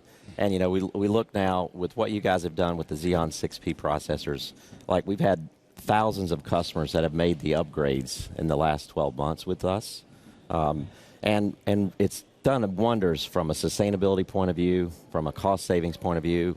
We can get, like you said, more processing power in a much smaller footprint than we've ever been able to do before. And, the innovation that we do inside of our server has allowed us to pivot, how do we want to use the real estate? Is it a CPU-centric solution, or is it, something that's hybrid with GPU? We're able to create that flexibility within the platform, and a lot of it's because of what you've allowed us to do with your superior technology. It gives us that affordability to be able to make those opportunities for customers. That cross-empowerment, right? Right? Yeah, love Absolutely. it. Love it. But all right, let's turn a little bit. I want to look at security, right? Because it's got to be embedded in everything that we do, and it has been from the beginning, whatever we build together. Trust here in the age of AI, so important. Hybrid cloud. Security is, I feel like it's evolving as fast as the workloads that it has to support. They're not separate. So what do we do? How do we address the challenges of secure data, but make sure that secure collaborative AI development doesn't get impeded? They have to work together, right? Yes. Security has to be native, doesn't it, Doran? 100%. And I think, when I think about security, it's one of those additional things that come on board, the hardware in this case, that we've partnered very closely with Cisco to deploy. So I'll start with the hardware, then I'll talk about the implications from the software and the end customer usage model side. We've talked about the explosion in AI, but with that comes existential threat for security. Why? Because the most important data that I need involves sharing some element of my data. So on board the processor, yes, back to the processor, sorry, that's what we do.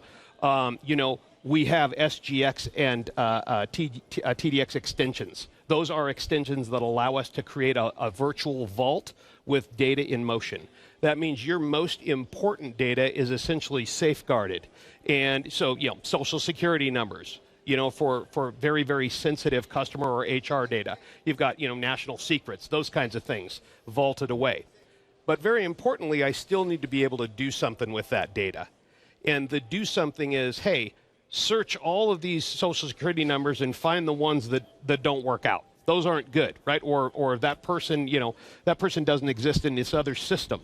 Well, with confidential compute, which is what we've implemented together with Cisco, this allows us to do things with data in motion while not compromising that vaulted data. It is a very important distinction, and it's something that we've put together to deliver at the edge with value that already exists in the processor. So vital, right, Mike? Because again, it comes down to the human. It comes down to the individual getting to the data, accessing what's taking place on the network, and if it's not protected, it can't be connected. I've heard that somewhere before, right, Mike? Exactly. And I think, leveraging what you're talking about at the server level, it fundamentally starts with the network with us, right? I mean, as Chuck said this morning, this used to be called networkers in 1997 or 98. And so, integrated security at the network layer is something we're keenly focused on. And then, we've developed software for things like modeling. When you're building your language models, how do you ensure the integrity of what's being built is actually functioning the way it was designed to function with our AI defense platforms? And so, it's a great partnership. We're secure inside the server. We're secure outside and getting to the data. Yeah. So excellent point. And I sort of feel like there might not be any other type of partnership that could do it quite in the way that Intel and Cisco can do it together. Am I kind of grasping at straws there? No, you're not. I think that the biggest thing that we've done is over multiple generations of delivering this, we've kind of figured out the right lane and for Cisco to leverage our technology and Cisco to actually build upon it in their own platform and then deliver to the end customers exactly what they need, more customized. Because let's be clear, we are an ingredient in this play. We want to enable the best technology, and that's what Cisco delivers. Oh, I love that. I really do love that. It's super powerful. I just looked at a customer deployment recently, and what we did together, you talk about sustainability, going back to that, something like 45% savings from rack space and power based on what we were able to build together. Isn't that cool? What a great story to be able to share out there. Let's kind of push this out a little bit. Let's go all the way to the edge on this, right? So if we look at the future of real-time AI, what we're talking about here, right? So we've talked about ways that we can modernize the data center, the ways that we secure the infrastructure, but the edge is one of the fastest growing area of innovation that we're looking at, right? And AI is pushing closer and closer and closer to where the data is actually being created. That's right. So how do we see edge computing continuing to evolve in real world deployments? And what does it mean for our customers, for Intel customers, for Cisco customers, everybody here at the show? I can start it off, Mike. Okay, okay. I'm very proud of the fact that we have been collaborating, Cisco, Intel have been collaborating on Edge since a little platform not very well known called Moon Island back in 2011. All right, here's one. You even lost me on that one. That was the first time that we decided to drop a Xeon in a Edge device, and at that time it was more of an access point. And everyone was up in arms. Why? Because they were very concerned that the compute capability would shift, oh, Lord forbid, out of the data center. Well, guess what's happened in the last, it's shifted. And so, yes, to take advantage of all those myriad opportunities that exist out on the edge where you have to be able to perform an AI, ML operation, things like invisible fence, which is used in the military, things like predictive maintenance, which is used almost everywhere. Think train cars, think water towers, think critical infrastructure, all the reliability pieces. You need that capability setting on the edge.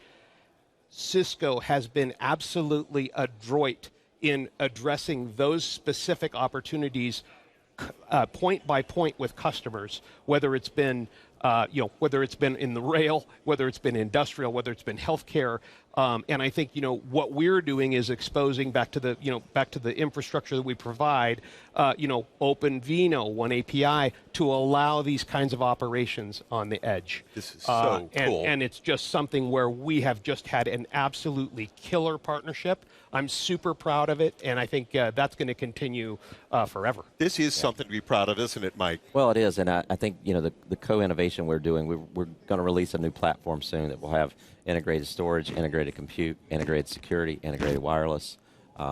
Very, very flexible in terms of the use cases that customers could have. Exactly. We've got some retail customers that have tens of thousands of locations that are looking at this as a game-changing platform. And it's really goes back to the innovation that we've done, all along, like you said, for the last 14 years, that allowed us to leverage what we have and then add the additional components into it. For us, it's going to be a game changer because, you see in the industry solutions that are focused on secure access or secure edge, and it's got some networking, it's got some security, but not all the other components that a customer could drive so much cost out. And then just the pure savings from an OpEx point of view when they have a problem, it allows them not to have to send a truck. Right. And so, it's going to be game-changing when it hits the market. And we've got some examples down on the showroom floor together. I was going to ask you. There are some in the Cisco booth. There are some in the Intel booth. You got customers, our collaborative customers like Wait Time down there. And there are some just amazing demos. You have to kind of see them to go, I didn't know you could do that. I mean, think about self-checkout, kiosks, monitoring for things where you don't have an RFID or a code. It's these kinds of usage models that'll continue to evolve. You get to walk out of a Sam's Club without have somebody rifling through your bag. It's kind of a good value prop. And so you'll see these kinds of demos. And that is why you come to Cisco Live, is to be able to walk around, to be able to get to play with them. It's sort of an advanced look, right? Gentlemen, like I said, I really think that the nature of this partnership, it's proven itself out over time, but it's when we get an opportunity to sit down together like this and really deep dive. I mean, I can't believe that you brought us back to, what is it called again? 2011? Moon Island, 2011. I'm going to look that up. Moon Island, 14 years ago. Guys, thank you so much, Mike. So appreciate everything that you're doing. Doran, really grateful to you for the partnership. Absolutely. Great conversation. Please come back and visit us again here in the studio, all right? Thank you, sir. Thank you, gents. Z, let's send it back over to you. Wow, Steve, I tell you, if you are not here, you are missing it. This must be how Chuck feels all the time. I feel like a proud mama. I like tearing up over here with Doran and Michael. I tell you, this is amazing. Coming up next, the branch is evolving. You want to lean in on this next session. 3 things you need to expect. Let me tell you what you need to be listening for. get back to my notes because I don't want to miss this. Integrated solutions, you need to be listening for that. Simplified management, advanced capabilities, that's what you're going to hear in this next session. Guys, go get a cup of water, go get some coffee, go get some tea. You need to lean in on this next session. I tell you, I can't speak anymore, Steve, about this last conversation. I'm over here and I'm feeling all, sentimental, and I'm like, I work here. This is my company. I'm feeling like a proud parent. I mean, I want to go over here and just hug Michael and Doran, and I know that's so inappropriate. But I tell you, we are getting ready for this next session. We have speakers Chris, Ralph, and Lee. They are going to crack open this nut about branch. Unified branch approach. That's a design to simplify management and enhance performance. Is that what you need as a customer? You need to be listening in on this next session. I'm going to pause right here and just take it all in, the energy that's in this room. Cisco Live, you missed it this year, but I tell you, like Chuck says, we say this every year. This is the best year. But I tell you, next year, it's going to be even better. It's going to be so much better. But again, like I say, coming up next, the branch. You want to watch. You want to listen. You want to take notes. You're going to hear something. And you can go ahead and say you heard it and you thought of it yourself, but you really didn't. So lean in. This next session is coming up right now. We'll see you back here in just a few.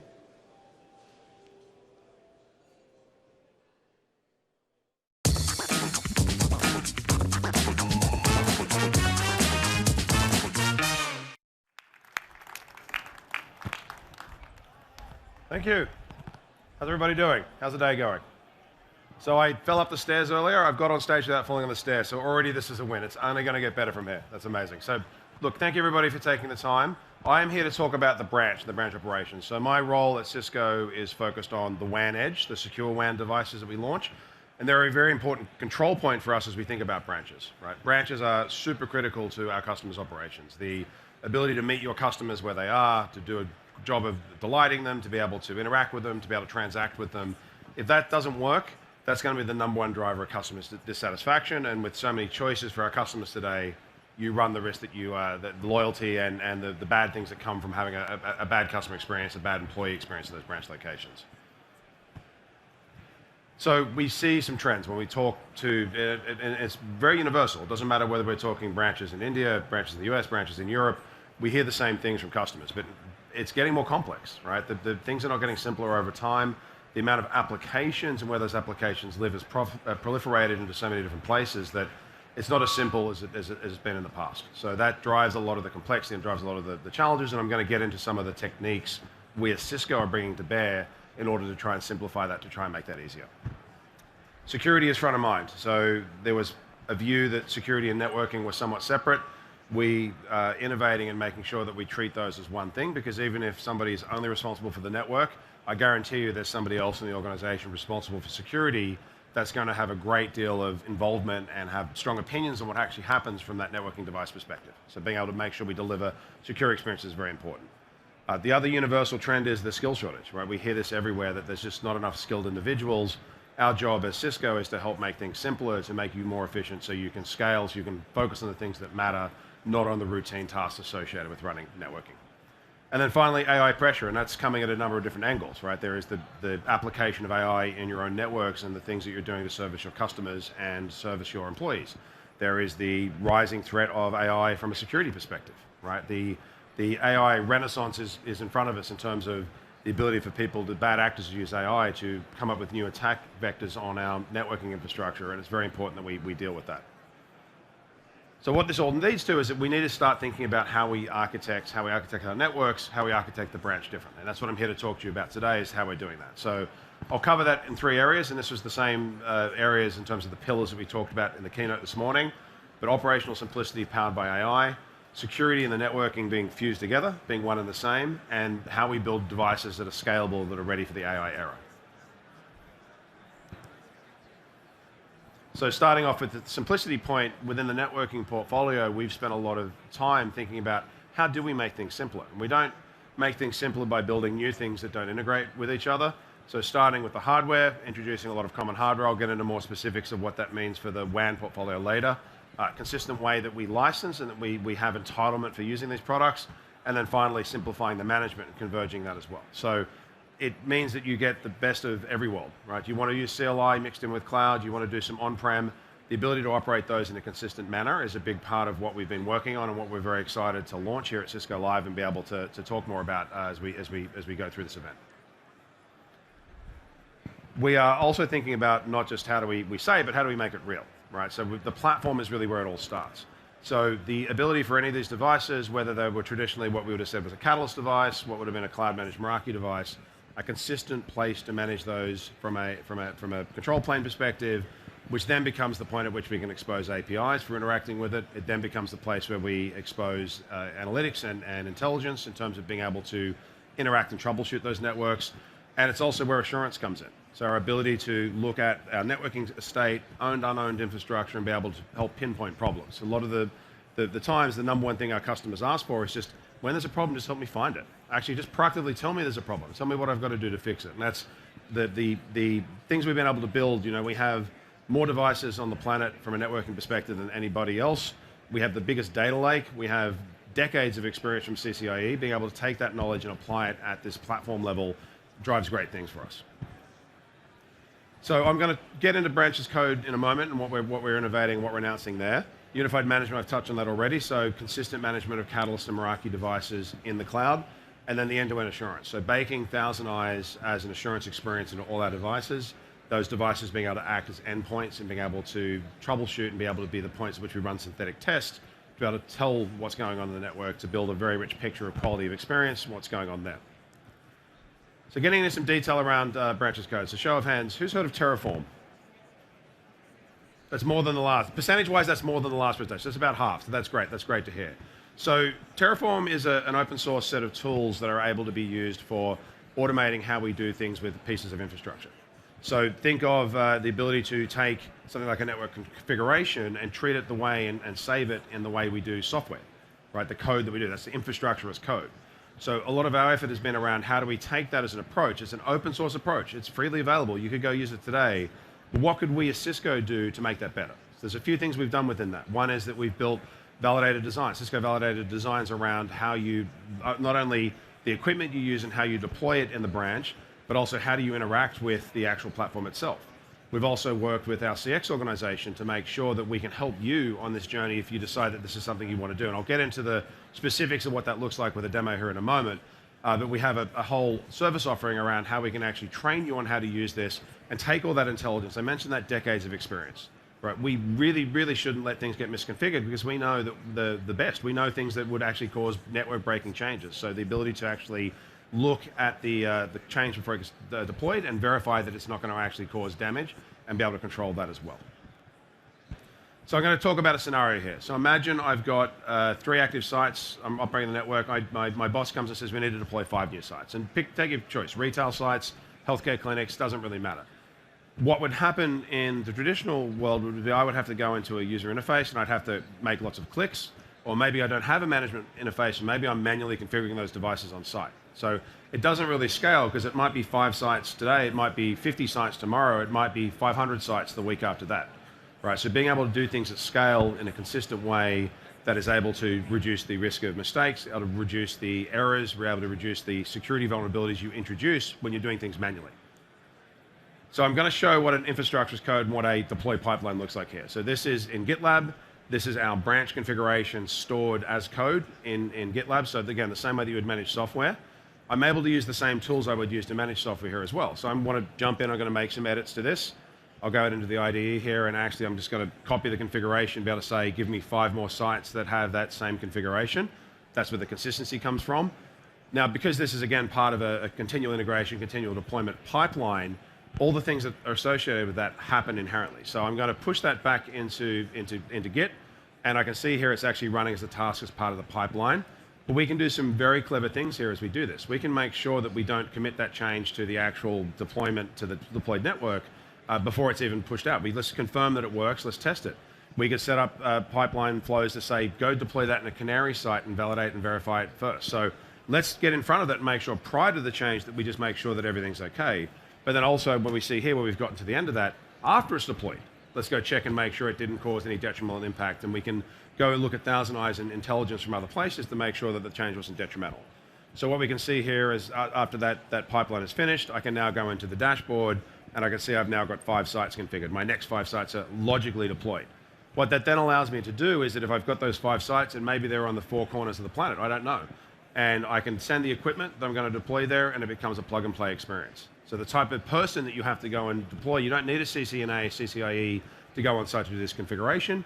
You just need somebody who understands low voltage cabling and is able to get these devices cabled up and running in the environment. So massively simplifies it, massively makes sure that the risk of error is reduced, make sure that you're not putting a box that day one is exposing your entire network because a tired network admin forgot to copy the right part of the configuration over. So we drive a lot of best practices and a lot of the intelligence that we have into how we do this. Now, talking about the management plane, so that's clearly very cloud-centric. There's one thing I want to make really clear. I hear this consistently from certainly some of our more experienced network admins. You can have my CLI when you pry it from my cold, dead hand. We're not taking your CLI away. It's not going anywhere. So we want to make sure that we have an optionality depending on where you are in this journey. And if you've got tooling and you've built systems and you're doing scripting and configurations that rely on the CLI, that's not going anywhere. That's powerful. It's massively powerful. This is one of the most established and the most widely deployed network operating systems in the world. We are not taking that away. We also see, whether it be regulatory reasons or whether there's other reasons that customers want to run on-prem, that's still incredibly valid, incredibly important to us. That's not going anywhere. But where we're looking at it is where does the majority of the customers lie? And as more of the applications have moved to the cloud, we believe, and we certainly see this in the data in terms of deployment, that the simplicity and the ease of deploying from the cloud, the benefits of that are huge, and we want to be able to make that's an option. But again, it's choose your own adventure. Not everyone will end up on the right of this chart, and that's okay. We're not taking any of the existing tooling away. It's also super important as we think about deploying in brownfields, right? This isn't throw your whole network away and start from scratch. We want to be able to make sure you can mix and match equipment. Maybe you've got some new sites, maybe you've got some legacy sites. So recognizing that, and as I talked about the CVDs, the validated designs, they're going to be documented in that way as well. Now, quickly on to security, we want to make sure that as we progress, so we've gone from MPLS circuits to SD-WAN. SD-WAN's evolving to SASE. We see the next generation that being over to universal zero trust, right? So making sure that as each step of that journey, and again, this is not mandatory that everyone's going to go to the right of this chart, that we've secured things in the right way, that we've got the right policies in place so that identity matters and the ability to recognize what type of applications that user is accessing. The network has an incredibly important role to play there in terms of it is the most important enforcement point within that policy. The other part of what we're baking in here is making sure that we have great experiences with SASE, right? And we would love that to be Cisco SASE. We'd love this to be secure access. But we also recognize that there is third-party SSEs out there, and other companies that customers may have already invested in, and we will make sure we still enable a great experience for those as well. And then finally, this was talked about a little bit this morning, but the idea around, we think about personas. There's a networking persona, the security persona. Sometimes they're the same person, but often they're not. Making sure that we have an ability to address both those personas. So a tighter integration between the security cloud control and what we do in the Cisco networking cloud to enable the cloud control to be the central point of definition of policy, but the networking component to be an enforcement point as well. So imagine a scenario where maybe I've got some Cisco secure firewalls, I'm using secure access, consistent policy deployed in secure cloud control that is able to be propagated down through the network control to the network devices, so you're not having to configure that in 2 places. You can also define that policy natively in the network cloud, but we do see, again, as we move more to cloud security, that being important to do in multiple places. Final thing I'm going to talk about here is just the new devices we're launching here at Cisco Live. So we're really proud, very excited to launch the Cisco 8000 series secure router. That's available for ordering now, shipping June, July, August, depending on the device that you order. So it's a full refresh of the range, and I'll get into that a little bit in a moment. So some real innovations we've brought to bear here. We've got the Cisco, we've invested a lot in building a secure networking processor for this device. And that's really important because one of the main purposes of this device, one of its main jobs is to accelerate cryptographic workloads. And so that could be IPsec tunnels, that could be SD-WAN, that could be things like looking at firewall services and having a processor that's powerful enough to be able to run the firewall services without too much of a sacrifice of speed from line rate. So the secure networking processor is a very important part of how we do that. The throughput is very important. As AI workloads explode, people doing more in the branch, more reasoning at the edge. It's important we have enough bandwidth that's consistent, low latency, reliable in order to be able to support that. We're also seeing in certain industries, certainly financial services, certainly in federal applications, the concerns around quantum processing and what the availability of those looks like. There's some very bullish estimates that maybe we're 5 years away from a quantum chip. We may be more than that. But either way, you need to make investments now that are protected so that when these quantum computers that can do massive levels of parallel processing are launched, and they have the ability to decrypt all the things we're currently doing from a protection mechanism perspective, that you've got a hardware platform that's ready to support that. So that's in there as well. And then finally, just making sure, I mentioned the firewalling already. I've mentioned all the things that go on from the perspective of the cloud control, how we manage policy on these devices. These devices have to be security first in posture, and that's exactly what we've built and what we've launched here. Now, we also launched the Cisco Firewall 200 series, and you can go see this in the branch vignette over that direction when you get a moment. So this is a purpose-built box built for certain applications where you maybe want on-box decrypt at the edge. So part of that wider ecosystem can be managed by that security cloud control, and you can have that consistent policy between this and other networking devices you have in your network. And then looking at the full range of products we've got here, we've got the full refresh, the 13 new SKUs we launched from the 8100 through to the 8500, the data sheets and the things that are available now. So there's a call to action at the end of this for you to be able to go check those out. And like I said, please drop by the booth. We've got them all featured on the hardware wall. One thing I want to assure anyone here, though, is that the existing portfolio, this is an expansion of the portfolio. We have no announcement of end of sale of any of the existing equipment. So if you're using MX today, from the Meraki perspective, continue to use MX. If you're using Catalyst 8000 series, continue to use those. There's an amalgamation that will happen over time as we refresh those devices, but the operating modes you use today, the software that you use today on these devices, the SD-WAN you run, those are not changing as part of this. This is just a refresh of the portfolio to bring some of those generational improvements from a speed and throughput perspective and from a performance perspective there. So I'm really excited now, enough from me. I'd love to hear from one of our amazing customers. So I love Cisco Live. One of my favorite things is hearing all the amazing things our customers do with our products. It blows me away every time. And we have Nestle, who's been we've been partnering with for a long time. And Nestle's mission is to unlock the power of food to improve the quality of life for everyone, right? And that's amazing. I feel good knowing that my products are supporting that mission. And we are very, very privileged to have Nestle trust us to be the ones that are delivering that goal. So I'm very excited to welcome up to the stage Chris Rangarajan and Ralph Hubenthal to talk about a little bit more about how they use our technology. Hey, Lee. Thanks. I think we can sit, right? Let's take a seat. Hi, everybody. I feel really, really excited to be talking to Nestle.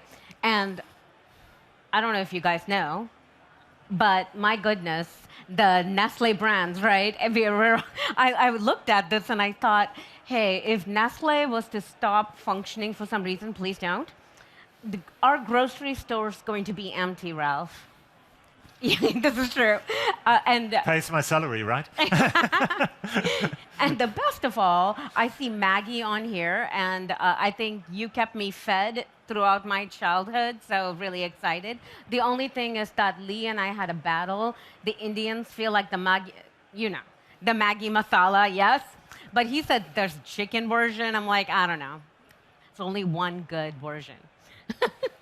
Look, we are the most global local company you can find, right? And we cater to the individual flavor needs, cultures, and nutritional needs. So yes, in India, Maggi masala is massive. However, in Australia, we have chicken, we have beef, and I can tell you my kids who grew up on Australian Milo, they wouldn't drink Malaysian Milo. The difference is really one is granular, one is powder. They also would only eat the Australian version of Maggi. So it really depends on your taste profile. It makes sense that Ralph is from Switzerland. That was the most diplomatic answer. So the truth of the matter is 2,000 plus brands, 300 plus factories, 275,000 employees, 1,700 production sites. Are you sleeping? Does sleep happen somewhere? Yeah, actually very well. Thank you. Thank you, Cisco. But talk to us a little bit about, I mean, this feels like giant complexity when you're going from carpeted floors to manufacturing floors to retail floors. Yes. How do you manage all that complexity? By simplifying, right? Keep it simple. That's where it starts with. In the keynote, we heard from Novo Nordisk, where they spoke about standardization, right? We drive a lot of standardization. We try to focus to differentiate where it matters on the consumer interaction. We do not need to differentiate, for example, on networking, right? Networking is the same. Let's be honest about it. We have maybe different beliefs, but this is more like we are techies, right? We like our ways of doing things, but in general, how I do networking, you can standardize much more than you think. That's incredible. I mean, at Cisco, and I'm sure all of us really do care about the network. I'm just curious, can you talk a little bit about the partnership you've had with Cisco? How have you modernized your factories? How have you modernized your branch sites? Yeah, so Nestle is going through an incredible network transformation journey right now. For 20 years, we hadn't done much. And over the last 2 years, we basically took everything apart. And one big piece of it was our wide area network. And we went really to a Lego system where we have 5 regional contracts for the last mile delivery, right? And that's where these are all tier 1 providers, but they really provide the cable, right? We partnered together with Google on the creation of Google WAN, where Cisco is also an important partner to Google, which we announced 3 weeks ago. And then we have a service integrator called Singtel, which is really bringing it all together. And we have across all Cisco providing us the technology to tie it all together. So, and we're rolling that now out. We were before finished with SD-WAN, before we took it all apart. That was one of the reasons we actually can do it. Finishing our SD-WAN rollout, which was already based on Cisco, was an important milestone, which really allowed us to go down that journey.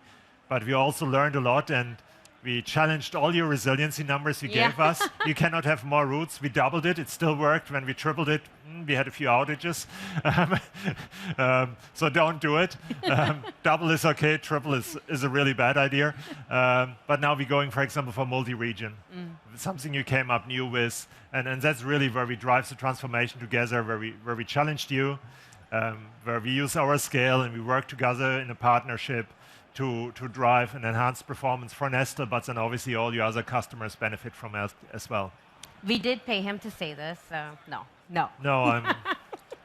But, you know, one of the stories you shared with me is you had an undersea cable cut that really kind of reshaped. Can you share a little bit of that story? Yeah, look, there was, around Africa, there is 2 routes undersea cables go, right? One was cut by some pirates. The other one was cut by some seismology, I guess an undersea earthquake. And there was only one cable working, which funny enough was the Google backbone, which we were negotiating at some point of time with them. But thanks together to the simplicity, we were able to reroute our traffic really fast through the Google backbone, and we were up in pretty much less than a day. I mean, and other people were used, I mean, I'm quoting, but it took others about 2 weeks. There were a lot of people who were... It depends, like, it depends on the country, right? Because West Africa, so many countries were impacted. Yeah. Can you talk a little bit about Thousand Eyes? I know a lot of this visibility came from Thousand Eyes platform. Can you talk a little bit about that? Yeah, look, we are constantly driving operational excellence. Outages cost us a lot of money. We have factories, when I'm down for more than 8 minutes, I roughly have to throw away $2.5 million worth of raw material, right? And it's not only about the money, it's also about the food waste, which we really try to avoid. So visibility and availability and resiliency is super important for us. So we have something we call monitoring what matters, which really allows us to see from the business outcome all the way down to the last router and switch to see what's going on across our environment. So if I see there's a drop in the factory production, I can straight away look, okay, this factory is connected this way, and I can go all the way down to the endpoint. And Thousand Eyes plays a major role on it. So we have Thousand Eyes agents deployed in all of our most critical site, feeding into this dashboard via OpenTel, and then we have a presentation layer which we are using. You know, it's interesting you talk about this monitoring what matters. A lot of you might have heard a little something today about AI Canvas, which is pretty exciting. What do you think? Yeah, I love it, but hey, lift it up to the business process level. Right? It's pretty much, it's nice on the network layer, but it serves the most important part of my infrastructure, right? The one which keeps me awake most, but also have to worry about SAP, Azure, and all the other stuff we are servicing. I am texting DJ Sampit. I'll send you the email. Yes. And we'll get that going. He gets our requirement list. It's long. And I bet your requirement list for Nestle is pretty... You know, speaking of requirement lists, I know Lee talked a lot about branch as code. And when you think about infrastructure for the modern branch, how do you think about that? What's next? Yeah, look, so we have different kinds of branches, right? It comes with our complexity. I have sales offices. If they are down, you know, go on the route and sell our product, right? Or use VPN, right? That's good enough. But then I have factories, right? So I have to cater for all these different demands. And so the simplicity is then therefore the most important part. How can I manage? We have a categorization in Nestle where we look by site types. So we have manufacturing, we have distribution centers, we have retail through our Nespresso boutiques, we have head offices, and we have criticality levels. And to each of them, we have a reference architecture. But this reference architecture, I really want to manage as code. Right? So one of the reasons, for example, we choose Singtel together with Cisco is that, yes, the cable is important, the last mile is important, but really Singtel together with Cisco sees infrastructure or network as code. And that really is a game changer for us. It helped us with automation, it helped us with efficiencies. Every deployment we do to our new network model, afterwards, every single site, we're reviewing what went good, what didn't get good, and we continue to automate to improve the Terraforms and all the stuff we are using during deployment. Okay. Here's something I want to share with all of you, because I was thinking about Nestle and how, and you have some you're one of the few companies who's like straddling 150-year-old factory and state-of-the-art factory. And as you think about managing both, and as you think about all of this, what lessons you've learned? What are things that you can share with all of us that are like, these are the few things you should think about the future of connectivity? It's not about the age of the factory, right? It brings complexity. If you have a heritage-listed factory, try to put a satellite dish or a 5G antenna on top of it. You go through a lot of challenges along that way. The key thing is worry about your resiliency. Be smart about your resiliency. That's really one of the key things we have learned. Make sure you're resilient, you can operate independent, and worry about your availability, and be creative, right? So be creative, but be also simple. I do find, I'm not sure if I'm allowed to mention this. I'm prefacing when I mention it, but I find it really interesting that in your latest Purina factories in the United States, they have robotic dogs for a dog. Thank you. And I was like, oh, that's very meta. The robotic dogs in the dog factory. And somebody made the comment, at least they don't eat the dog food. Well, can you share a little bit about how the new age of robotics, IoT, agentic AI is playing a role within Nestle? It plays a huge role. So Doug, you can talk to him afterwards. He can tell you much more about what his dogs all are doing. Actually, we even get one into our test data center or test lab in our IT lab where we simulate an average factory to ensure it works flawlessly. Look, agentic AI or AI, we are in that age, and there are multiple things to consider. And I really liked it this morning in the keynote. I also liked it during the Google keynote. More and more people wake up to it. you will not have any success with agentic AI, or your shiny toys you can get with it will not work unless your infrastructure is ready for it. So number one, you have to do in parallel your infrastructure and then become your own best customer. So what we are doing with monitoring what matters, and that's why we are so interested in the AI canvas, how can I use for my monitoring, for my deployment, more AI, so that we are the prototypes for the business. To do that, our data in IT and in the business need to be up to scratch. If your data models are not right, if you don't have defined your data strategy properly, if your data are not clean, all your shiny AI toys will not fly, they will not work. It's like the old days in BI where you said garbage in, garbage out. Here you get super garbage out. And only then, if that all is in order, you can work with AI. In between, yes, you can take some technical debt for some use cases, focus on your user community, the training of your user community, because it's a big change for them from clicking to using native language. Hey, I want to create a leave request. But then the really exciting part about agentic AI for me is, yes, in IT it will be about creating efficiencies, do things faster, create more resiliency. But in the business world, it will be a true game changer on improving how we do procurement, not only efficiencies, how we interact better with the customers and generate more sales out of it. That's really where the long-term beauty of AI is. Gosh, that's really exciting. The last few seconds, this partnership with Cisco, if there's one thing that you've been most pleased about, what would it be? There's a lot where I'm very pleased about. So like Erkan, our account manager, I'm really pleased with how we go about it. And it's it's a partnership for more than 20 years. It's like a marriage, right? You have your ups and downs. Sometimes you shout at each other. Other times you're lovey-dovey. For the last couple of years, we are in the lovey-dovey part again. Let's keep it there and have the co-innovation together. Awesome. Well, thank you all. Before you go, I have two things to remind you of. We have amazing demos. Go see Branches Code. Check out all the different spaces. If you take take a picture of the QR code, it actually takes you to Vikas Bhutani's amazing blog about everything we've spoken here. And the most important part, Ralph is available for autographs and photographs right after this.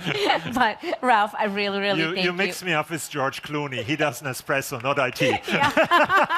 On that, thank you, Ralph. Thank you.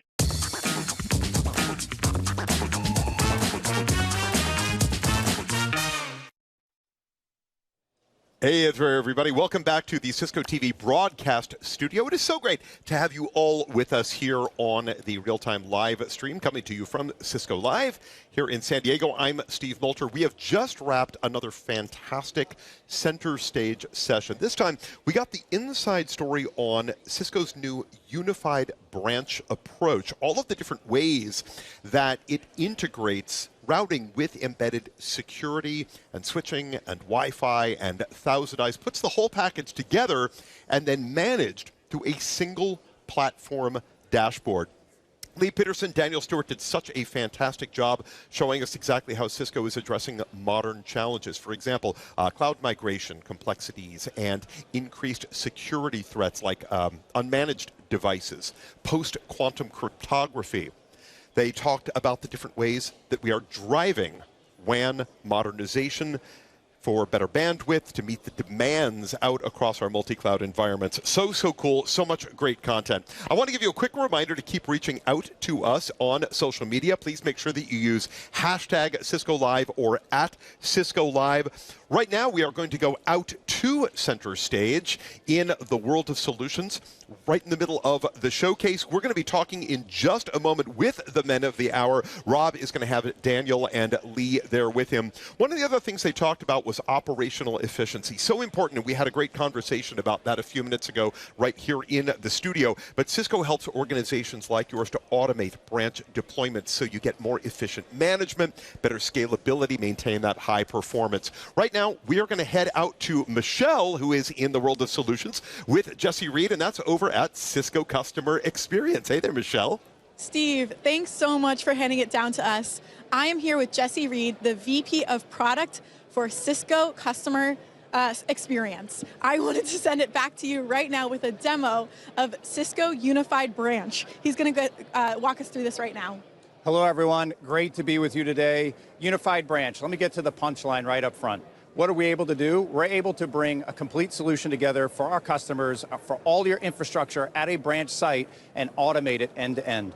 So what does that mean? Routing, switching, wireless, security. All the customer has to do is express their intent, and we automate everything from there. So let me talk about why that matters. Our customers are dealing with great complexity. They have challenges with misconfigurations. Those misconfigurations result in security breaches, network outages. They're also dealing with having to perform tasks manually to a large degree today. And so what that means is that the technology is advancing at such a rapid pace, and they can't keep up with the technology that they need their people to understand. So we can help them, and they're asking us to help them in this many ways: simplified management, enhanced security, reliable connectivity, scalability, and automation end to end. And that's exactly what this solution does. So I mentioned routing, switching, and wireless, security, all coming together for a branch site. We do that first by using a platform-driven approach, just like G2 was talking about this morning. And we do that with a dashboard interface. Next, we bring to the unified branch Cisco validated designs. Think about all of the experience and wealth of knowledge that we can bring digitally to customers so that they can be successful. We use observability to make sure we're looking at application performance, end user experience, network performance as we look at this solution. We bring in branches code. This is our automation toolkit that allows us to do that end-to-end automation. Of course, no solution would be complete if we didn't have support, and so Cisco TAC, one of our greatest assets, is integrated into this solution. And then, of course, if you want a managed service, we put a managed wrap around it with our partners. So when I said earlier that all the customer has to do is express their intent, that's exactly what we mean. On the left-hand side are all of the inputs. And we see critical apps, customer tells us what they want to achieve, along with service connections, management services, and security.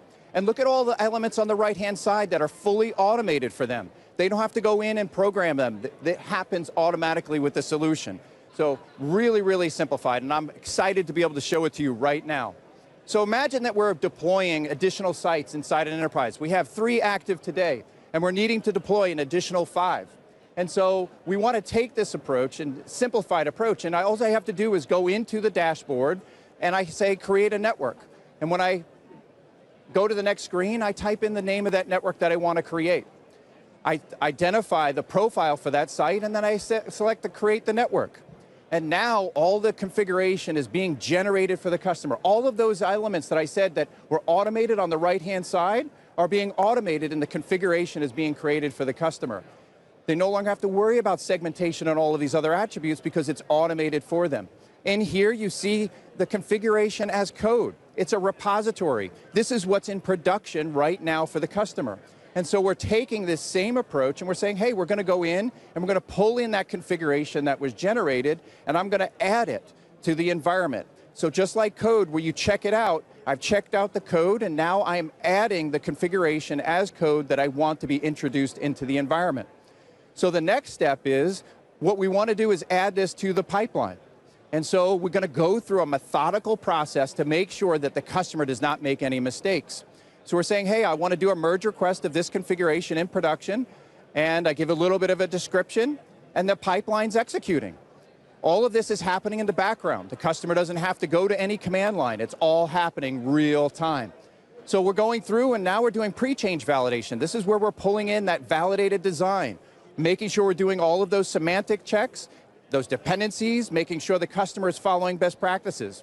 When it completes that step, now it's the opportunity to execute it in production. So we're pushing that configuration right now as we speak. This configuration is going into the production network in a fully automated way. Instead of me going to a command line and typing those things in, it's happening all right now as code. And then once that configuration is deployed, what you want to do is validate it. Is the environment working as expected? All of those rules associated with adjacencies and configuration parameters that should be functioning, we've now tested and it's working. And so if I go back to the dashboard, look at this. I have the additional sites that I selected all configured within the environment. So extremely powerful, extremely simple. It's simple, accelerates your time to value, and brings our customers resilience. Jesse, one quick question. Can you speak to the impact this has on customers?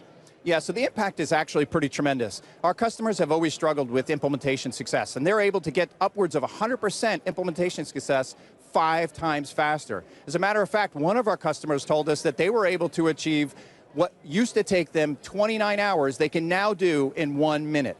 That is incredible. That speaks to the power of this. One last question for you.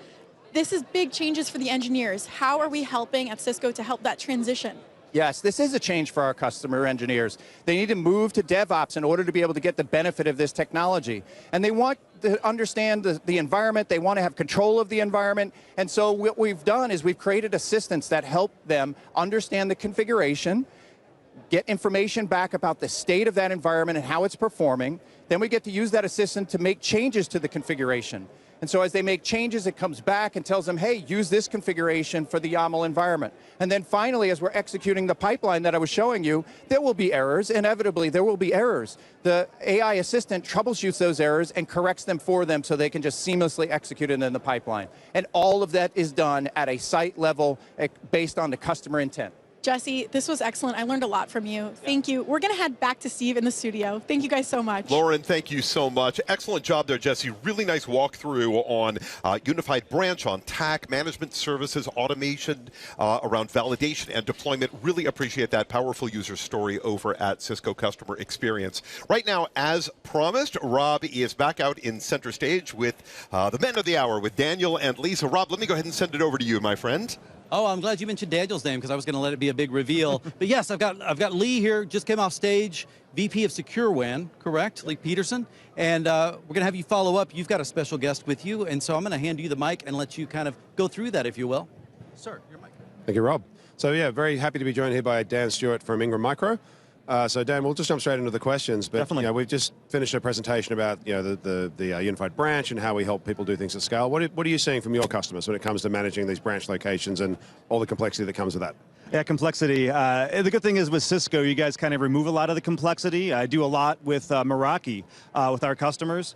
And observability and just visibility of everything across the branch is probably their #1 request. So having everything in one dashboard, one visibility component is critical to what they want to do out of the branch office. Amazing. So then you've seen all the announcements today. Are there any that you think, from your customer's perspective, you can't wait to get out there and show them that they're going to be excited about? I think the buzz in the street is all about AI. So with AI coming on strong, with the AI agent, with the generative AI you have going on, with the AI canvas, with the unified dashboards, it's going to be a lot to unpack, but really having another way to interface with your dashboards, with your devices, just takes the troubleshooting and effort to the next level. Yeah, amazing. And then I think that the fact that we're unifying a lot of that experience, bringing it all to dashboard, we're hoping that power of the existing portfolios, the simplicity of the Meraki portfolio, Right. we're really hoping that lands. Oh, by far, yeah. A lot of our customers are on the Catalyst environment, and our involvement is to really try to get them into the Meraki dashboard from the hybrid operating mode and the monitor operations, just to make the best of really both worlds. It's been really exciting for us to test out. So you have to tell the bad stories. I want some success stories. Any examples of some great things customers have done with the technologies where Cisco and Ingram Micro and the customers have partnered together to do great things? Yeah, I mean, it's really the ability for us in distribution is to get them excited for more of the technology.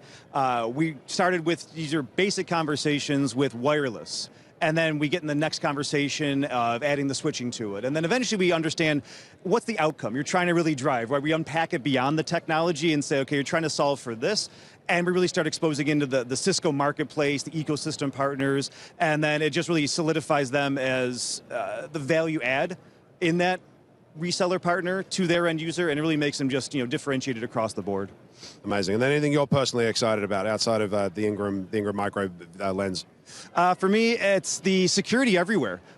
With that being in all the platforms, the ability for kind of that next step of saying that we can really secure any point of the environment and then protect you for the future, that's going to be the exciting thing for me with really no questions asked. Fantastic. Well, thank you, Dan. I appreciate that. I'm going to hand it back over to Rob. Thank you. Well, I was actually, take his microphone real quick. There I you was go. just going to ask you a quick question. Nice job, Daniel. Thank you Thanks, so Dan. much. But just real quick. You guys did make some really big announcements this week that I think are substantial changes, especially from the management front and the continued integration. Any priority thoughts we should have about where to pay attention to what you're most proud of and where we should be watching you guys? Yeah, so look, it does start with the idea that security and the network are inseparable, right? Yeah. So the fact that we have a consistent way to apply security policy right across that network, I think is massive, and I think the customers will benefit from that. You know, the networks are going to be more secure, more consistent, more reliable in that way. Certainly a lot of the devices we've launched we're very excited about, but you know, they don't really sing without the great management on top of that. So the idea of driving more of that to the cloud is something we're invested in very heavily as well. Love the work you guys are doing. Congratulations. Nice job on the presentation here. Guys, be sure and check this stuff out if you get a chance. Steve, we'll go back to you in the studio. Rob, thank you so much, brother, and our thanks go out again to Lee and to Daniel. Fantastic job. Great session. We are about a minute and 20 seconds from our next keynote deep dive. This time, we're going to focus on how AI changes everything. We're hearing all about it this week. This is a new blueprint for network security and zero trust and for the SOC. We have got Tom Gillis on deck, Senior VP and General Manager Infrastructure and Security Group, along with Mike Ford, Senior Manager and GP of Splunk Security Product. What they're going to do is give us an exclusive deep dive into smarter, more effective security solutions. All of the different ways that Cisco is helping to redefine security. Everywhere that the network meets directly with AI, Cisco has got decades of experience in networking and in security, and now we're delivering our most significant security innovations in literally 40 years, all of it powered by AI. So exciting.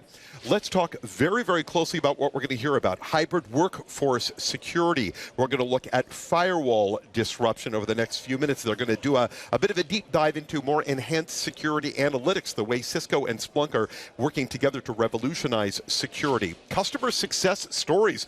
We're going to hear from a customer, Cleveland Clinic Foundation. Very exciting.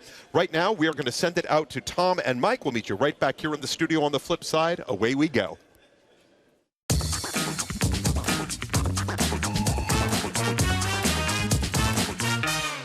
Before we bring on Tom, let's check out this video.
Good afternoon, everyone. I'm Tom Gillis. I'm the General Manager for Infrastructure and Security here at Cisco.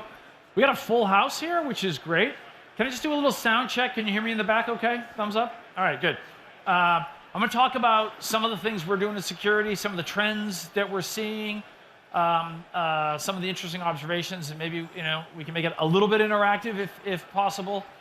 But the way we think about networking in general and infrastructure at Cisco is three big buckets we talked about this morning: AI-ready data centers, future-proof workplace, and then digital resilience to tie it all together. Security is infused into each one of these areas. And so during this presentation, we'll talk about how security can be built into the infrastructure in a data center to protect AI-based workloads in ways that really wasn't possible even 2 years ago. But workloads don't just live in the data center. In this AI world, workloads are going to be everywhere, in the workplace. There's all these robotic AI-powered devices out in a hospital floor, in a factory floor, in a campus. So we can put this out in the future-proof workplace. And then the digital resilience is the analytics that can tie it all together. Now, I've been doing this security thing for a long time. And every time I come to a security show, you hear the same story, which is the threats are getting worse. And it's true. It's been consistently increasing severity and threats. But I would argue that what we've seen in the last year is something that is a bit new. We have seen attacks that are aimed against switches, routers, network infrastructure, and they're aimed at our critical systems, power supplies, water systems, telephony, and you might not know it, but some of the switches and routers in your environment. And the motivation of these attackers is different than what we've seen before. The motivation is to penetrate, get in, and stay in, so that at the right moment, they can turn the lights out. So this is a situation that we have to take very, very seriously. And in the post-AI world, the nature of what we secure is changing so dramatically that security needs to change in ways it hasn't really done in the past decade. So one of the most fundamental changes is the nature of the application itself is completely changing. So we used to think about an app in terms of 3 layers. There was a presentation layer, an app layer, and a data layer. Now, as we begin to AI enable these applications, there's a new layer. It's called the model. And the model sits between the data layer and the application layer. The model ingests all your data. Did you hear the keynote this morning where Kevin from OpenAI was talking about the more data and the more compute we put at these models, the smarter the models become? So that's a very good thing. So your model is going to learn all your secrets. But what you may not realize is that when a model learns something, it never forgets. You can't go in and delete a record from a database like you can in a database. When a model learns something, it gets kind of infused into the model and it never forgets. And so the way that we think about protecting that data, securing the application, it's going to fundamentally change. Now, you've heard us talk about our platform approach. So in security, we think about the security platform at Cisco in terms of 3 major platforms. We have our user protection suite, which is all the stuff you need to protect a user. The cloud protection suite, which protects applications, whether they're traditional apps or these AI apps in a cloud. And then the security and analytics and response to tie those things together. And so we're going to go through and talk about each one of these 3 suites and some of the new developments that is happening there. Okay, we're going to start with an anchor of the user protection suite, which is zero trust network access. So the idea behind zero trust network access is actually quite simple. You want to implement least privileged access for your users. Okay, so a salesperson can get to sales apps, an IT person can get to IT apps, but you don't want salespeople getting to IT apps, ever. Now, you want to be able to apply those policies not just to users that are remote, but you want those same policies when a user is on campus. Okay, so you want to have the ability for remote users in campus to have the same policy, and you want those policies to apply not just to users, but to things. And I often say people forget that printers are people too, but that printer in your remote office, it needs to access the print manager, or your telephones need to access the call center, and only the call center. You don't want a printer accessing a customer database. And this is where traditional zero trust really struggles, but Cisco really shines. So in a traditional approach to zero trust, you authenticate and you check the posture of the machine when it's authenticating, and then you allow it in. But once you're in, you're in. You can do whatever you want. So with Cisco's approach, we are using continuous risk assessment. So we don't just authenticate you we don't just assess you at the time you authenticate. We're continually looking at, has something changed on your machine? If a host-based firewall setting gets changed, then the security posture goes down. So it's a continuous assessment of your machine, and it works the same for users as it does for devices. And this is Cisco's great strength. So using security group tags and ICE tags, Identity Services Engine, we can identify that printer or that telephone at the point that it connects to a network. Because a printer is not going to log in to a web proxy and identify itself. And so this is something that customers are increasingly interested in, is how can I deploy zero trust solutions for users and for things? Now there's another nuance in here, which is if you have modern applications that fit into a zero trust framework quite nicely, because they can tolerate a web proxy or gateway sitting between the user and the client. But many of you have many older applications that were built in the original network model where the user goes directly to the application. And when you stick a proxy in the middle, it can break. And it breaks for a whole bunch of reasons, right? You know the feeling. It breaks if the app is expecting to see the IP address of the client, server-side initiation. It'll break if it's peer-to-peer. It'll break if it's multi-channel. But the most common and my favorite is like, I don't know, it just broke. Right? Because nobody ever tested it with a proxy. And so one of the unique things about the Cisco solution is we have a single client that if it needs a zero trust solution using HTTP, we'll make that connection. But if it needs an IPsec connection using VPN, we'll open an IPsec connection. The user doesn't know we're there. So my tagline is the company that bought you the VPN is killing the VPN. We're not actually killing the VPN. We just take it out of the path of the user. So this single client can provide seamless connectivity for legacy apps as well as new apps for users that are remote or on campus, and we do it in a super efficient way. And all of this has what I call the magic of Duo that is built inside. So Duo has added identity. We are a identity client that federates with your identity store.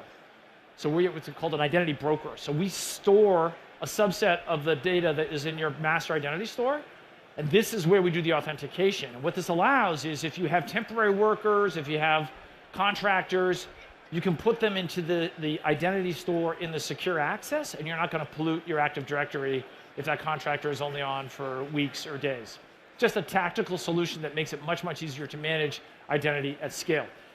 So continuous risk assessment, focusing on delivering a great end user experience wherever that user is. And one of the things that reflects the Cisco platform effect is we measure that end user experience. So we integrated the Thousand Eyes client into this secure client access. So if the user experience isn't great, we can tell you exactly why. Is it a problem with their laptop? Is it a problem with their browser? Is it a problem with their Wi-Fi at home? Is it a cable cut deeper in the network? Or is there an outage in the data center? So we give you an end-to-end view, and this is, again, unique to Cisco and Thousand Eyes. So continuous risk assessment that can make a smooth, seamless end-user experience wherever that user is, whether they're remote or on campus. Now, more and more users are using apps like ChatGPT and prompt-based AI. And so we've been investing very heavily in building AI security capability that you can use as a point solution. But what's much more interesting, in my opinion, is we've built this as a feature into secure access. So if your users are going to a prompt-based interface, we can understand the interaction with them and look for compliance, for data leakage, and simple visibility into who's doing what with prompts. That's just a feature built into Cisco Secure Access. Now, we further integrate secure access into our networking offering, and this is what the industry calls SASE. And one of the pieces of news is that with Meraki, we've now done an integration where secure access is built into Meraki, so the auto VPN function will reach secure access, and you can provide this on Catalyst or Meraki platforms. And so really the focus here is to deliver an integrated solution that can leverage the power of an SD-WAN solution, the tagging of Identity Services Engine and ICE, and the Cisco Secure Access all in one integrated package that is easier for you to deploy. So to talk a little bit more about real-life experience with Zero Trust, I have a special guest that's going to join us, Sean Clark from Cleveland Clinic. Sean? Thanks, Tom. Thanks for coming. Yeah, my pleasure. Okay, Sean, so we've been working together for the past year looking at Zero Trust. I find that least privileged access is particularly challenging in a medical environment because identity is so complex. Can you talk a little bit about the clinic, the size and scale, and what some of the challenges are there? Yeah, absolutely. So Cleveland Clinic, based in Cleveland, Ohio, we have about 85,000 caregivers spread along 23 hospitals, about 280 clinics that cover four countries and 3 continents. Network goes between all of that, and we have somewhere around 1.2 million devices on that network. And the reason why least privilege is challenging is because you have complex roles and relationships, right? You could have a doctor that is associated with a hospital, but is also a researcher, say, right? Right. Yeah. So identity is really one of our big cornerstone issues, and the doctors are a great example of why, but certainly not the only example within our environment. But when you have a doctor who's in clinic one day, and then the next day is interacting with the executive board because he's executive medical officer. The next day he is working as a researcher, and then the following day he's at home trying to catch up on his pajama time to get all that paperwork and stuff done. Yeah. Tracking that identity and providing a frictionless access to the different data he needs or she needs is absolutely critical. Yeah. So you have a complex set of identities, and the systems that they interact with is also very heterogeneous and complex, right? And this is an area that we've worked together to build some integrations there. Can you give us some examples of what we've done together? There are certainly a lot of examples of that as they work with different systems throughout all those different personas. One of the great examples, though, is when they're in the clinic and working with badging in and badging out as they go between all of the different clinical exam rooms, working with patients. The amount of time it takes to do that, to move between the different exams, and to make sure that it's not just frictionless, but that they have access to patient data, they have access to maybe their executive data, et cetera, is quite challenging. Yeah, yeah. And we worked together to integration on those tags with a company called Imprivata. And I remember you telling a story, I think it was in a different context, but the difference that 1 click versus 5 clicks, or 10 seconds, a different 10 seconds makes when it's repeated over and over. Can you share? Yeah, so before coming to Cleveland Clinic, I worked in South Florida at the Bascom Palmer Eye Institute as a PACS administrator. And after an upgrade to our PACS system, I was rounding through the clinics, making sure everything was okay. And one of the top retinal surgeons in the world saw me from down the hall, and he goes, "You come here in that room right now." And as I go in there, he's like, "You added 1 click to my workflow," and then proceeded to tell me how he had calculated out that 1 click meant that he didn't see 4 patients by the end of the year.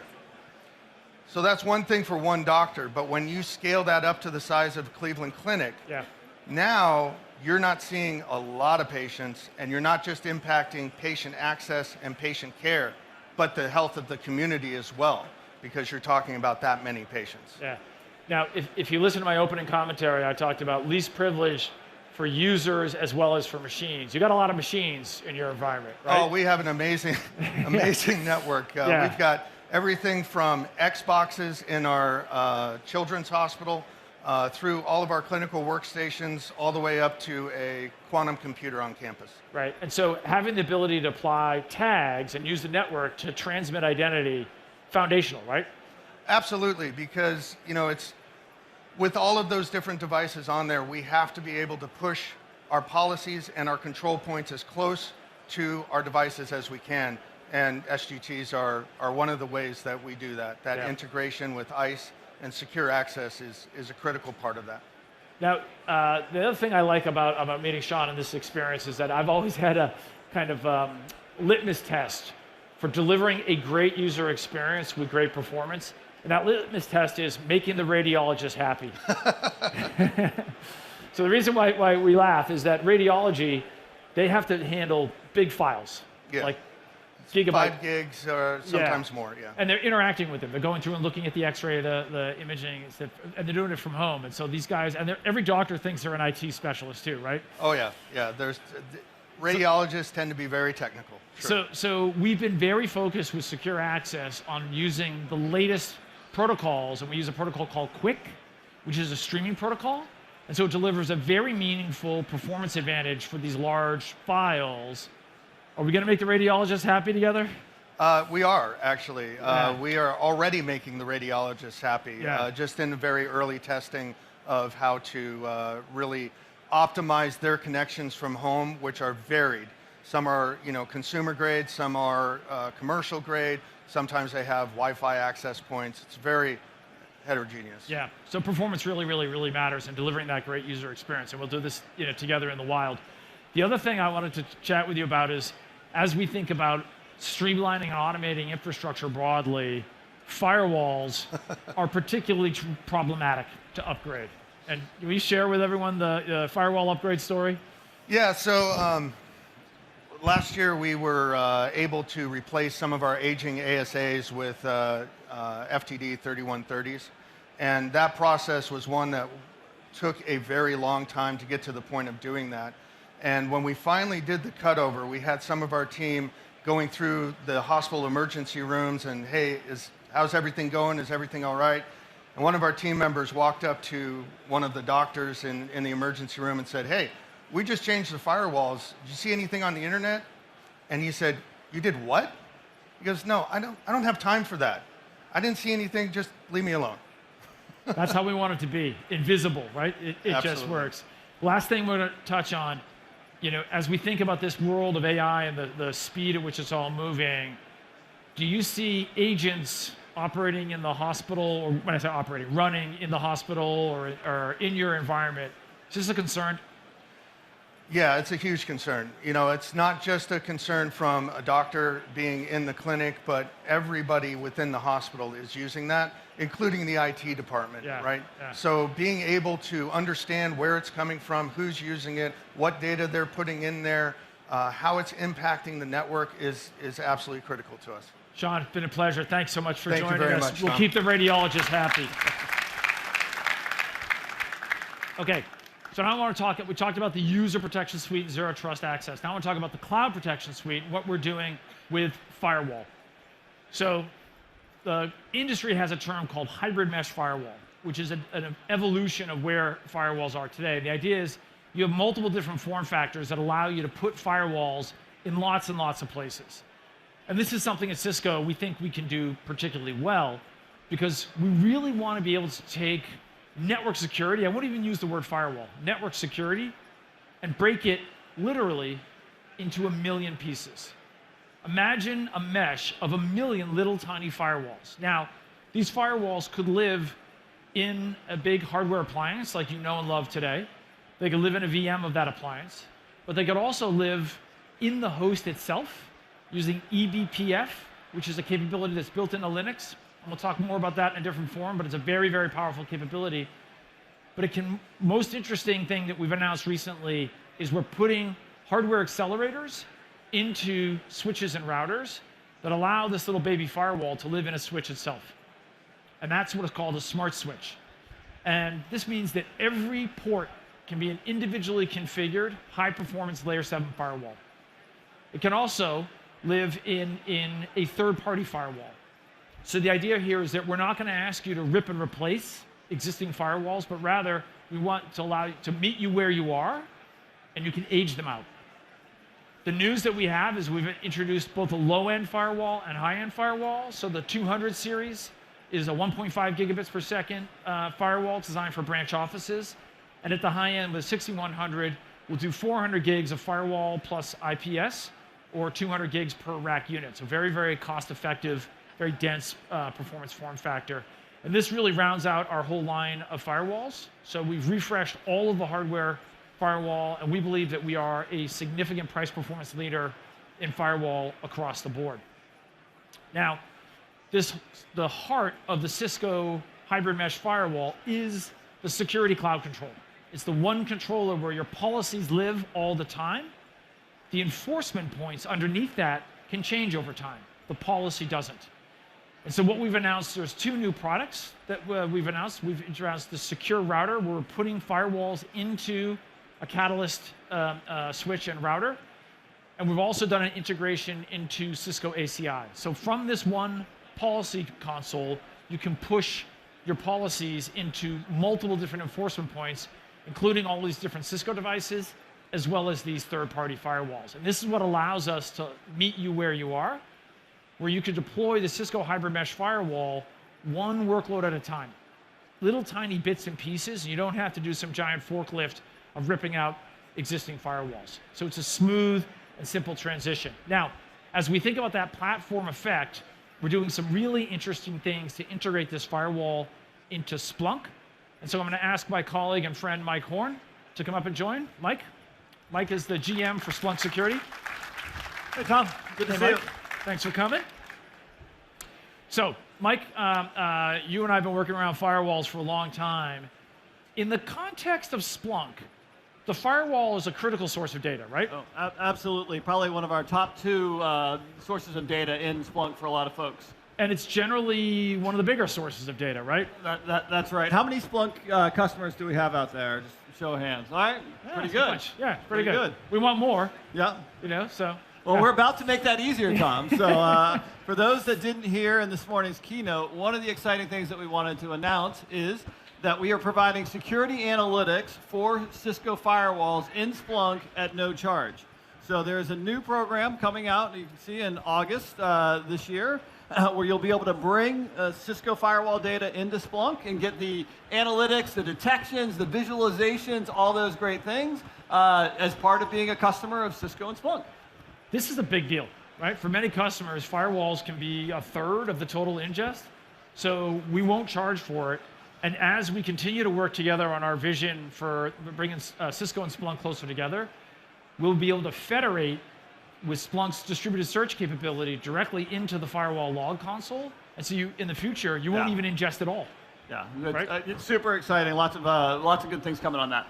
Now, the nature of the firewall is also changing with these smart switches. And this applies to the same program, right? So having the ability to inject a firewall into a network device, you can think of this as one device that has two personalities. One personality is around packet forwarding. And that packet forwarding, you want simplicity, stability. You want this thing to run for years without a reboot. And in fact, many customers have Cisco switches. Remember the 6500?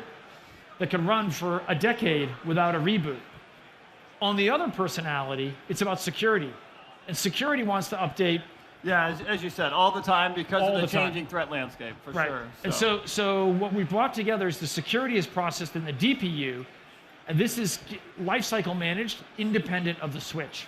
This is super important. So the security team has an interface where they can set up their security policies, they can update the firewall code, but it doesn't touch or modify the switch. So two personalities living in one box. And we think this is going to be a huge part of your security arsenal going forward. So the idea here is that the network processor is free to do what it does, which is move packets from A to B as fast as possible. But then this advanced processing that we do with the DPU will help us identify friend from foe. Is this packets legit or not legit? And that telemetry, we continue to find new ways to bring that into Splunk for additional insight. Absolutely. And Tom, what do you love to say? Where do you find and see lateral movement? By definition, on the network, right? And I think this is, Mike and I, our mission is to continue to unlock east-west traffic, so the combination of Cisco plus Splunk can identify lateral movement better than anyone else, and really, who else can do this? Yeah. So there's another more practical aspect to the value of a DPU-based switch is that when you're injecting a firewall into a network infrastructure, you typically use 2 switches, 2 firewall appliances, 2 more switches. That's 6 boxes. When the firewall's built in, 6 boxes becomes 2 boxes. Oh, and by the way, they upgrade themselves, right? So operational simplicity, lower cost, just less cables, less power, less stuff to think about. We think the value proposition of the smart switch is really, really strong, and it's going to really transform the industry. Now, I talked in the beginning about the nature of these threats. You can read about this in the paper. Volt Typhoon, Salt Typhoon. These are very, very serious challenges, and something that we've spent a lot of time looking at.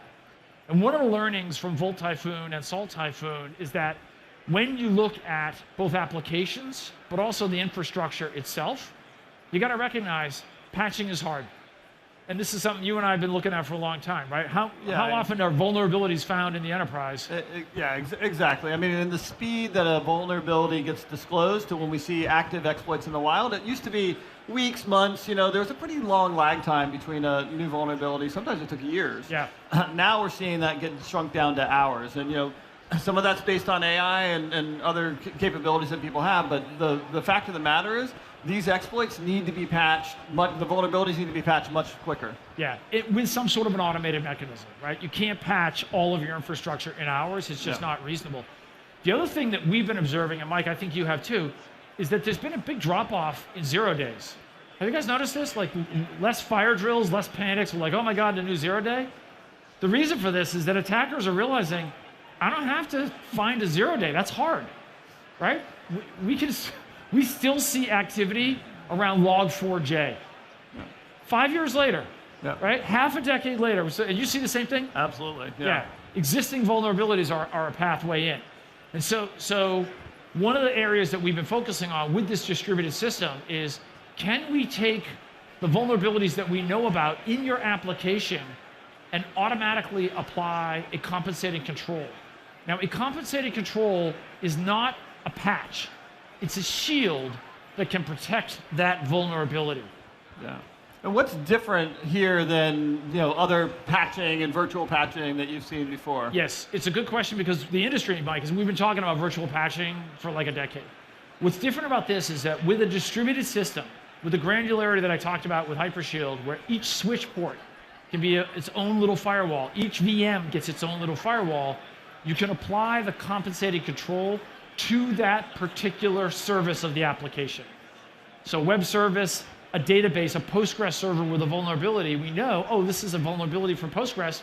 We apply that compensating control right under that individual service. And that's really the key to it, is this very, very distributed nature and the automated management of all this stuff, right? So when the vulnerability is updated, the compensating control is automatically removed.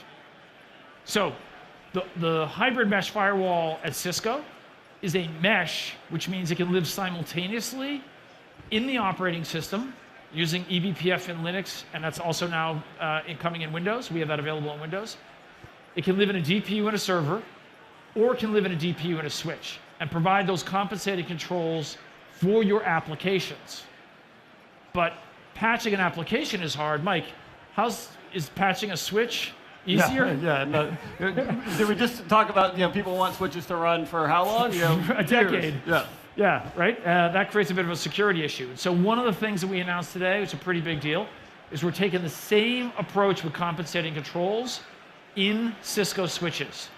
So we announced Live Protect, which can apply a compensating control to a vulnerability in the operating system in the switch without rebooting the switch.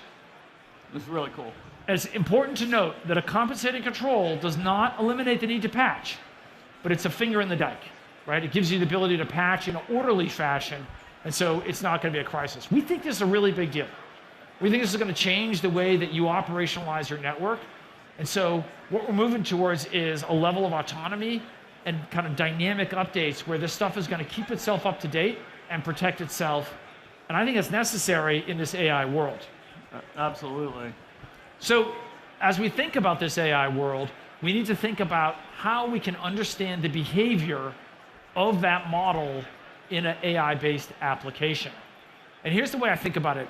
We want to think about tools that can help us validate and protect those models, both before you put them out and also during runtime. And if you remember, the model is learning all your secrets, and then the app team will put guardrails in place to prevent the model from talking about certain things. But what we're finding is that an AI-based application is non-deterministic, which means you can kind of trick it. And the way I think about it is, when you were kids, do you remember the game 20 Questions? Okay, I've got a secret. Mike, you got 20 questions to guess my secret? I have a secret, Mike. You go and guess my secret. What is it?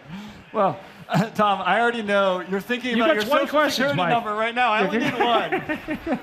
He knows. That's not fair. But the idea here is that with AI defense, we're using AI to protect AI. So we have automated the process of red teaming the model, where AI defense will play the game of 20 questions 1 billion times over. It'll constantly keep asking a model and looking for vulnerabilities to see if the model will reveal your secrets.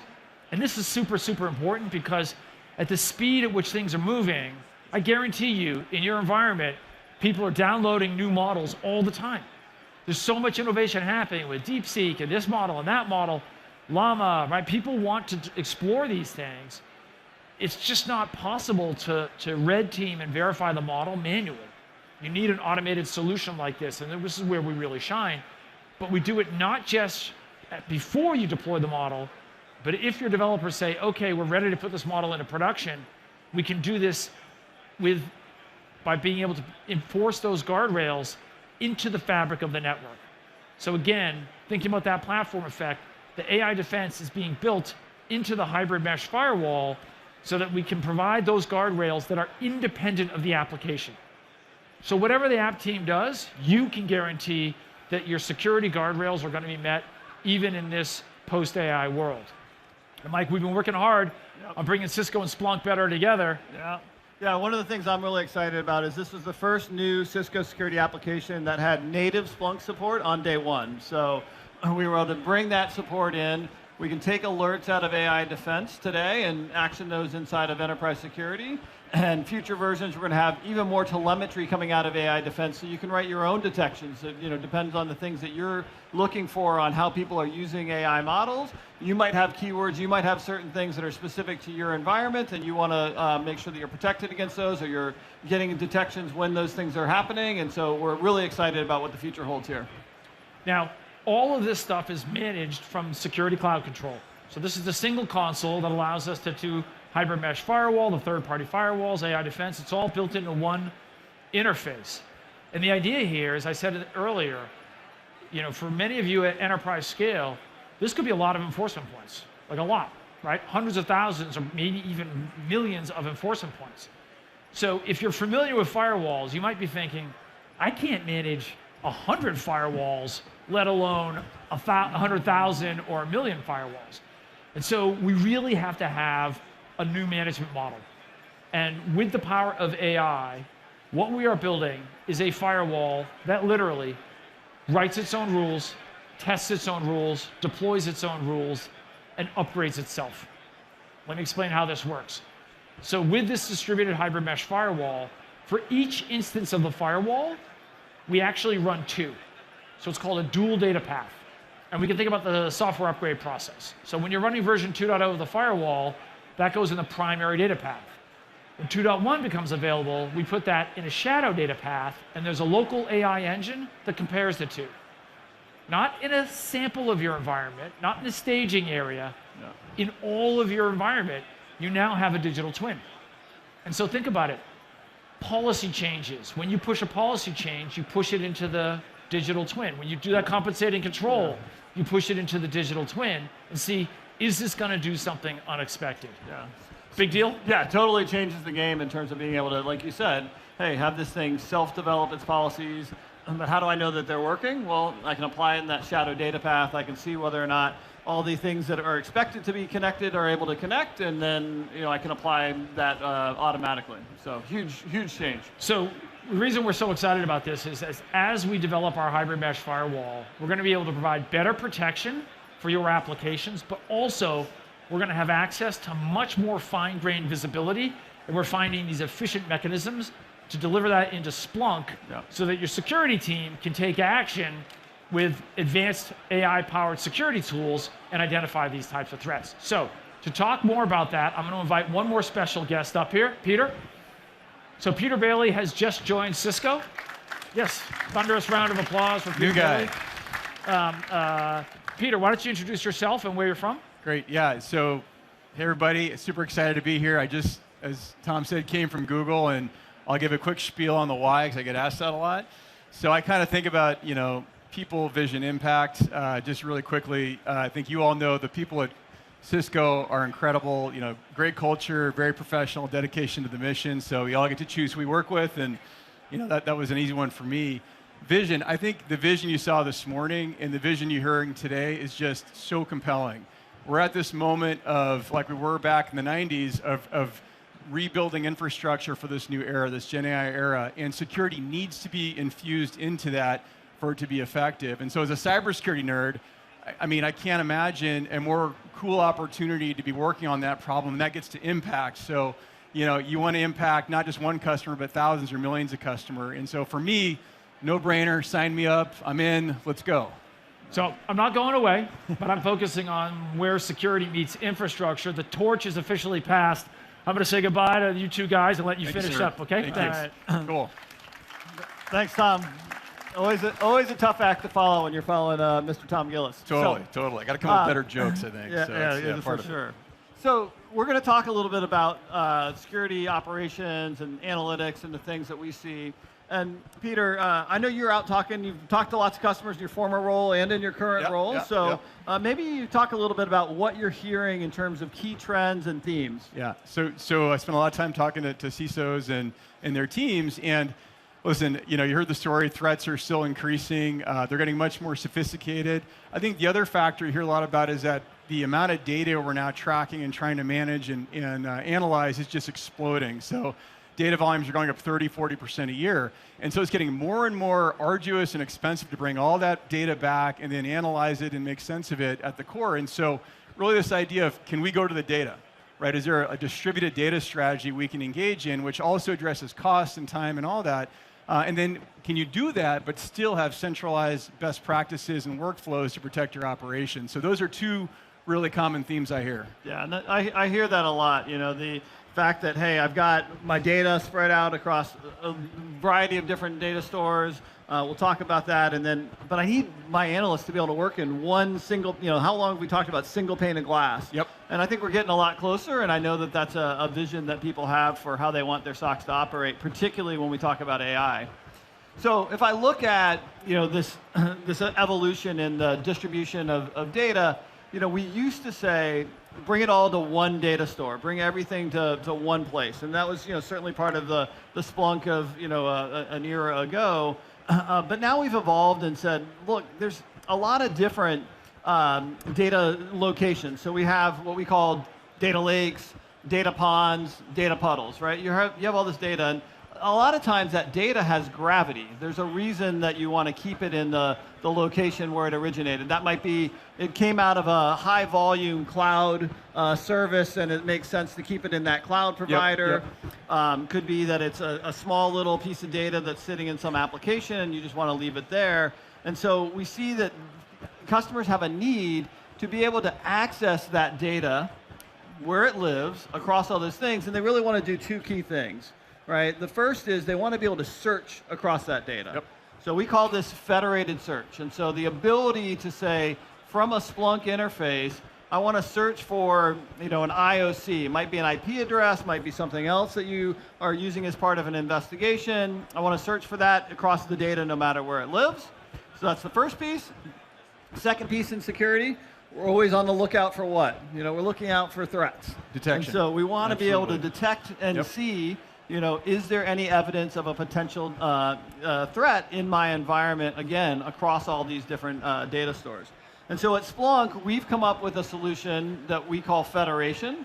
And at the heart of that federated solution is a updated data management set of capabilities. So if you think about all the different sources that are generating data, you know, cloud, endpoints, OT, IoT. We heard earlier from Sean about 1.2 million, I think it was, Sean, devices on your network, all generating information. All the legacy applications too, right? And being able to go to those and grab that and analyzing in its existing format. That's right. Super powerful. That's right. And then, so you have all this data. Well, you want to be able to groom that data. You want to be able to filter it, right? You want to be able to redact potential PII. I'm sure that's a thing that you care about. You know, you want to be able to route it to different data stores based on the use cases. Hey, this is compliance-only data. I want to route it to a data store where it's mostly sitting, but it's there if I need it. If an auditor comes and I need to show that I've got it.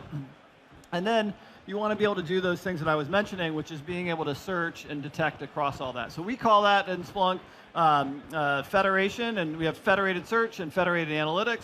Lots of exciting things that are happening there. So that's how we're helping customers address the distributed piece of the key theme. Yeah, and just on that, like, so again, have worked with lots of multinationals, lots of companies have done lots of acquisitions where everything's all over the place. And so really, really powerful feature to be able to offer, a capability to be able to offer. And I think it ultimately also is going to have a lot of economic benefits too, because you're going to not have to pull everything back and not have to not only ingest it and all the egress costs and all that, but also all the compute to normalize it, analyze it, and all of that. So super, super cool. That's right. And then the other thing we talked about was this need for a single pane of glass, seamless enterprise or analyst experiences. And so what are we doing there? Yeah, so listen, I think in the security operations game, you want to try to unify workflows, drive best practices, drive repeatability. And the more you can unify those workflows, the better results you're going to get out of them. And so really, it's about trying to unify threat detection, right, in the SOC, and then ultimately drive automation. Yeah, absolutely. And AI playing a huge role in how we accelerate all that. Let's maybe talk about one of the products in the portfolio that helps do this. Yeah, so Cisco introduced just an incredibly innovative product last year called XDR. And think about it as a detection layer as well as an automation layer for doing investigation and ultimately response. And so again, this allows SOC teams to operate at speed, especially smaller teams that may not have the resources to do the investigation and response work. So super cool, and it's just the beginning. If you think about being able to automate the entire process and ultimately doing remediation across that process, that's the kind of tools we need to be providing when threat actors are acting at AI speed and in much more sophisticated manners. And so it's the kind of stuff we're doing to innovate that I think is really exciting. Yeah, and tight integration with things like the network data sources and being able to get network telemetry, looking for that lateral movement. And then you can take an alert that came out of XDR or any of the other security tools that you have and leverage Splunk's enterprise security to do further investigation, to do deeper analytics, and be able to write your own custom detections if that's something you need, be able to automate a lot of that workflow in terms of, hey, where else have I seen this? Being able to look for patterns and trends and all sorts of different things. And we've got a AI capability as part of that. We call it an AI assistant.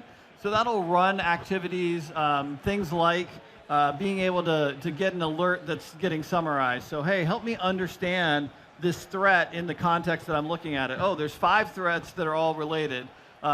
Being able to do natural language queries. So being able to say, show me all the servers that connected to the C2 IP address, rather than having to figure out and write the SPL that's required to get that information. So that's a huge game changer. And one of the things, I was talking to Sean about this a little earlier, it may not be quite as sexy, but generating the reports of, here's all the investigation activities that were performed, here's who did that, here's what they found, here's the supporting evidence for whatever the finding was, the determination, hey, false positive, true positive, etc. Saves teams tons of time. And the people I know, they don't hire security analysts for their report writing skills. They hire them for their creativity, their inquisitiveness, etc. And so, it's going to be a game changer on that front. Yeah, absolutely. And so bringing it all together, if you think about what we're doing at the infrastructure layer, what we're doing in terms of firewall, next generation capabilities, all the way up to the analytics stack. I know when we asked the question before, who's a Splunk customer, we didn't get a ton of hands in the room because this is more of a network audience, I get that. But what you're going to see more and more is that architectures you're deploying in your organization from a network perspective are going to include security considerations. These things really do need to come together so we begin solving these things actually in the network. And then having Splunk on top of that, I mean, it's a best-in-class analytics layer. Splunk is, really defined this industry and continues to innovate across the top of it. And so it's really just bringing it all together. And I think that is really the vision that's so compelling that Cisco is pursuing. So super cool stuff. Yeah, I'm super excited about how all these pieces. You heard, you saw in the keynote earlier about some of the integrations. We've done a lot of work in terms of bringing Cisco data into Splunk and making that a first-class experience. Lots of things happening in terms of threat sharing and other things. Talos is now integrated with all the Splunk security products, so you get the benefit of Talos security information into your Splunk solutions. And so we're super excited about this. I think the rallying cry is, hey, let's go build the SOC of the future together, yeah? Absolutely, absolutely. And so I think we got maybe one or two more slides here because we have to make an announcement about Tom's next thing too. But to kind of as a closing comment, I mean, how cool is it? We're putting AI defense in the firewall. We're putting the firewall in the switch. We're putting the switch in the compute infrastructure that's going to power Gen AI. And you have an analytics layer across all of that for observability as well as security to really analyze, protect, and defend that environment. And so, again, to be good at AI in this new world, you have to be good at security. It is absolutely critical. And what we haven't seen yet are also the fact that threat actors are going to start using these tools in ways that are far more advanced in terms of prevalence, in terms of sophistication of attacks. And so it's also critical that we do make these investments. And so we got a shot at doing this right, introducing Gen AI in a secure way, and Cisco is committed to make sure that that happens. So really, really excited to be here, part of the team, and also excited to work with all of you. Great. So I think closing is, I want one more. We got Tom. Yeah. So I'm a quick plug is tomorrow at 2:30. Tom's going to do another talk about powering the AI-ready data center. So please come and join us there. Beyond that, thank you. We really appreciate your attendance here, and enjoy the rest of the show. Yeah, thanks, everybody. Tools at their fingertips, like real-time call summaries that can be shared when transferring a call. And with the Call Sentiment for Supervisors feature, supervisors can assist team members whenever they need support. Enable your local and regional employees to deliver seamless customer assistance, empowered with AI, in the collaboration app they already use. Webex Calling Customer Assist. Cisco and SAP have agreed on an ambitious milestone for the migration of our more than 250 offices globally. Right now, we are planning on having upwards of 350,000 devices on the network, including IoT devices. We have more than 100,000 employees. They need best-in-class IT infrastructure to work wherever, whenever, and however they choose with the devices they prefer. With Cisco, we've made our network simpler and more secure.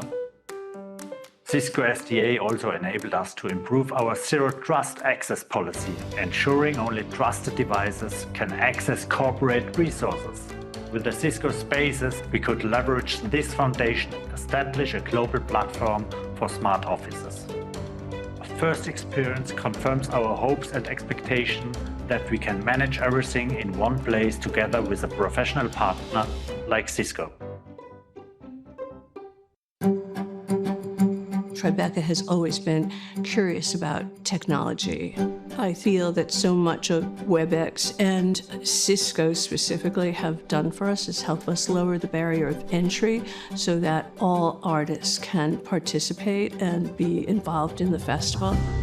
We're using Webex events in order to make the experience of DeNiroCon much more interesting, immersive, and connected for our audience. A frictionless experience was key. We don't want our fans and customers worrying about how to find things or where to find things. All we want them to worry about is how do they have the best possible experience. We want to continue to tap into the broader suite of capabilities that Webex has, including a lot of the AI capabilities that they continue to build out. It's important to work with companies that have shared values because it's a partnership. It helps us amplify our voice, and to a certain extent, it's a shared mission of Cisco to be able to amplify diverse storytelling. You need to have global partners if you're a global festival, so we're truly honored and proud to be partnered with Cisco.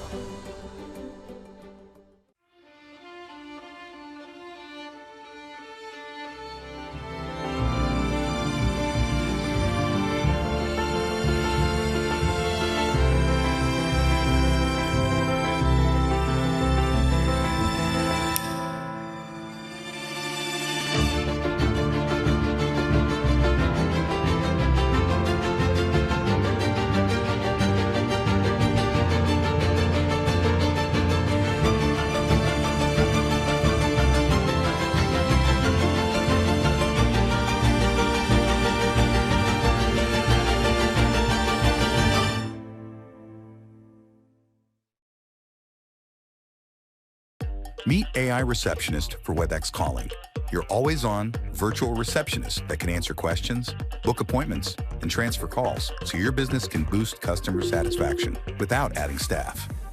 Thanks for calling Florissa Dental. I'm your AI receptionist. How can I help you today? Hi, yes, I have a toothache and I'd like to schedule an appointment. But first, I want to make sure that you accept U.S. insurance. Yes, we do. U.S. insurance is covered 100%. Would you like to speak to an insurance specialist, or are you ready to schedule an appointment? I'd like to go ahead and schedule an appointment. Thank you. Great. I'll transfer you to a nurse who will give you an initial consultation and help to schedule your appointment. Thank you. Deliver outstanding customer service. AI Receptionist, available later this year as an add-on to Webex Calling.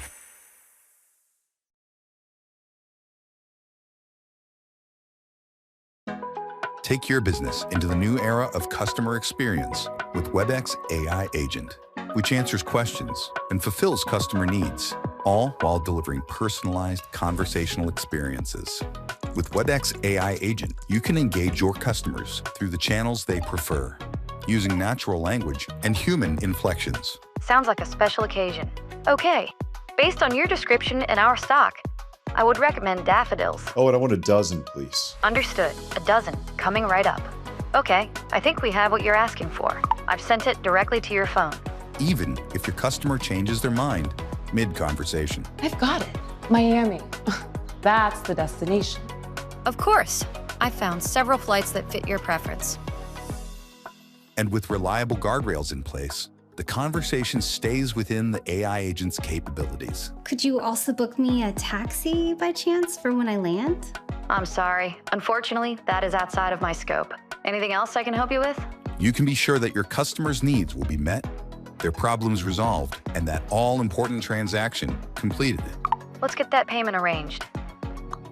I've sent a text message with the confirmation. Have a great day.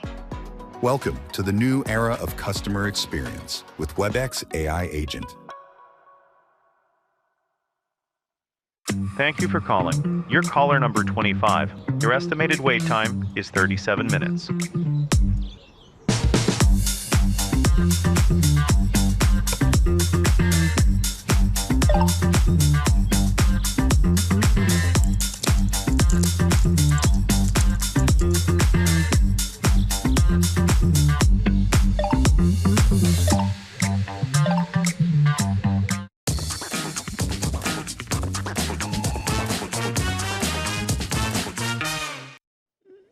And once again, we want to welcome you all back to the live broadcast, streaming to you from the San Diego Convention Center at Cisco Live 2025. What an incredible, powerful day it has been. I'm Steve Moulter. We just got the expert track on how and why AI changes everything. Such a huge theme of this event, kicking off with the keynote this morning. In this case, we looked at a new blueprint for security, for zero trust, for the SOC. Tom Gillis and Mike Horn gave us the deep dive into smarter, more effective security solutions. Specifically, they looked into hybrid workforce security, how Cisco is securing against identity-based threats and enabling safe AI adoption. They were able to look at firewall disruption, the way Cisco is transforming the firewall landscape with groundbreaking innovations. They looked at enhanced security analytics from Cisco and from Splunk.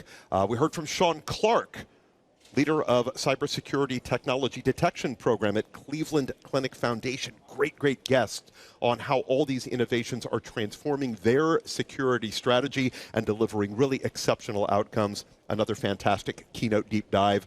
Right now, I've got such a special treat for all of you. I don't know how we did it. Somehow we managed to get Billy Hackinson into the studio with us, Cisco's VP of Marketing. Billy, welcome. Congratulations on an amazing event. I'm so delighted to have you here. You're so kind. Thank you so much. I really appreciate it. We had a great kickoff today, so energy's high, and we're feeling good about the rest of the week. It's been incredible. And, you know, we never know. Going into each year, we always say it's the best year. It's the best year. You got to be here now, right? Of course. But this year, I think I'm gonna put it to you.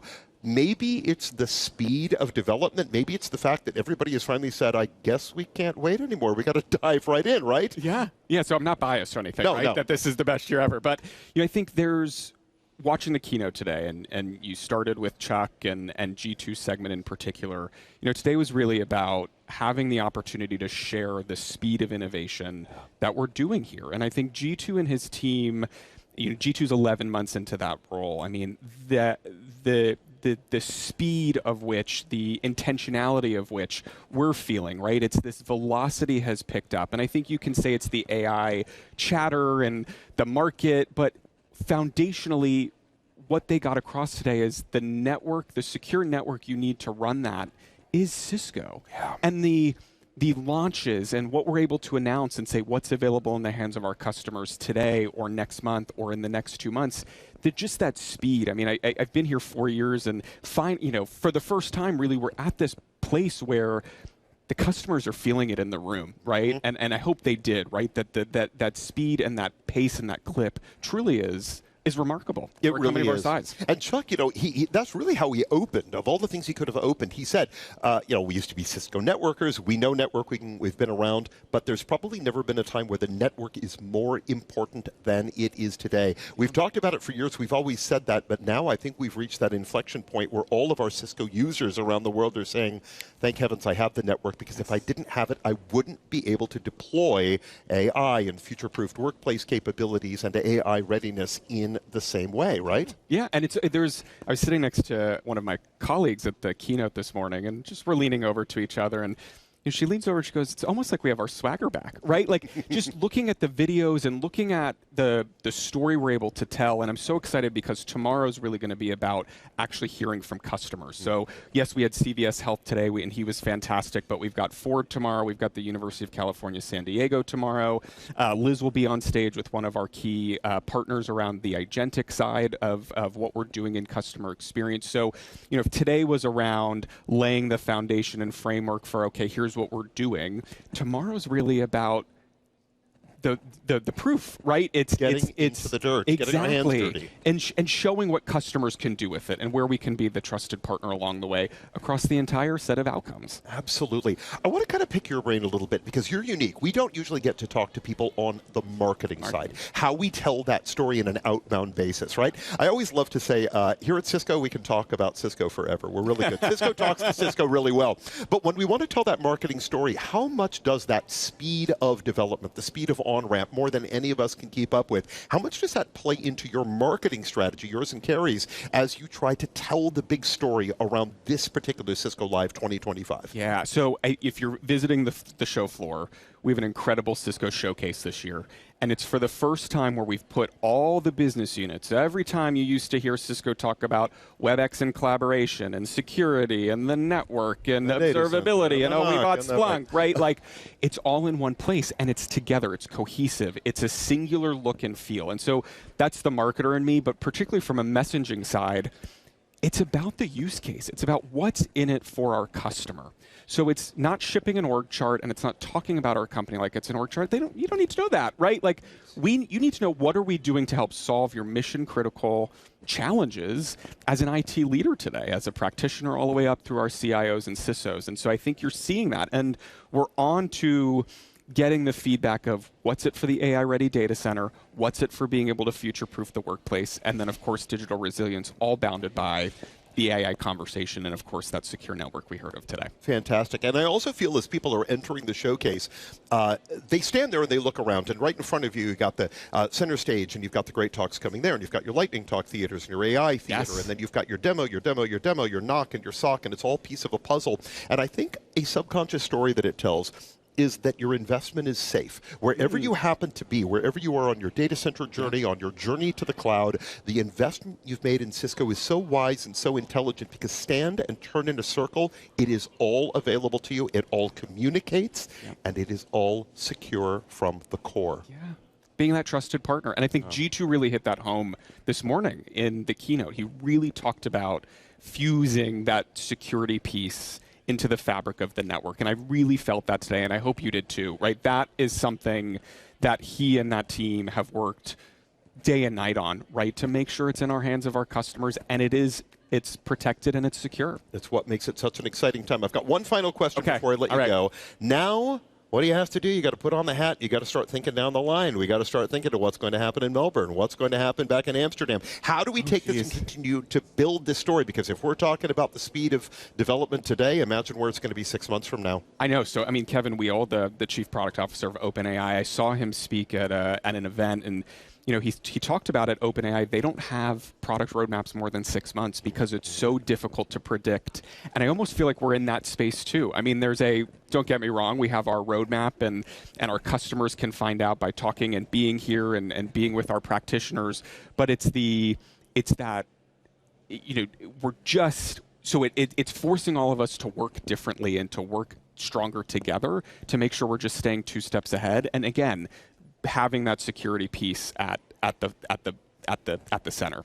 Now, Kerry did mention this morning we had the limited edition hoodies. They sold out in 3 minutes at the Cisco store. Oh, I'm sure Kaylee and Brian were thrilled with that. 3 minutes. I know scarcity was a topic this morning, but 3 minutes, and I do believe we're going to try to order some more. So we will, for Melbourne and Amsterdam, we will make sure the limited edition hoodie piece, and maybe they're customized for each location. I mean, we've got to come up with something that keeps them unique each time. So they're a collector's item. Did you get your hoodie? I have not. I didn't get mine either. All right, you're right on the same page. Billy, such a pleasure. Thank you for coming in to join us. So much this has really been a delight. Please come and do this again with us, and again and again. We so appreciate it. All right? Thank you so much, Steve. All right, so that was one treat. I don't know how we managed to find the time to do it in his packed Cisco Live calendar, but somehow our own Z. Williams had an opportunity to actually sit down face-to-face with Chuck Robbins for a little one-on-one insight into the mind of our chair and CEO here at the show. Let's listen in on that conversation.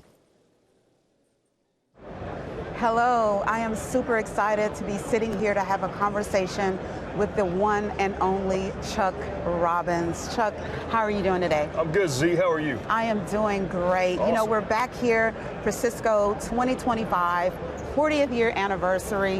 What's top of mind for you? Well, I mean, first of all, our customers and our partners are all here, and so first thing is let's make sure they have a great week. They're gonna get tons of education. They're gonna get a lot of time with our employees and our executive team.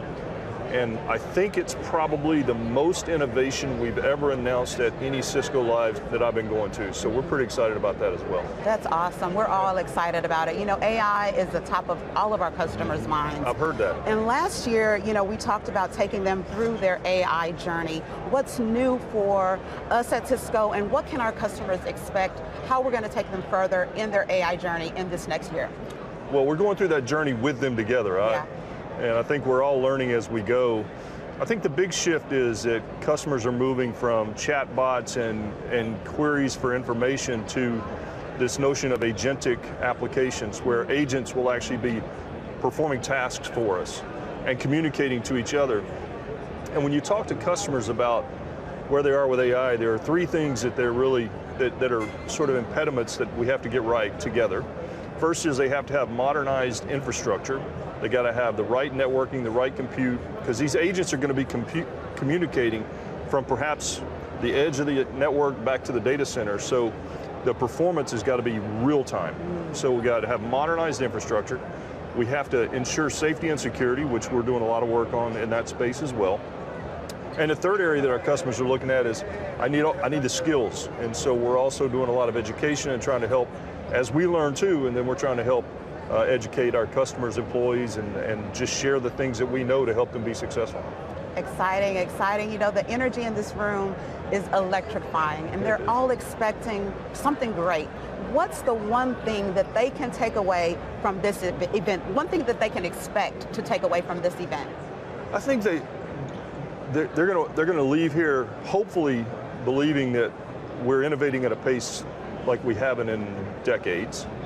Second is we should be a trusted partner for them to build out their AI strategy for what their infrastructure needs to look like. And the third one is we hope they leave here with the belief that we can help them secure their AI and leverage AI for their own security in ways that they didn't know they could when they got here. I love it. I love it. Well, Chuck, thank you so much again, and we're super excited for all that we're going to be doing here at Cisco Live 2025. And thanks for all the work you're doing this week to make sure that we have a great experience for everybody. It's my pleasure. It's my pleasure, and I'm so excited to be here today, and we're looking for so much more. It's going to be fun. I cannot even believe this, Z. You managed to, I don't know how you did it, how you managed to grab Chuck Robbins and get some one-on-one time. Not that I'm jealous, not that any of us here are jealous that you actually did that, but that was pretty spectacular and great to be able to hear from him. My friends, it's kind of hard to believe we are done with the broadcast day. You've all been spectacular. I'm going to start right away by saying, okay, so our newbies, we have 2.5. So you were with us before and now you're back with us. But Z and Michelle, bravo to the two of you. Thank you. You were thrown into the fire, and man, you have just eaten it up like it's been brilliant. And it's so great to have you back with us, Lauren. We love your energy and your dynamism. And Rob, my brother, whatever. What can I say that I haven't said for literally decades at this point of way it is? Here's what I want to do. I want to put a little cap on what it is that we're doing now by kind of talking through what you have found special about today. So not just like a technology highlight, but something where you think, this is why this event rings in the way that it does. Lauren, only because you're standing next to me and looking spectacular here in the pink, I'm going to come to you first. What do you think really made today ring? So you said don't focus really on the technology, right? And I will say, of course, we overuse this, but it's really the people. Truly, that is the magic. Like being out there on the keynote floor and people coming up to me like, oh my gosh, this is Cisco Live. I haven't been here for 3, 4, or 5 years. Like people are excited to come here in this place. That's huge. And we feel it, right? That's Billy huge. was talking about that a moment ago as well, and Zia, I'll come back over to you because I know that is your thing, the way people engage and interact one another, and there is something about getting everyone together in the room, isn't there? Absolutely, Steve. You know, what really tugged on my heartstrings was when that conversation with the Intel reps, the Doran and Michael, I tell you, I felt the love, and because this what we do is about our customers, those that we partner with to make what they do successful, and to hear out of their mouths, I really felt like a proud parent, and to be part of this amazing organization, you know, to be able to be alongside Chuck, and he's so personable and he engages with his people. He loves his people. We love him. I tell you, that was the best part, hearing those customer stories and seeing how we are really impacting their lives and making a difference in what they're doing. I'm looking forward to more of those, more of those. And we're going to get a whole lot more of it tomorrow and on Thursday as well. So Michelle, I'll come to you over on the marketing side because again, I just had a chance to sit down with Billy Hackinson, and he's just incredible working on Carrie's team. When you look at the marketing of all of this, how do we tell the story of what not just Cisco is as an organization, but the story of what Cisco Live is and what it actually means to people? I'm so glad you came to me for that question. I wanted to talk about this. So what resonated with me today was G2's message on Cisco's structural advantage. There are 3 pillars that he really hit home that for me, I was immediately taking notes on. The first one is the platform advantage, how well we do as a one Cisco portfolio. 2 is our own silicone, the programmability of that. That really stood out to me. And last is that AI is not an afterthought. This is something that we have to continue to basically use and build from the very beginning. So that really stuck with me. Absolutely, couldn't agree more. What G2 was able to do today, what I love is when you hear the opening keynote, it's a marketing pitch. I mean, we know what it is. We're here to learn about what's new. We want to hear the new announcements. There's the ballyhoo and the hoopla. I can't remember Zazzle or whatever it is that they're calling it here at the show. But yeah, we have those moments of technology, but ultimately it comes down to why Cisco and what it is that we do differently, why only Cisco can be that partner for you, get you where you need to go, and why your investment with Cisco is such a secure and safe investment over the long and the wide term. So Rob, you're always, I always count on you so heavily every single year. I learn mountains from you every time you and I get the opportunity. Yeah, you put the grandma glasses on or you put them away. Whatever. These are my favorite things, that they were there and like popping up on the head. But you're always sort of my eyes and ears to the inside of how everything interconnects with everything else and supports everything else and makes the customer safe. Does that make sense when I say that? That their investment is safe when they come in with us? Risk, I would always say. Yeah, because I think, risk is one of those things you never eliminate. You can only reduce and accommodate. You can transfer it. You can do different things with it. And when it comes to AI, I think there was some talk about, pushing executives to make certain decisions about AI and how we move forward. But honestly, every executive I've met at outside companies, and then combined with the messaging I'm hearing here, is that there's no need to push anybody. We're all feeling extremely compelled to figure this out as fast as we can. But what really impresses me is the fact that the old story is always, flying the plane while you're deconstructing learning it, as you're in the air. And boy, nothing really works better than it to describe the feeling of what we're doing, because we're all trying to make decisions about AI. It's obvious what the benefit is. It's obvious that it's nothing like anything we've ever dealt with before.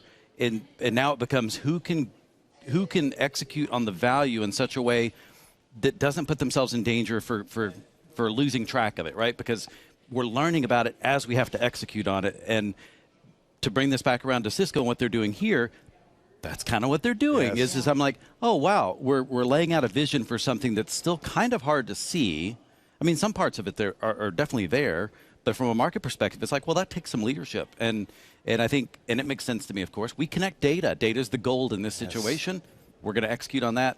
That's going to put us in a good place. I love it. And I think it brings us back to kind of those three core words where we talk about agility, we talk about adaptation, right? And we talk about being able to constantly revolve around whatever the demand happens to be, to act in real time. And these days, as things are coming at us so darn quickly, speed is, I mean, we don't know where we're going to be. Billy said it a few minutes ago. We can never plan more than 6 months out. We'd have to just rewrite the story again and again and again. You all are so brilliant. I have had a wonderful time with all of you. I think you're incredible at what you do. I am so excited for our next 2 days together. And I'm going to go on one of these cameras and kind of wrap things up for everybody on the live stream. So you guys just hang here with me. I'm going to go back over here. I'm going to go back over here. All right. We have reached the end of the broadcast day. We have had an incredible time with all of you throughout the day. On behalf of the 5 of us, I want to give a very special, very quick, very huge shout out of genuine love to our incredible Cisco TV broadcast team back behind the scenes here in the studio, out at Master Control, all across this entire event. The people behind the scenes are the experts who make the real magic happen for all of you on the stream and help us do what we love to do. And we're just so grateful to all of them and to all of you for tuning into the broadcast. Have a great night. We'll meet you right back here on the live stream tomorrow morning for an All-Star Wednesday opening keynote. Thanks so much for joining us. Bye-bye, all. Woohoo!